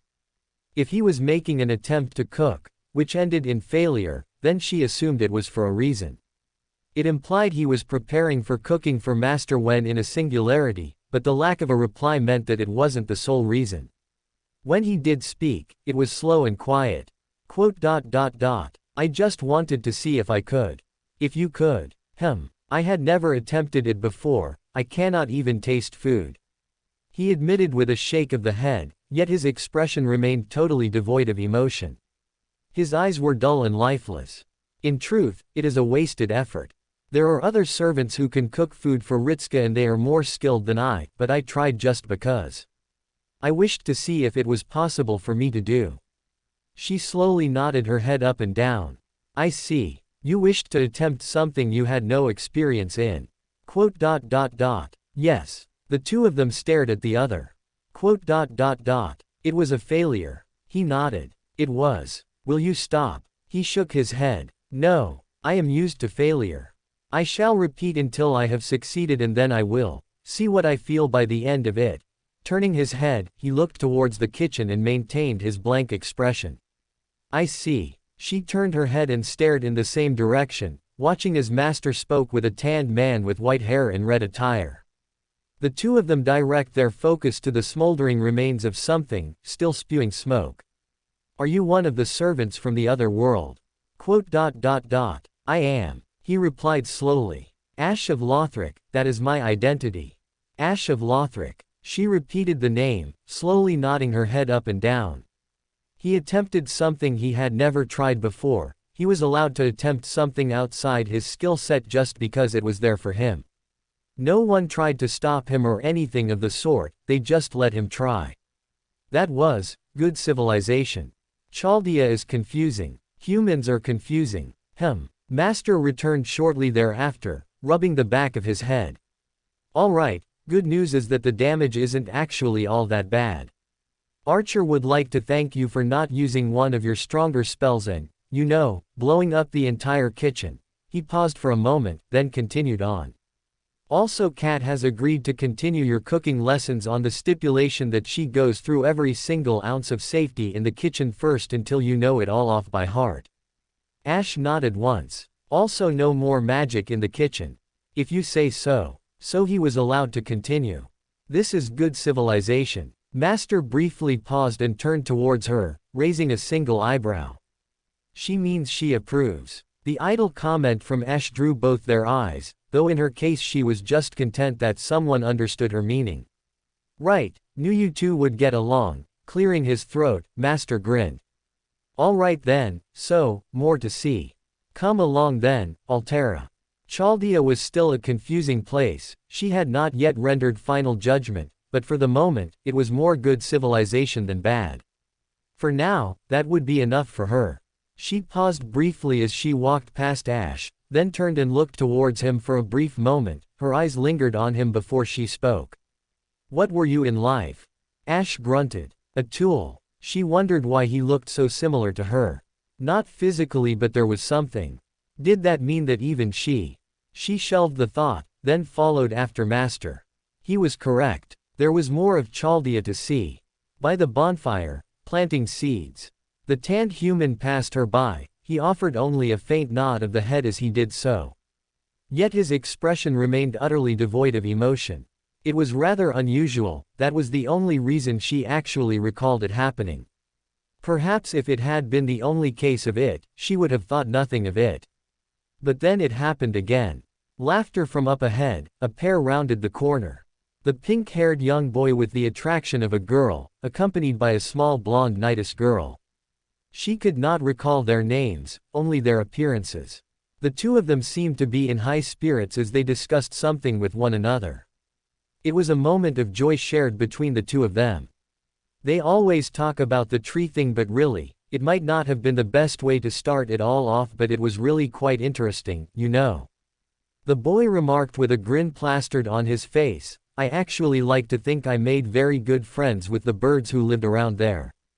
Well, I think it did because they kept on coming back and sometimes they would bring their lovers as well. That was less fun, but it was always nice to see lovebirds. A raised eyebrow from the blonde. Lovebirds, really? Huh. What do you awe? I didn't even mean to do that. PFFFTAHAHAHAHA. The laughter died the second his head turned, the mere instant he made eye contact with her, and the laughter ended so suddenly it was as though he had just stopped speaking. The mirth vanished away from his face in the next instant. He stared at her with a perfectly blank expression. Confusion washed over the face of the blonde, then she turned and looked straight ahead and made eye contact. The smile on her face dimmed a little but at least remained. The two of them slowed their walk as she approached, then they stepped to the side and allowed her to pass. All the while, the pink-haired human kept his eyes on her, not even a hint of anything in his gaze as he stared. She met his gaze and offered a smile towards him and a nod of the head. He just remained vacant as he stared at her. He was probably a little awed by her. That was why he didn't do anything and stared. It was not every day that someone like her would walk through the hallways. She could not recall meeting them, so it must have been a first. Indeed, they were both probably rather captured by her beauty. She was aware of the problem with her soul, but that was held back as far as she could manage it. Even still, it was natural that she would be a beacon. Even as she walked, she could feel the stare on the back of her head. The laughter never resumed, but it played on loop. He was laughing, then he wasn't. It was like her skin was itching. That was how it felt. She walked through the halls, silent as the servants passed her by without even a word. That was perhaps something she noticed. They didn't speak with her. They just walked past her, only ever nodding their heads, if she was fortunate, else all she would get would be a silent look and then they'd walk past her. Coming to a halt in front of the door she had searched out, she reached out and gently tapped her knuckles on the front of it. Silence remained for all of a second, then the door opened up and revealed the young human, the one who had such a painful-sounding cough which could not be cured, not even by her. Orbs of light silver flickered up and met her eyes. The same smile remained on her face, but there was something about it. Something Guinevere knew right from the start, such a false smile she wore. Perhaps she did not even realize she was smiling, she knew the feeling well. Doing something for long enough and it became second nature. Is there something I can do to assist you? The young human inquired, her tone polite. I assumed that Sir Archon would be present here.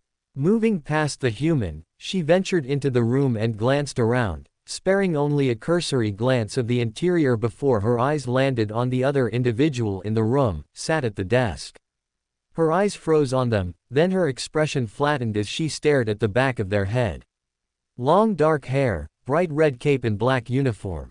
The human by the name of Oda Nobunaga, the one Archon had called a demon, or so she claimed to be, turned and looked over her shoulder. Red eyes gazed at her for all of half a second before she made a small noise, turning her head back around and staring straight ahead without saying anything. Guinevere stared at her, then returned the favor and ignored her entirely, bringing her focus back onto the human woman who was captain of the guard. Still stood by the doorway, though something in her gaze which had not been there before. She remained silent as she stepped away, moving back across the room and towards the other side of the desk before she replied to her earlier question. Guardsman Archon is away seeing to another matter, he shall return when it is completed. They explained without even looking up from the papers they were sorting through, briefly pausing to examine the latest one before similarly pushing that to the side. I can offer you the chance to pass along a message for him when he returns, but I shall warn you that it may be some time before he arrives. She hummed. Would it not be possible for me to simply call for him now? He is acting on behalf of Chaldea's security. Was the swift explanation she received, the humans sitting themselves down and adjusting herself in her seat, adjusting her sleeves and picking up a pen and paper, soon writing down and keeping their gaze straight down at the table. It would be in the best interests if he was given the chance to focus on his own work without distractions. Distractions. And you imply that I would be a distraction. Anything that would remove him from his current assignment would be a distraction. They argued back evenly, briefly glancing up and towards her for a short moment, then returning their gaze to their work as they continued their writing. Guinevere shot a glance towards the papers, then back to the human. It is merely the case that if you were to approach him now, it would be a distraction. All right then. Turning away, she swept her eyes over the room once more, taking a longer time of memorizing the details of it before she hummed quietly. She could see the logic behind the statement, especially if Archon was on important business. Bringing herself towards the side of the room, she found herself standing before one of the simple-looking chairs. It was certainly nothing at all like the seats of an Orlando, but she was a far way from home and the comforts were no longer available to her. She turned around, then lowered herself into the chair, smiling all the while. In that case, I shall remain until he returns from his duty. Her eyes moved between the two others in the room. The demon remained silent as she leaned into the chair, saying nothing beyond making a small grunting noise and glancing towards the silver-eyed human. The platinum blonde thinned her lips, eventually they turned their head in her direction and furrowed their brows. Is there something pressing you need from Guardsman Archon? She inclined her head. Why should my need of him matter? I simply have need of him. She waved a hand. If you cannot withdraw him from his duty, then the only sensible option is for me to await his return.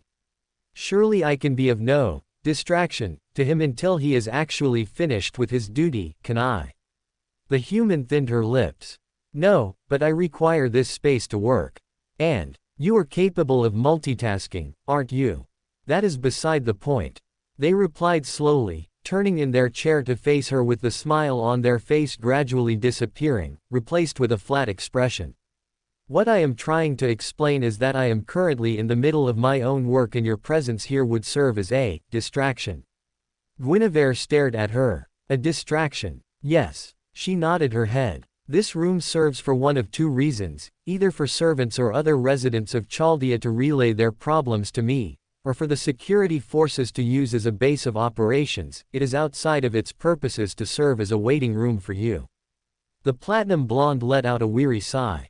I have little knowing of when Guardsman Archon will return from his active duty, and it is very much the case I will need him for another assignment when his current one ends. There is official time off at a later period of time. I can pass along a message for him to meet with you, but it cannot occur before his shift has come to an end.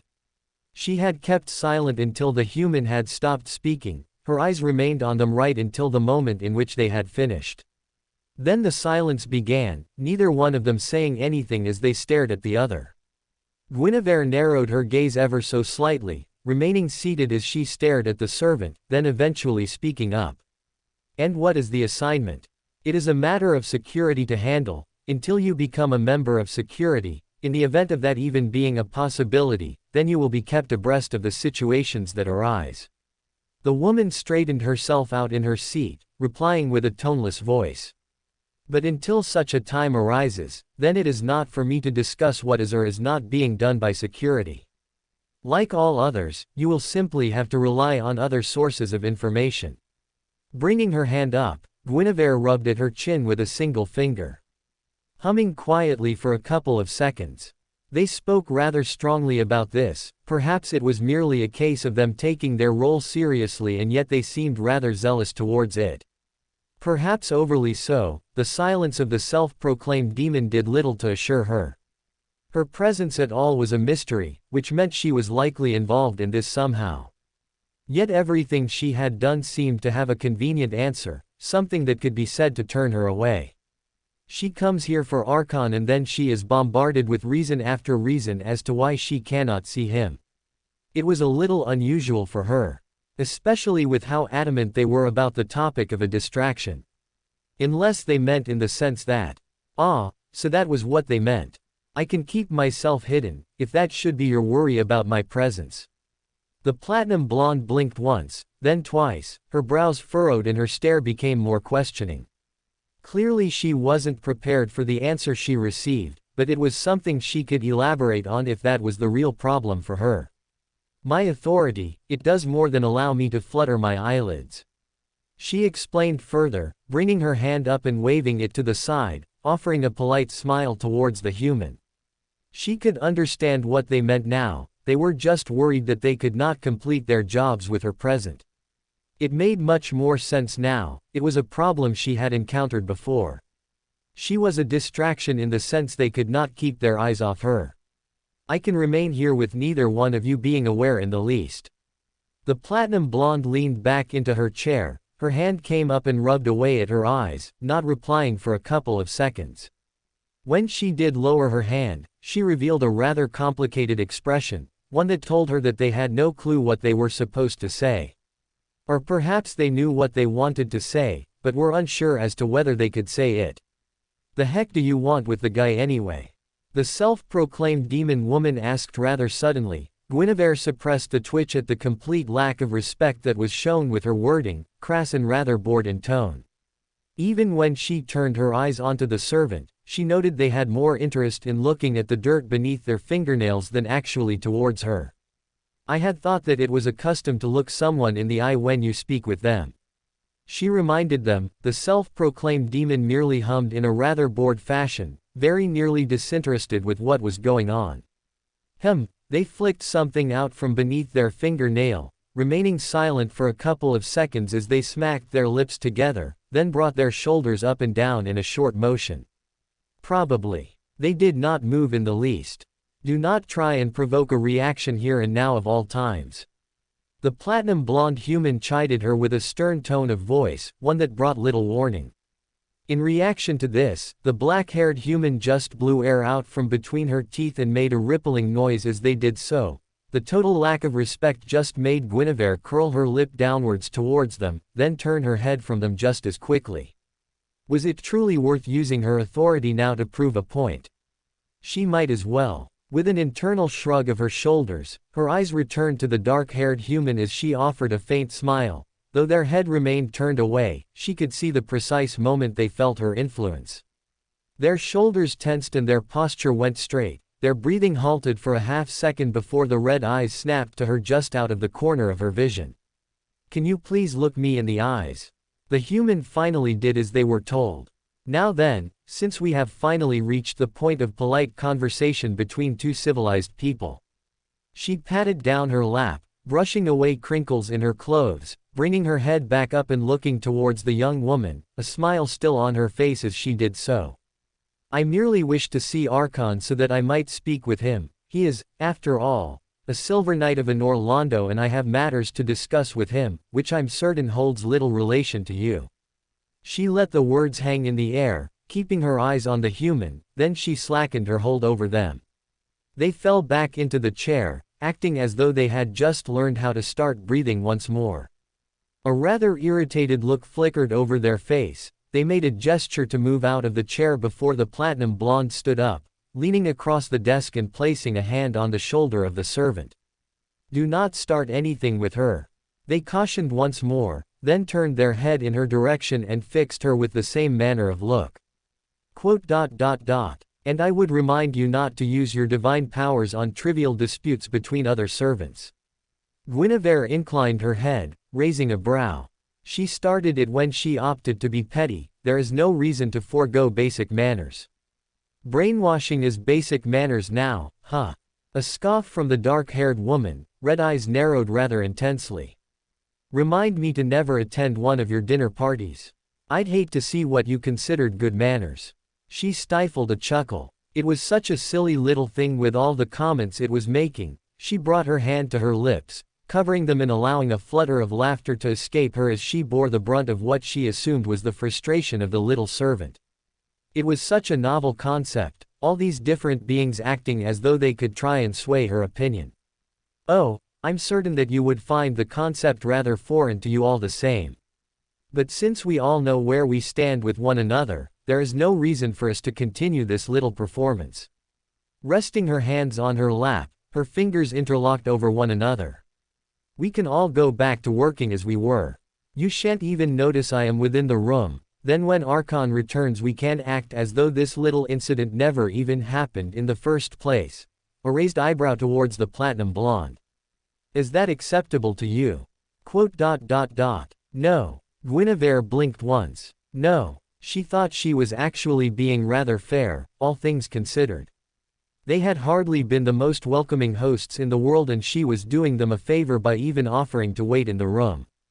Perhaps they were expecting her to do something more while she waited. Or did they think she had other matters to attend to?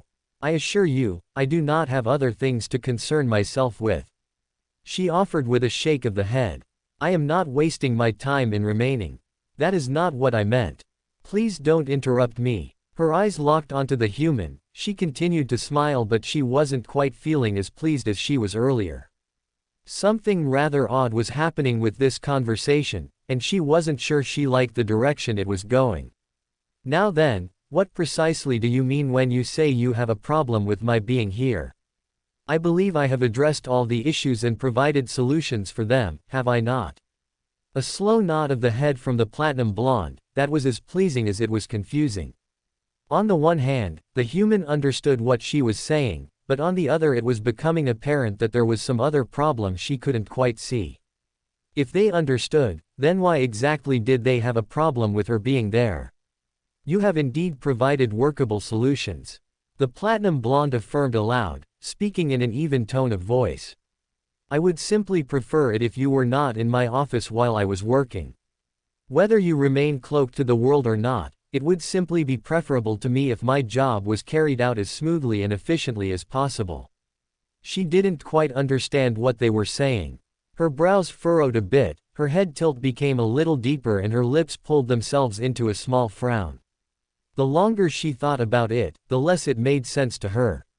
What do you mean? The human opened her mouth, then closed it a moment later as a strange look came over her face.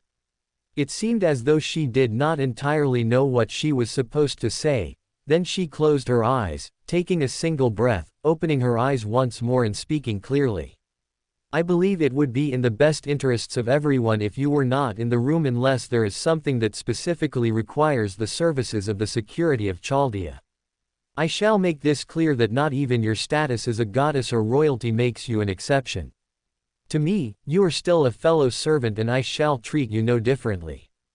Guinevere kept silent. And as such, I would prefer that you not be present where I am certain you will doubtless cause trouble with others in the room, or where they will cause trouble with you. She continued on, briefly gesturing to the dark-haired human in front of her. If you truly need Sir Archon, then I would advise you to return at a later time when he is not working, or I might pass along a message. As I have explained before. She still kept silent. The black-haired human made a loud groaning noise, her hand touched the side of her head as she gestured her arm around. She's not used to being told something like this, you need to be very clear, manslayer. They turned to her and looked her right in the eye.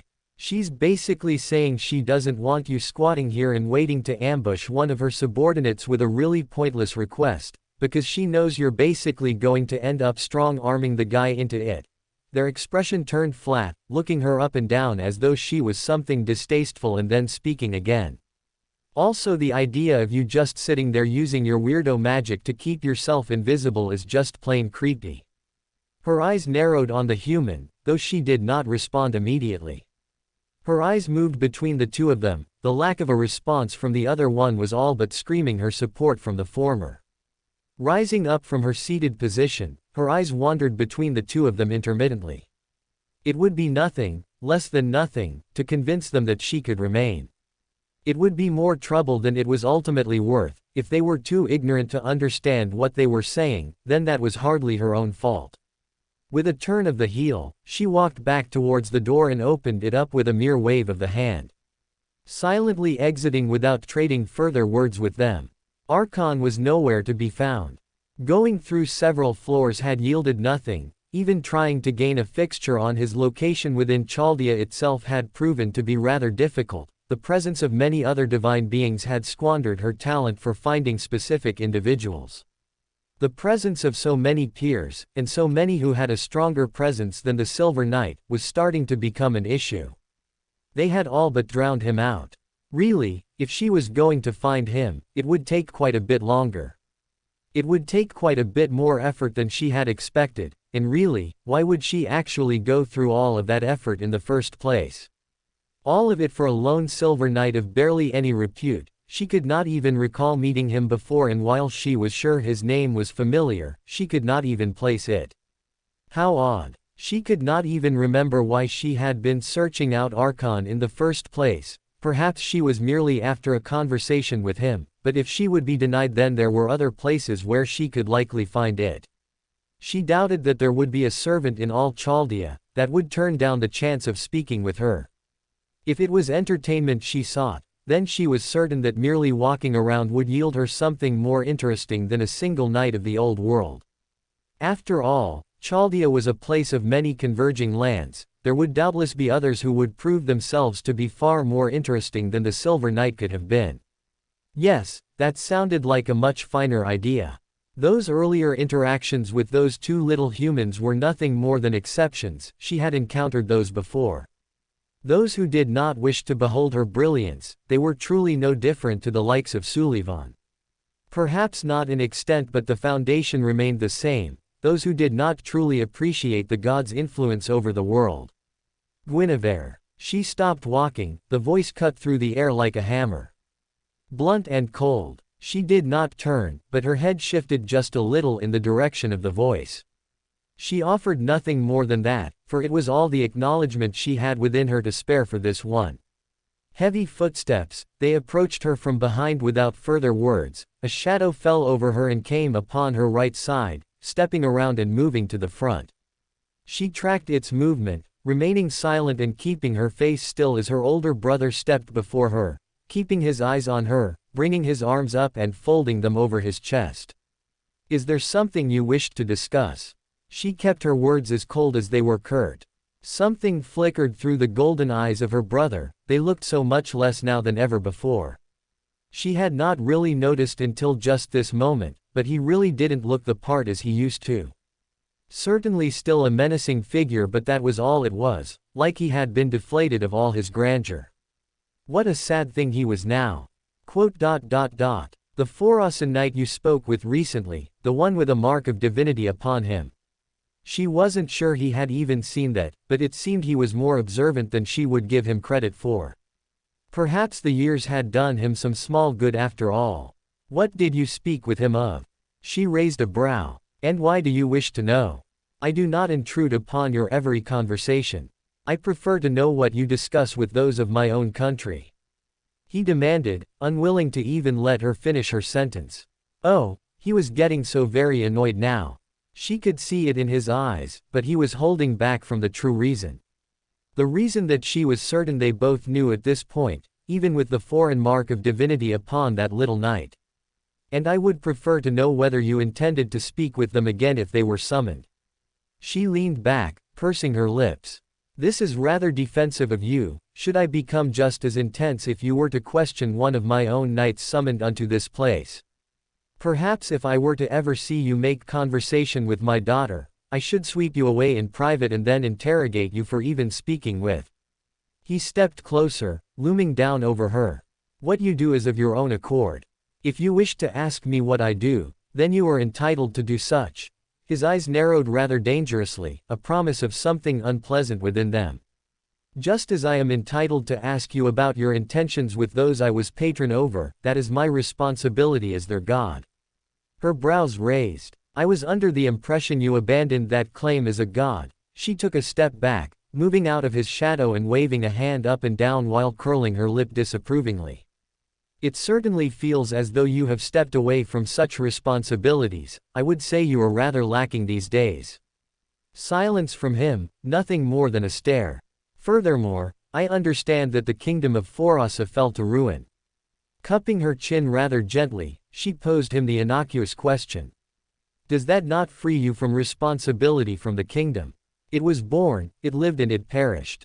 I am surprised you even put thought into it now. I certainly wouldn't show this much affection for something that is long gone.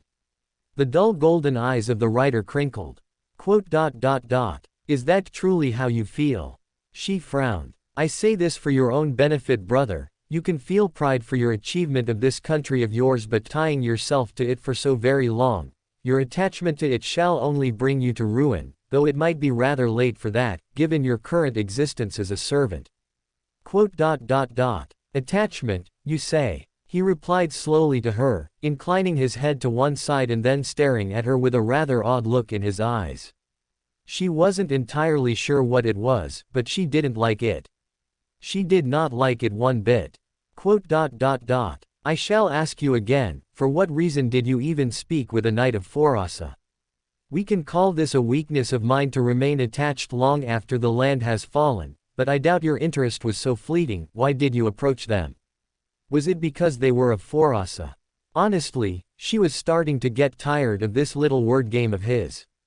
They both knew why exactly he was interested in who she was speaking with in the first place, but she really didn't see what the problem was in the first place. With a faint sigh and a roll of the eyes, she supposed she could grant him some manner of answer, if that was the game he was so interested in playing. He caught my eye because of his similarity to you. It would seem he plays host to a war god of this world, in case you wished for specifics. The stiffen he made was rather telling. He might as well have let out an explosive sigh for all the subtlety he had with him. That and he was a left-handed swordsman, a rather interesting trait among those who wield the blade. I merely saw a familiarity with another and offered to teach him some skills were her to be summoned into Chaldea. I can handle those of my own lands. Your assistance is not needed. She raised her eyebrow. You never struck me as being possessive. Especially given the skill Artorias started to develop under my tutelage, surely you would understand that passing that experience onto this individual would only strengthen the position of Chaldea. For what reason would I possibly be denied? Guinevere. There was an edge in his voice, his jaw was clenched hard. Do not push this further. Leave them be. She made a show of thinking about it. No, she answered rather succinctly, offering him a charming smile as she did so. I believe I shall not. In fact, he was rather pleased with my offer of tutoring. Especially when I inferred I had a specialization in teaching those of the offhand. I would say that he has the makings of being a fine warrior and a splendid knight, almost as though it was in his blood. Trailing off, she kept her eyes on her brother, his arms now hanging by his side and his hands clenched into tight fists, any tighter and she was certain that he might end up bursting his skin. Wouldn't that be a rather unpleasant sight? He was truly getting so wound up over nothing. A shame his father is unknown, but that is more his loss, isn't it? Do not push this. Her expression blanked, the flicker of golden light around his knuckles as he took another step forwards. She saw the flash of lightning and took a step back, her eyes swinging between his own and his fists. She could see the flash of light. Her skin felt as though it was going to itch. She could see the lightning, the power of the miracles. She could already feel it on her skin. It was mere feet away. Her back struck something solid. She jumped a little at the coldness of it all. She jolted. He was no longer near her. Instead he was standing some distance away, a strange look on his face as he moved back. Then briefly raised his own hands, looking between his own open fingers before he lowered them once more, turning his head rather swiftly from her direction. I don't trust you near anything, Guinevere. He spoke slowly, in a quiet tone of voice. Not for an instant. I trusted you, trusted all of you, that you would be better. That you could care for one another without me, and instead, his head shook from side to side, he started to walk and moved right the way past her. I've seen your assistants. I will never allow you to be alone with him if he arrives. Why? She wasn't sure why she snapped, but the certainty with which he spoke vexed her deeply. He stopped walking. She advanced a single step. I did exactly what I was supposed to. You've seen Caffrey, you've spoken with her. I raised her right and proper, as I was raised. She is a good and dutiful daughter, she alone is proof. Artorias is proof of my skill. For what reason would you not even trust me? He did not turn. The brunette human, the one who works alongside Ritska. What is her name? She blinked, her brows furrowed slightly. Excuse me. The human woman who works with Ritska. She had brunette hair, a rather energetic personality. He repeated once more, then finished. What is her name? She frowned. This was a totally irrelevant question. What does that matter? Her name. His focus on her name was becoming tiresome. With a huff, she brought her shoulders up and down. I don't know. He turned, looking at her over his shoulder, and with such a hollow look in his eyes, she took a step back from him at that expression. The look was so pitiful, but it was also so sad. So mourning, as though he had lost something so very precious. I remember when you would chase down every single knight, every single servant, every single handmaiden. He spoke after a single moment, turning his head upwards and staring at the ceiling. His hands brought themselves up and found purchase on his hips. Not a single individual in the whole of Orlando was unknown to you, every single one of their names, and you would go out of your way to strike up conversations with them regularly. I was utterly amazed at how you could do that. A single noise, almost like a snort but rather shallow. Not even I knew the names of every single soldier under my command. I tried, Flame knows I tried, but I was so envious that you could do that and I couldn't. She frowned. What does this have to do with anything? Nothing at all, I suppose. His response was toneless, his hands dropped down from his hips and he started to walk away. Nothing at all. I was the fool for bringing it up. He departed in silence, with nothing more to say. What a peculiar thing to think of. So what if she could not recall the name of a human? What did that truly matter? Why did he even bring it up in the first place? With a shake of her head, she turned away from the direction and continued her walk once more. She was feeling rather exasperated after that conversation. It was as she entered the cafeteria that she felt it once more, rather she could smell it as well.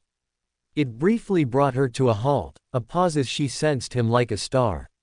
All but certain he could sense her as well. All the same she carried herself forwards and towards the counter, moving silently and ignoring all else until she stood at the foot of it, looking into the kitchens with a curious stare. She saw him instantly. She froze. She knew he was in here, she could sense he was in here. But why was he there of all places? Speaking with the peculiar little thing that had the features of an animal. She was sure she had been told the name at one point, but it didn't truly matter, or that was what she initially believed. Yet her focus remained on the pair of them, he standing over the side, his posture loose and his attention fixed. All the while the animal woman was pointing to a series of kitchenware and speaking to him rather fiercely. Fear and curiosity arose within her, their last encounter still fresh in her mind from when he had entered her room with a sword, his hostility and turned from sanity to madness. The agony on his face as he departed, all of it. He might have appeared sane now, but she knew better. She knew he was but a switch away from reverting. But he was in the kitchens. Why was he in the kitchens? Her brows furrowed a touch. From the looks of it she would assume he was trying to learn how to cook. Or at least learn his way about the kitchen, but she wasn't quite sure why he would do something like that. She had never taught him something like that. She was certain he didn't even have an interest in something like that. He shouldn't have had any interest in anything that did not relate to combat. He should not have had an interest in anything at all. His very being in the kitchens went against what she had instructed him. Sure, he knew how to hunt and survive, but that was for life in the wilds, most certainly not how to prepare foods in a place such as this. This was not a place of survival, it was a place of indulgence. He should not be here. Why was he there? Her eyes remained on him, whether he noticed her or not. He seemed utterly focused on what was in front of him without so much as blinking as the woman spoke. Her hands tightened as she gripped them together, wetting her lips as she kept her gaze upon him. By all rights, she should have turned away and left before he saw her. But he was there. It was impossible. Unless, had someone asked him to be there? Yes, that would explain it. He was there because someone had asked him to. A person stepped between them, blocking her line of sight with him as best as they could. Her eyes flickered down from bright red hair and onto the cold blue eyes of the woman in white standing before her. She would certainly give them credit for being so bold. Especially as they seemed to be dressed in so little, but some humans were just like that. "Can I help you with something?" they asked. Her brief look over them ended as she rose her head up and glanced over the top of their head once more, getting a glimpse of the blonde mop of hair as it twitched briefly towards her before it stopped. Bringing her hand up, she waved it to the side a little. "No, I believe I am quite all right for the moment." The human didn't move, they didn't so much as budge a single inch. Perhaps she should have made it more clear to them. Maybe her expectations had been long spoiled by those who had been able to interpret what she meant. Still keeping her eyes on the blonde mop of hair in the background, she waved her hand once more and leaned to the side to get a better look of what he was doing. You do not need to attend me, I am merely examining. The woman stepped in the way of her view again, a very sudden and deliberate motion to prevent her from having a clear line of sight with Gawain. Guinevere gave a very slow blink as she turned her eyes onto the woman, then gradually raised a single eyebrow towards her. They kept silent, their expression portrayed next to nothing, but even then, there was something in their eyes that was rather fierce. Perhaps it was the strength of the coldness within them. Perhaps there is some slight miscommunication between the two of us. She began slowly, as diplomatically as she could as she brought herself back to her original posture. I do not require any assistance, and I would be appreciative if you could stand aside. Why? She blinked, rather caught by surprise by the tone the woman used.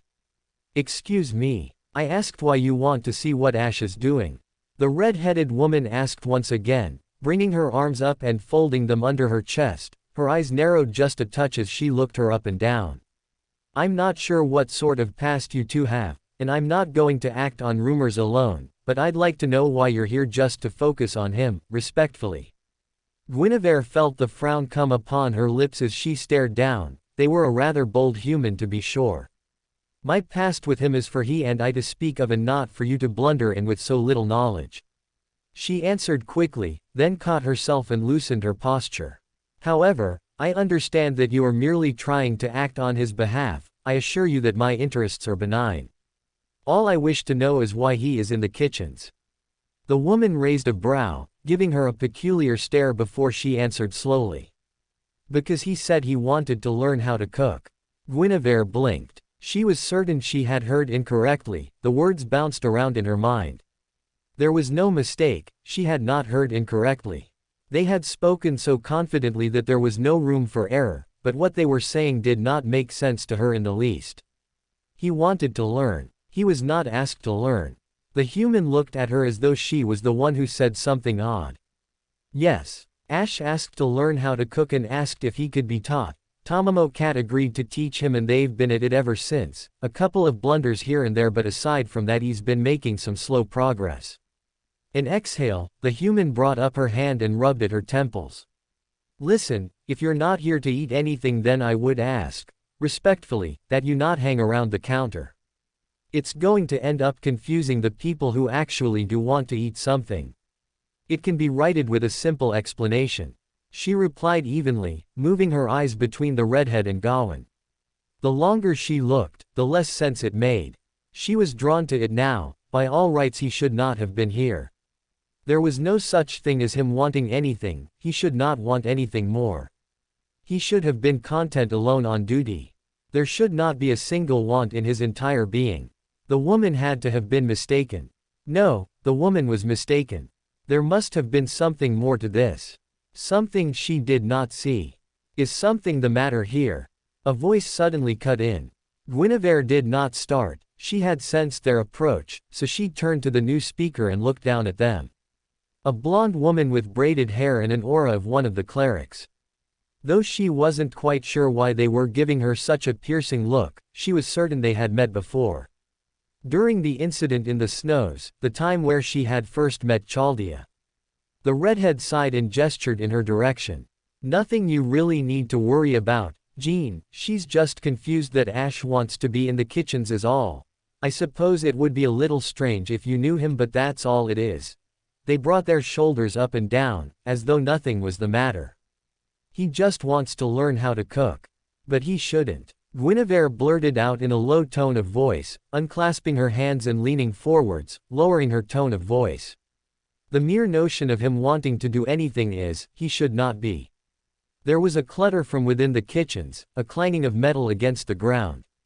The focus of them all shifted as one. Their eyes turned further into the kitchen where they all saw him, standing with an open palm, a metal bowl rolling around on the ground by the base of his feet where it had been dropped.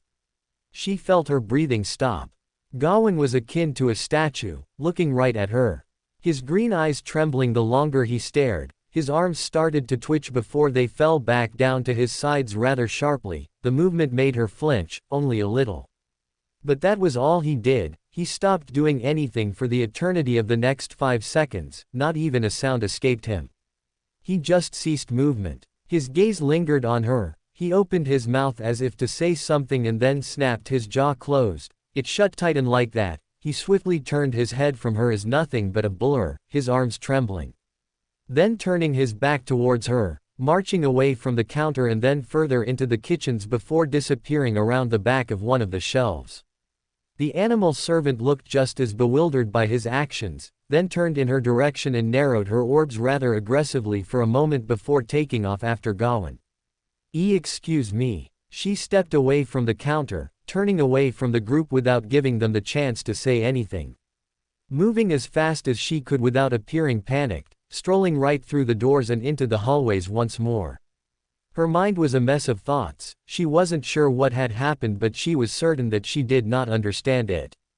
So distracted she was, that she very nearly walked right through the human who had been strolling around the corner, both of them stopping just shy of striking the other with their bodies.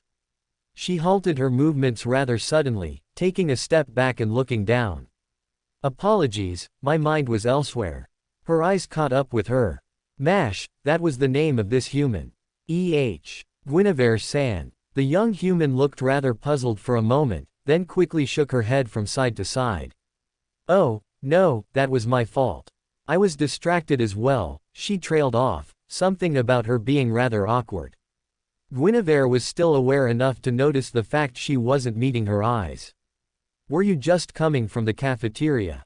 She paused for a moment, lowering her arms and nodding her head once. I was just leaving. Oh, I see. Silence fell between the two of them. Were you aware that Gawain? She paused, recalling the correction and then changing it. Ash, were you aware that he had decided to try his hand at cooking? A slow nod of the head was the response. The girl confirmed it without hesitating. I'm not sure when it happened. I didn't know until that unfortunate incident with the fire, but she trailed off, her eyes still pointed downwards.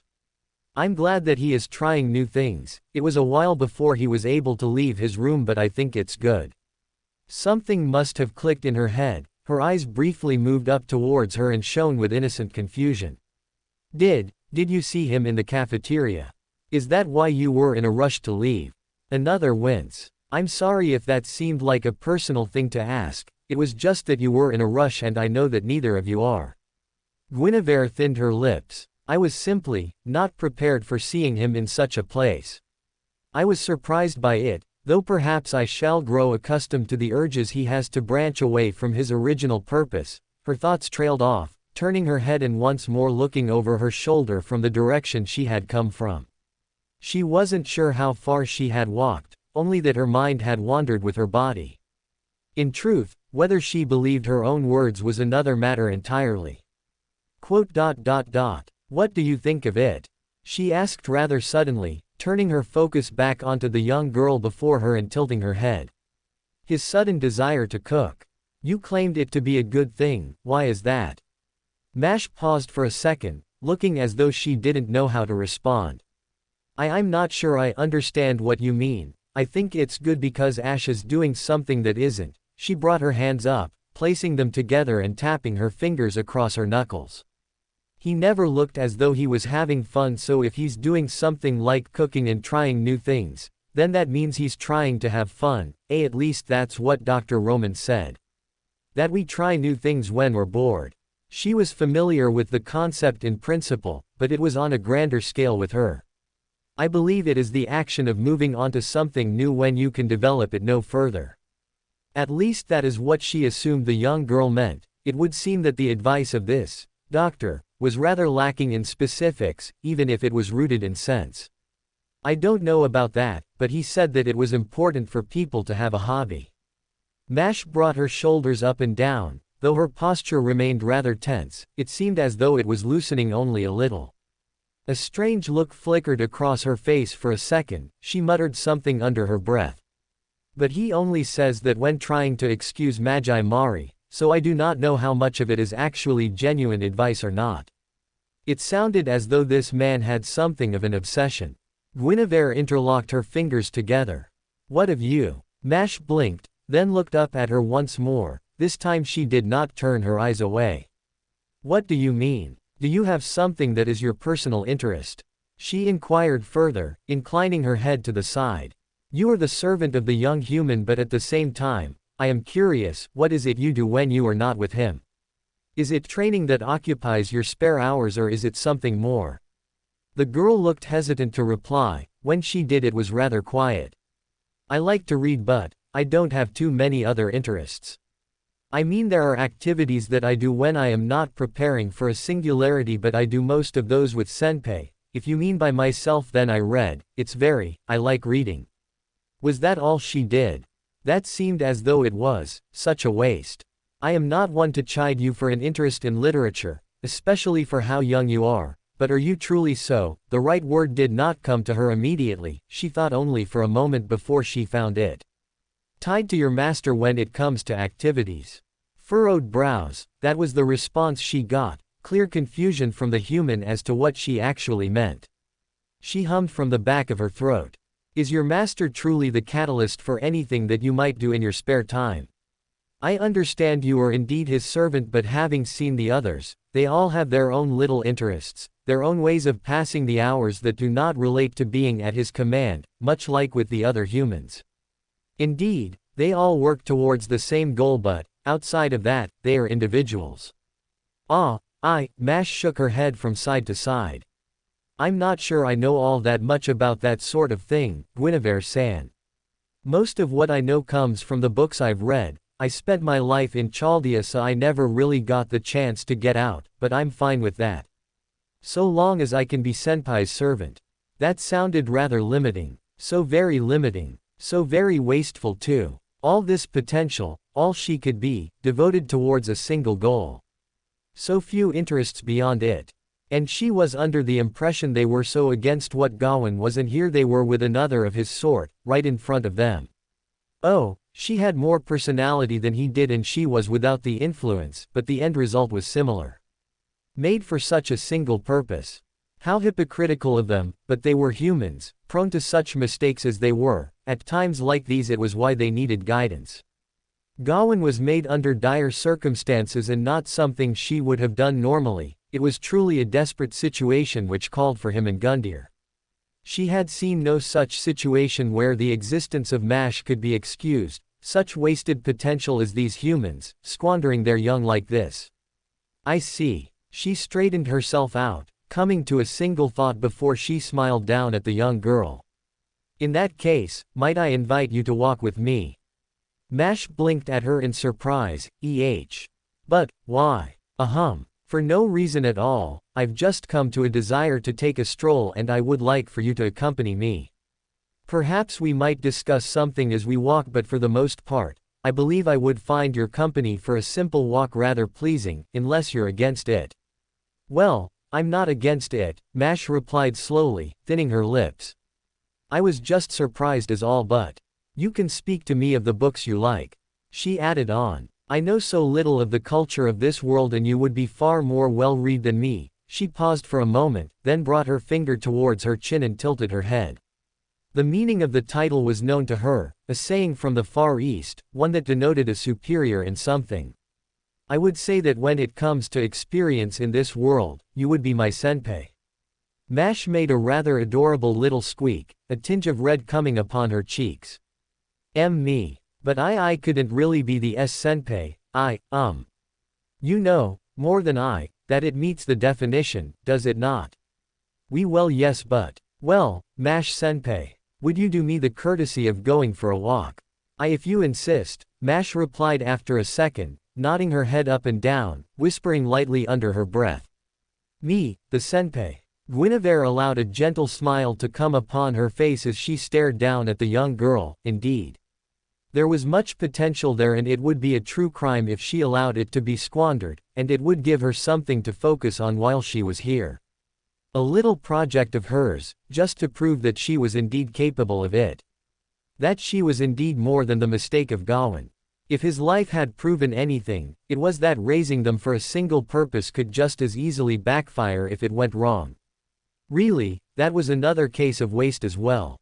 An old truth. He kept himself still, barely in the corner of the room and far out of the line of sight of anyone who might have gone intentionally looking for him. Even if they did, the convenience of the potted plant made for a decent enough hiding, even despite the fact he could look over the top of it. None of which took away from the target of his sight, across the room and seated with the others. His eyes remained firmly planted on them, grip on his glass tightening ever so slightly the longer he stared. It felt as though he had been there for years just watching from a distance. Listening to their laughter and observing their smiles. His eyes turned downcast, staring at his murky reflection in his own drink, bringing it up to his lips and taking a long sip.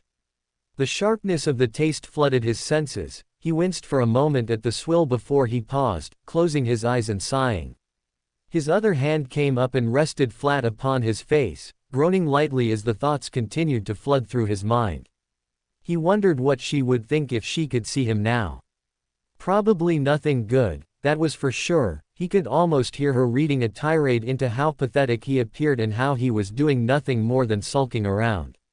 She would have been absolutely right as well. But perhaps that was the point. She was always the one who seemed to have all the answers. The one he seemed to have been searching for all of his life. Despite all his doubts, whenever he found himself at a crossroads, she would just be there to give him what he needed when he needed it, and all he ever gave her in return was just nothing.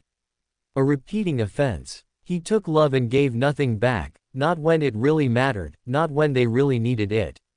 That was all he ever seemed to do, take till he bled them dry, and then they were left with nothing by the time he was done.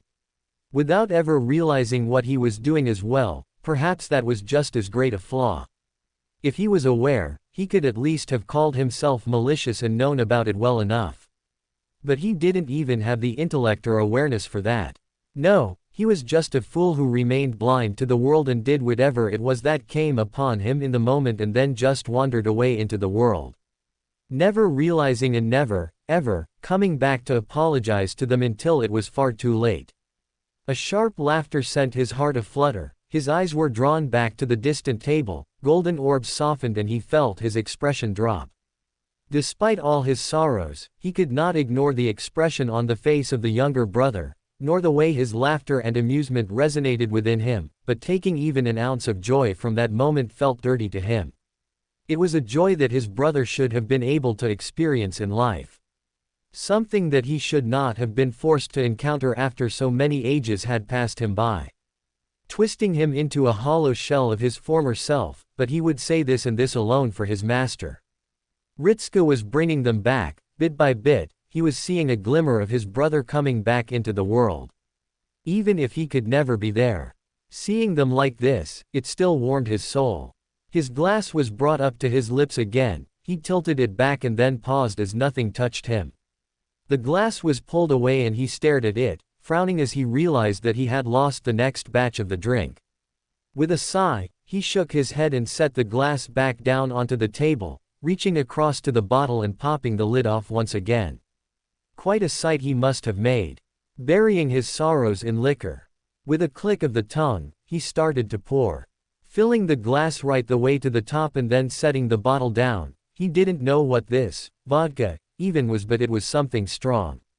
It had a bite to it and lacked flavor, but that was fine for him. He wasn't drinking it because he was after something to savor, he just demanded the strongest drink they had and it all went on from there.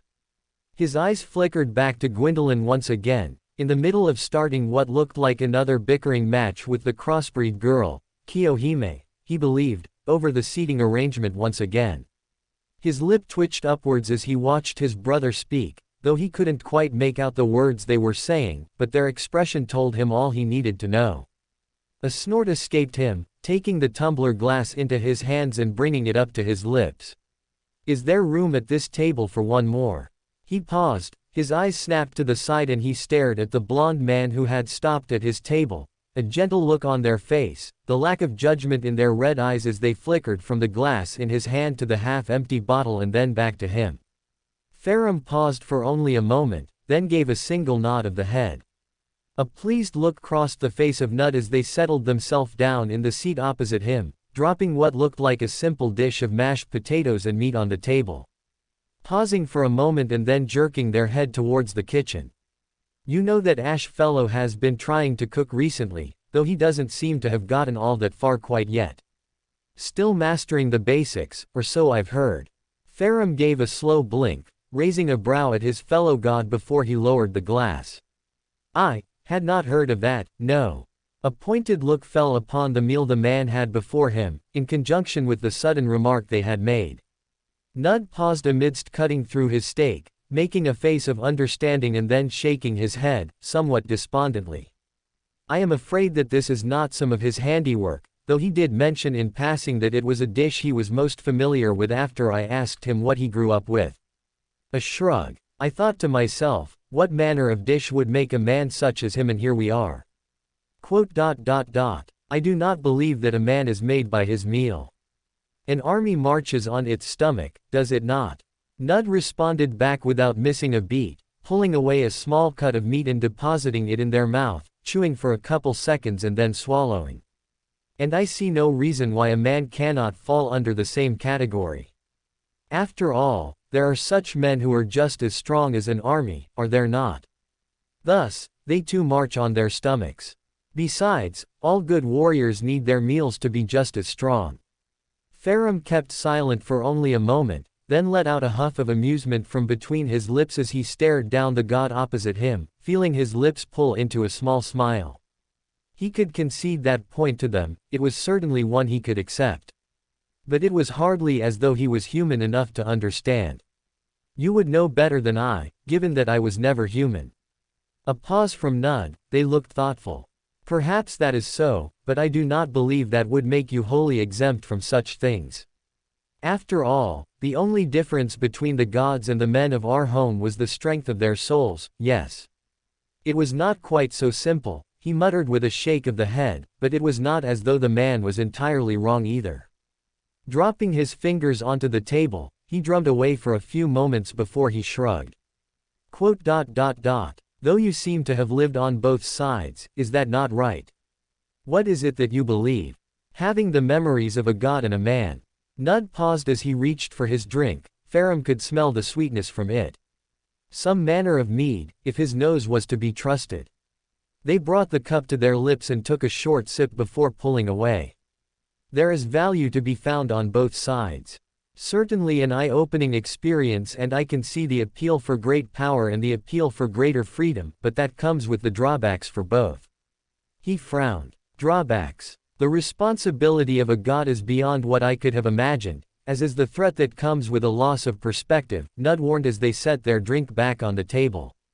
You can so quickly forget the damage you can do within a single instant, without even realizing, and with a human, the emotions of hatred come quickly and can be just as devastating. A sigh. The differences between humans can cause such terrible rifts, almost frightening the ease at which they can forget they are all human, all coming from the same origin, the same soul. They tapped away at their chest. Titles upon titles to form different groups, reasons why one is better or inferior, all forgetting that they end in human. This conversation took quite the turn. He brought his drink up and took a short sip of it. Maybe so, but I have seen value in those struggles, one fighting for justice and one for injustice, but they all become a mirror to one another. Justice is nothing more than the side with the stronger sword, or the greater number of warriors. Nud nodded. Precisely. A god is different, you have all sorts of clarity on the matter. You know what is right and what is wrong, right from the start. From the very beginning you have a sense of completion about you. A human lacks that, thus they go out of their way to find their own sense of completion. Farum noticed the sad smile cross the lips of the god. And you can't always approve of how they complete themselves, all that remains is to deal with the results, much like raising children, I suppose. You provide them with all the tools they need, all the knowledge they can want, but at the end of the day, they will do only what it is that they wish to do. They turned their eyes onto him, a piercing gaze stopped him as he went for another sip. And a child should not be beholden to the demands of the parent, no matter how much they love them or how much love they received from them. His body slowly straightened, he drew himself back into his chair and stared across at the god as they continued to eat, acting as though they had not just spoken so sharply. Farum slowly turned his head down, his eyes falling upon the table. So then, how went your reunion with your younger sister? A blink, Farum snapped his head up at the almost jovial tone of the servant across from him, smiling once again as they cut into their food and ate, glancing up at him and smiling just a little bit wider. I think there wasn't a soul around who did not see the way she flung herself into you, a rather bold young thing then. His lip twitched. Only because I hadn't the chance to ruin that. How very defeatist. I have 3 siblings and 2 of them hate me. He grimaced, drawing his free hand into a tight fist and growling under his breath. And they have every right to do so. He swung the glass back, the liquid burned as it fell down his throat. All the love, all the union between us, and it took me only a single action to destroy it all, leaving me unable to so much as. Nud leveled an even stare at him, speaking only in a calm tone. The actions of the parent are not that of the child. These are, Farum smacked his lips, nodding his head up and down as he found his words. These most certainly are. Before I left they were, trailing off, his eyes turned back to his glass. I look at my own family and I see strangers in their place, husks of the people I knew and loved, and I know that in my heart of hearts, if I had just remained. And done what? Farum fell silent. Why did you betray your family? For our enemy. For the dragons. Nud declared, shaking their head. If it had been for the dragons or for power, then the world would look very different and your name would not have been lost to the sands of time. No, you betrayed your family because to side with them would have been to betray yourself. A snort, cold and hollow, escaped him. So what choice is that? I could endure the misery if it meant. How could you have known what would become of your siblings, your family, in the moment that you left? Was there any indication prior? He fell silent. Your surprise at their state spoke volumes, but you would have expected some changes, yes. Nud raised a brow, but did not await an answer from him, instead they continued on between bites of their food. Nothing on that scale. You were not to have known and there is not a parent in the world who would tarnish their child's own self for their ambition, or one would hope at least. Farum frowned at the words. He loved me, they both did, they all did. I took their love and then just left them in an act of self-righteousness, because I believed that I was doing the right thing. A growl, another gulp of his drink and he stabbed a finger into the table, leaning forwards. And in the end what has it cost? Yes, I could sleep soundly, knowing I did not betray my values, and I tore apart my family in the process. Nud sighed. I told you, a god sees things differently. Right and wrong. You know that as well as I. What you saw as a right was seen by another as a wrong, who is to say which is which, but it would have become a wrong if you allied with them, knowing what it was. They brought up their arm, forged from silver, and pointed at him.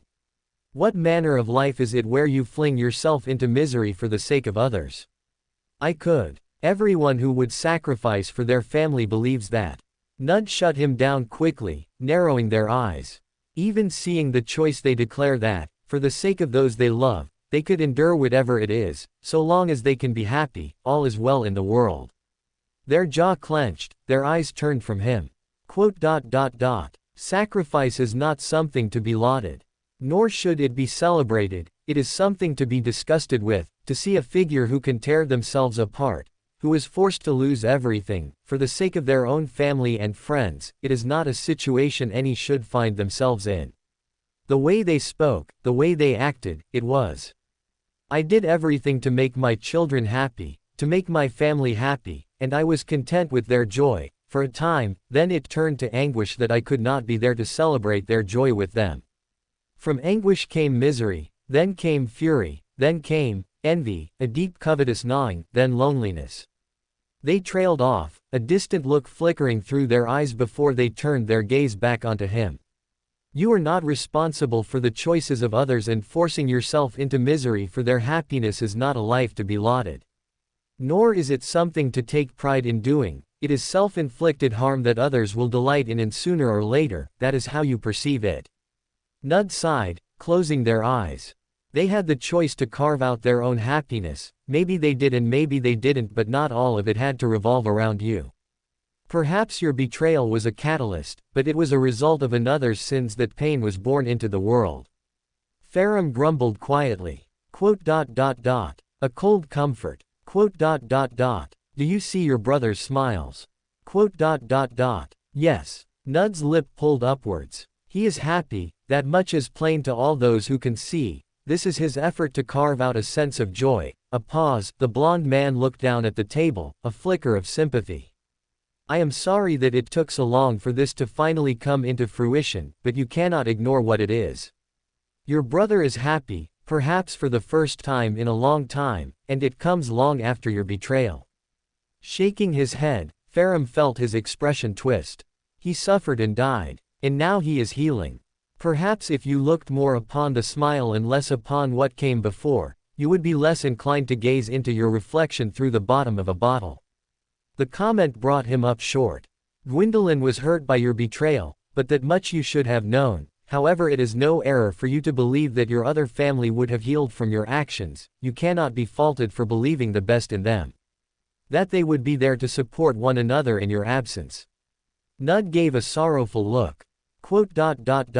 All we can do is lament that your trust in them was not fulfilled, but you cannot punish yourself for believing in your family's love. It is no sin to look at them and see them as good people who would stand by and support one another. Their answer was simple in the end. But perhaps that was the problem, it was too simple. So much of the blame was neatly swept aside. A convenient way of shifting it. The hum of intrigue from Nud drew the eye of Farum. The gaze of the man before him settled on something just behind him. With a turn, he brought his head about to follow their line of sight and promptly froze, staring in silence as Guinevere walked into the room at the other end, step in step with a certain young girl. Lilac-colored hair and a rather innocent smile on her lips, as though wholly unaware of the figure they were walking in step with.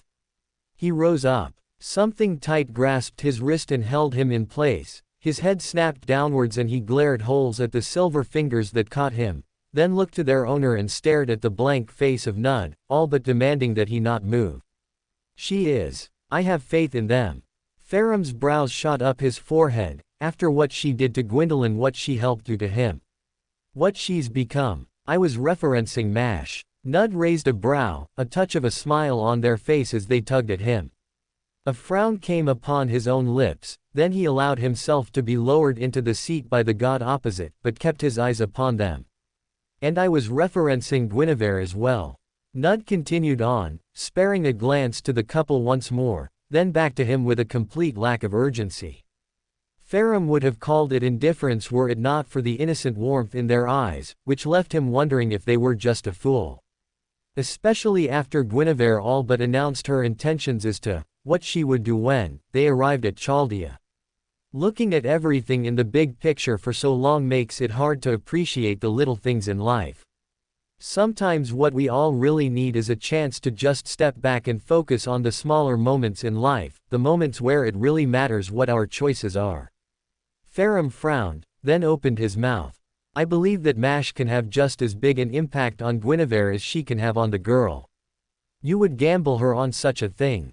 It was asking him to step back and risk letting something like Gwendolyn happen all over again, only this time he would be complicit. He had trusted Guinevere once before, trusted them all, and had found out that it had ended in utter devastation, a twisted torture that not even the sickest mind could have formulated.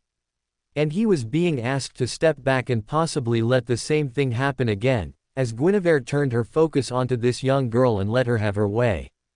If she could do that to Gwendolyn, then it would keep him awake at night what she could end up doing to this girl. Nud looked at him with both understanding and something related to mirth, despite how horrible the situation could become. I would trust my gut on this one moment. Bringing up their arm, Nud gestured past him. She is not constructing a kingdom, she is not going to see everyone as just another blade of grass. In her mind, she is in the middle of sculpting a wondrous statue that will shine for years to come. Cultivating potential. Like she cultivated Gwendolyn. Nud frowned. If you were so jaded to your family, why is it that Gwendolyn is still a source of warmth for you? Farum stilled. It is not the same. It very much is. Gwendolyn played no small role in ensuring the cycle of the fire continued. A cold rebuttal from the god. He did that of his own free will, and there are countless who suffered for it. True, that role was then passed on to humans, but it was a learned behavior. They did it only because they were instructed to do it for generations, knowing no other way of life, and it was Gwendolyn who formattled a prophecy so many years ago. His hands clenched into fists, but he stayed silent. A shake of the head. I am not here to poison you against your family, but I will ask you this. If there was a chance, would you truly wish for them to accept and trust you as they had done in the beginning? Yes. Then why not do the same for them? Quote. The blonde gave a light smile, but still understanding. I ask a lot, and indeed, there is much that could go wrong. It is not as though Guinevere has a particularly clean track record with children either, but this is a different matter. I am trusting Guinevere to help bring out some of the very best in Mash, and I trust Mash to bring out the very best in Guinevere. Quote. Why? A blink, then a raised brow. Why go to such lengths to speak with me, to convince me to ignore this? Why, what do we matter to you? Nud thinned his lips, then blew out a small dose of air. Quote. You remind me of myself a little, I suppose. A wave of the hand. And seeing a family tear itself apart like this does not settle right within my gut, but you can call me a nosy one for that level of care. I'm a little bit like Ritska, I guess. They gave an unapologetic smile. I cannot leave well enough alone. Ferrum slumped forwards, his hands catching his face and his elbows propping him up. A long exhale rippled out from the back of his throat. He grimaced as he could smell the scent of alcohol on his breath. A moment or two passed, then the arms dropped down onto the table with a thud. He stared at the god opposite him. They had this way of getting right under his skin in a way he didn't find that he disliked, despite their words. Combined with their way of just knowing things. Would you argue this to Ritsuka as well? Nud paused for a moment, a slightly pensive look crossed over their face at his remark. Their hesitance was telling, and yet despite that, they still nodded their head up and down. But I would understand it if they did not feel the ability to trust her, but I suspect it would settle with him merely presiding in the same room as them when they were together. I doubt Mash would express a problem with it, and Guinevere would be content so long as she could work. Ferrum curled his lips a little. Quote. She's changed so much. You've probably changed as well. That's what happens when we get older. A pause, then Nud slowly shook his head from side to side. But you're wrong, it's not that she's changed, it is that she has never had the chance to change.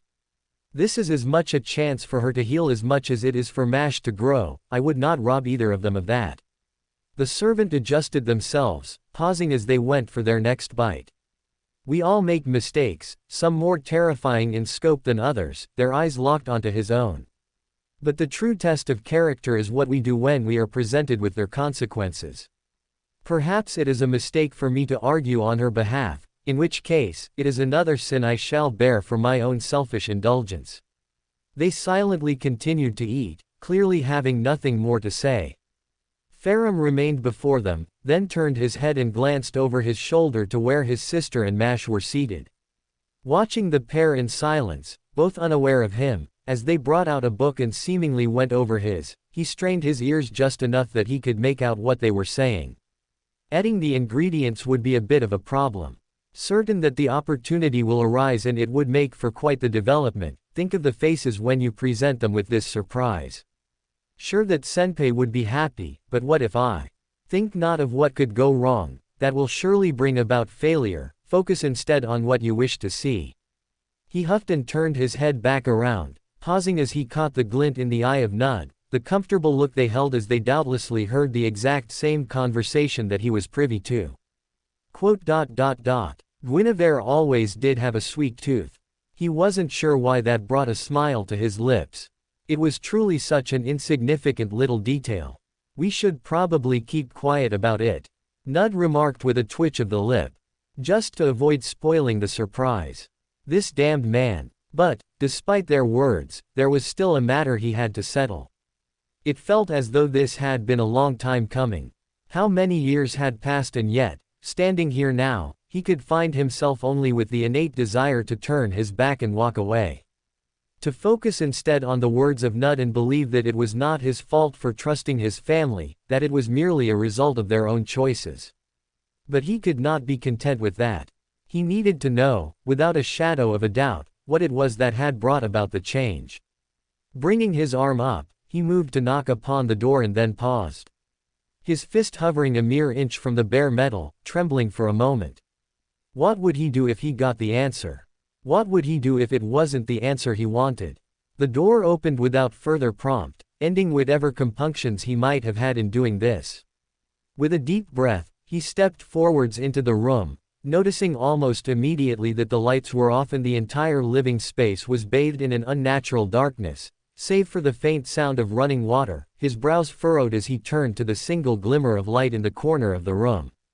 The noise stopped. The door behind him closed and the one in front of him was swung open, steam billowed out.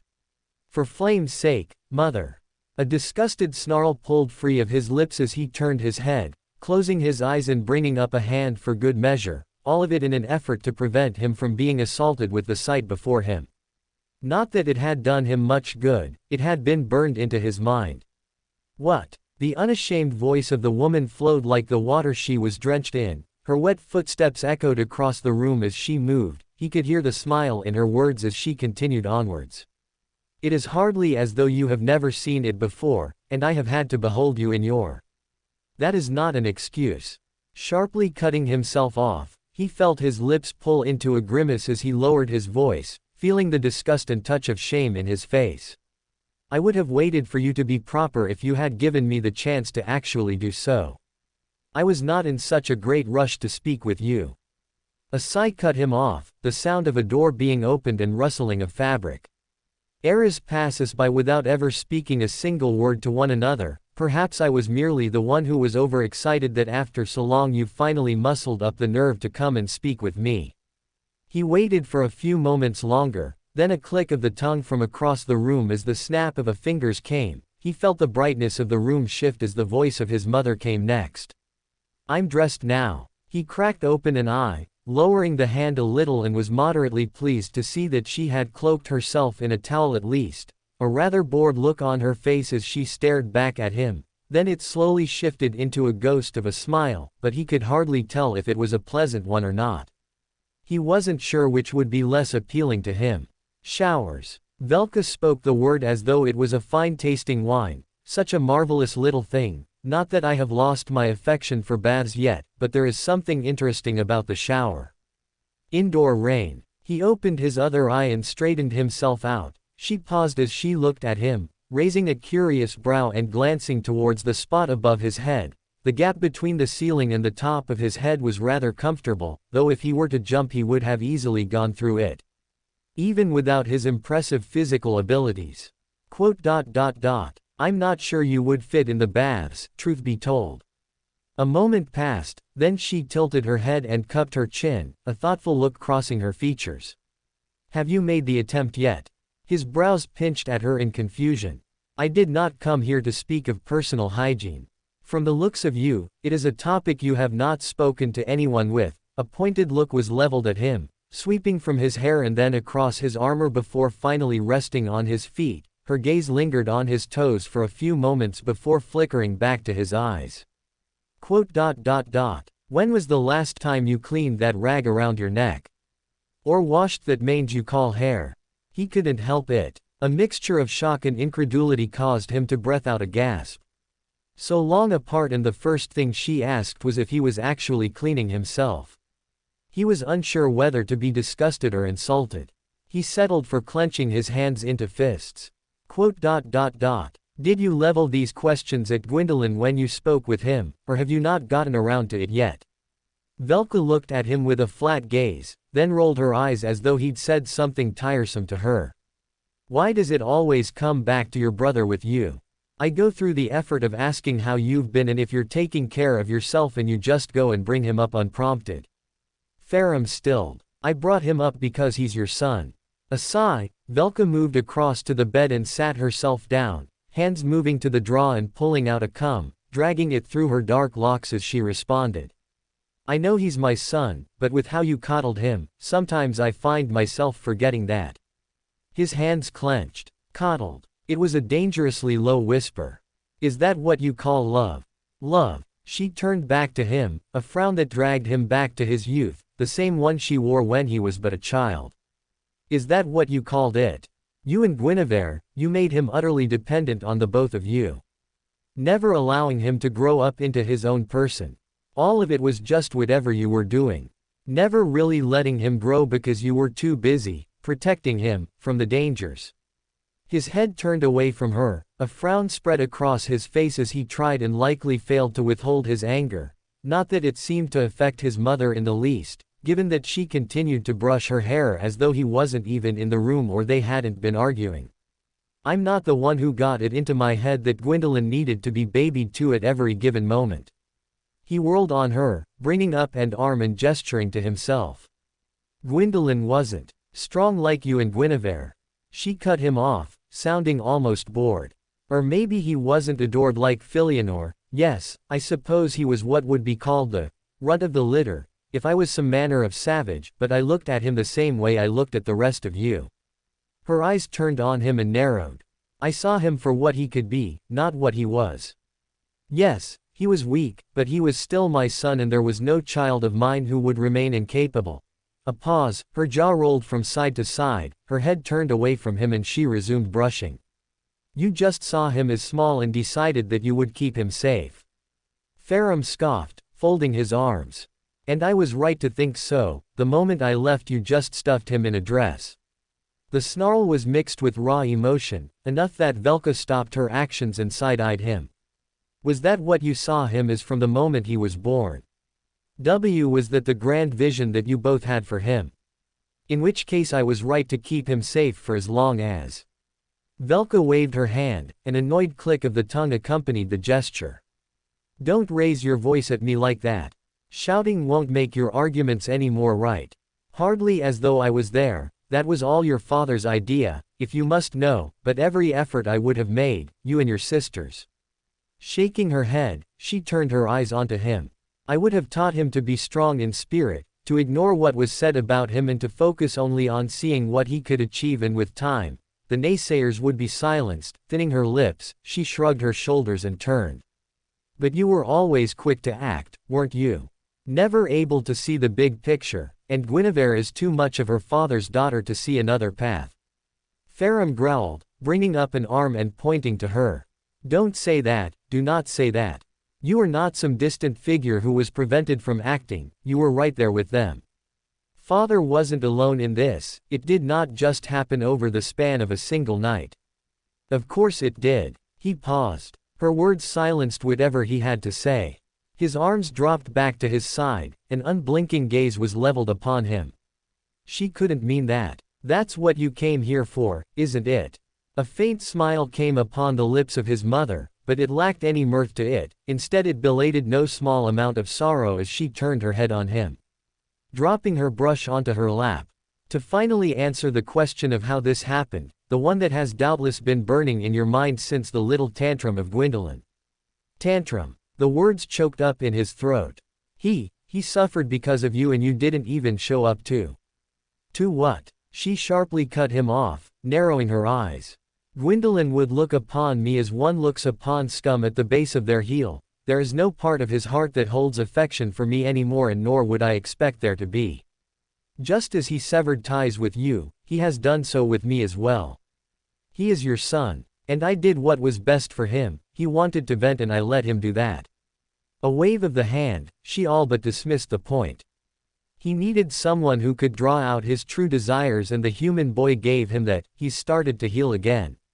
Ferrum clenched his hands into fists, taking a single step forwards. So what? You just offload the responsibility onto the first person who actually shows him some real kindness. You can just forget all about your responsibilities as a parent because. A sharp glare fell upon him. But that was not what silenced him. That was not why his heart stopped. It was what he saw in those eyes of hers, what burned in those bright orbs. She knew. He stepped backwards, turning his head to be free of her gaze, though he could still feel it upon his skin. Burning into the side of his head, a grimace, and he turned his lips downwards.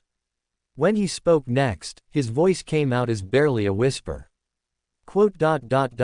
That is not the same thing. If you say so. He did not flinch at her incredulous words, but he did twitch. But let us set aside your brother for the time being, given that we will seemingly argue over him until this world turns to dust. You're here to know, aren't you? That little question that has been burning up in your mind. He didn't respond, not verbally. He nodded his head. Ask it. What happened to you all? Velka kept her gaze even, then brought her brush to her hair once more and resumed her actions. It won't bring you any peace of mind. He snorted. Are you trying to spare me the pain? Is that what this is? You were never one to shy away from laying down uncomfortable truths, as you so called them. And you were always the one who ignored every single one of those truths. Her lips twitched upwards for a split second, as though calling upon some distant memory. Declaring so valiantly that you would make your own truth, your father loved you for that. I couldn't help but admire your charming little confidence. He said nothing. Your father, the both of us, would have done anything for you. She continued onwards, sniffing lightly and then smiling indulgently. He was one of the first.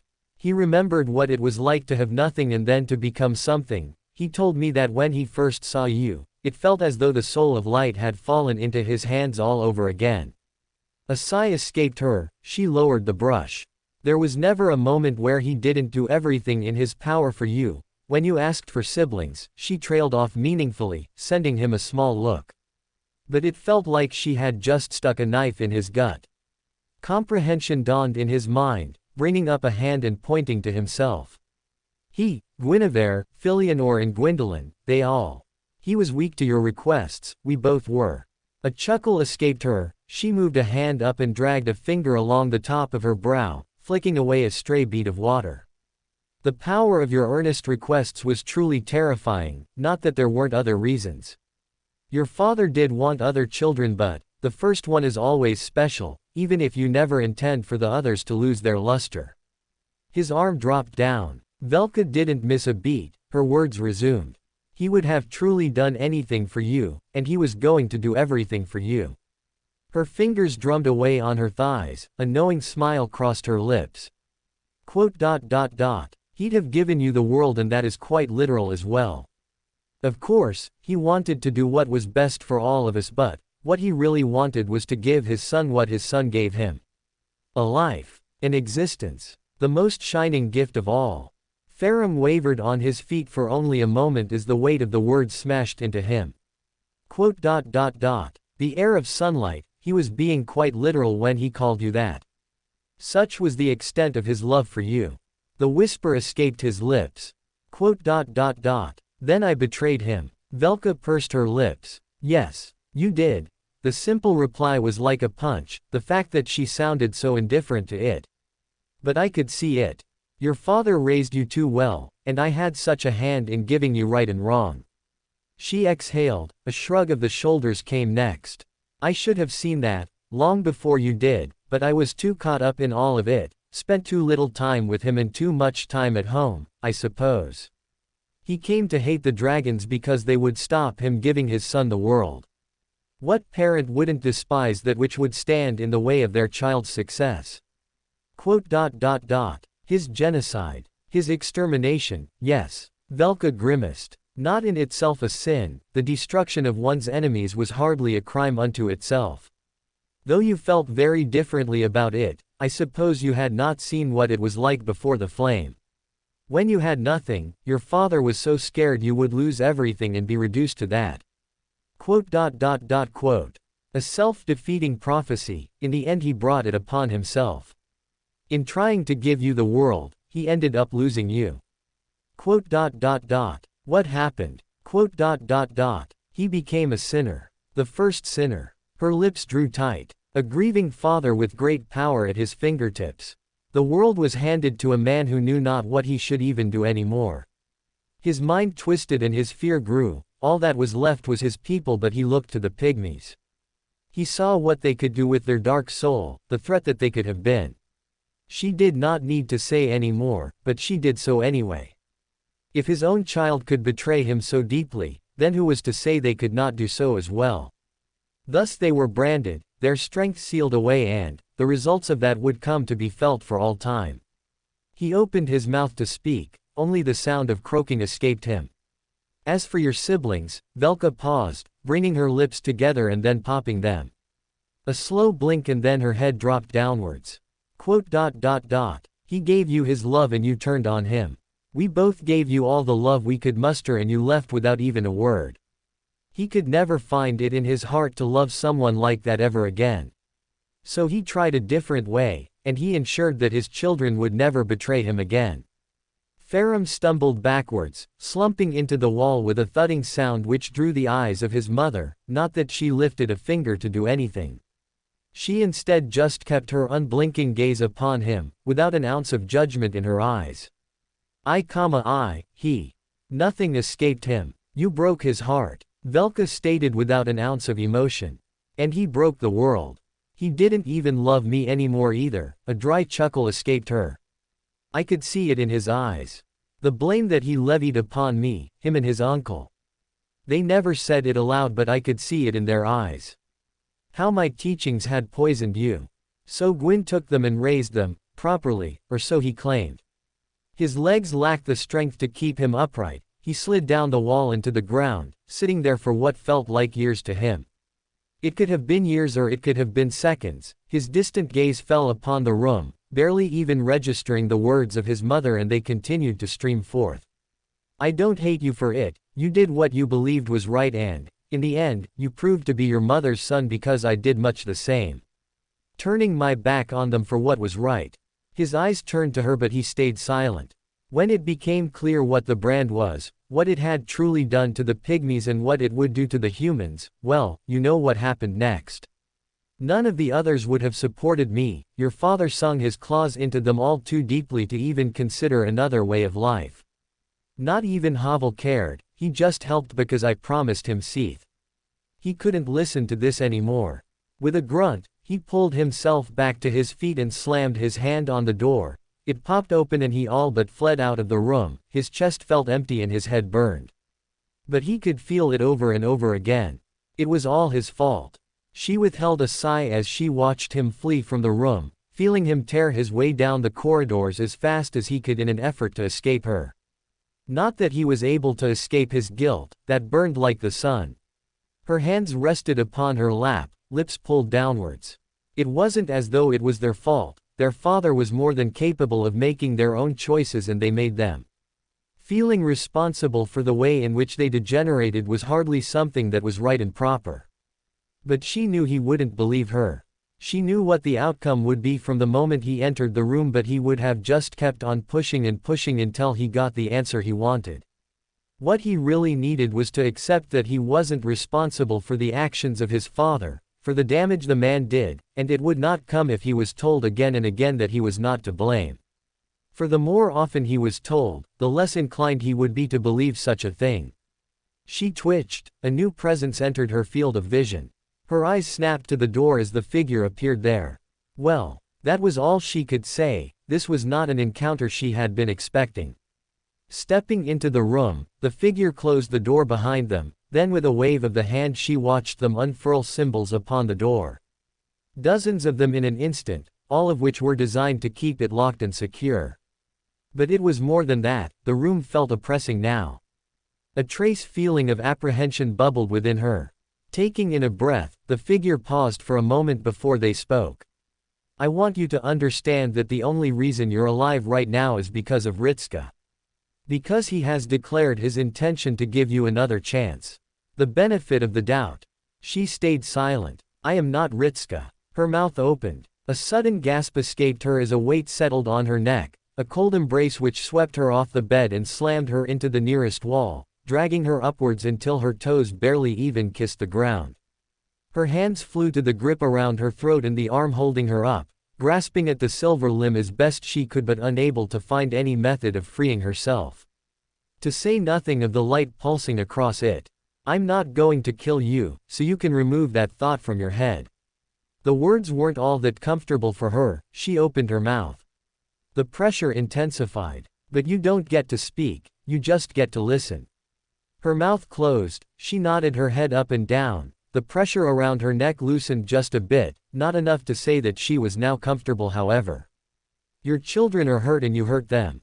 Whether by choice or by inaction, you are just as responsible for their state as your husband now is. Grief and wounds are no excuse. These are your children, they are hurt and broken because of what you did to them.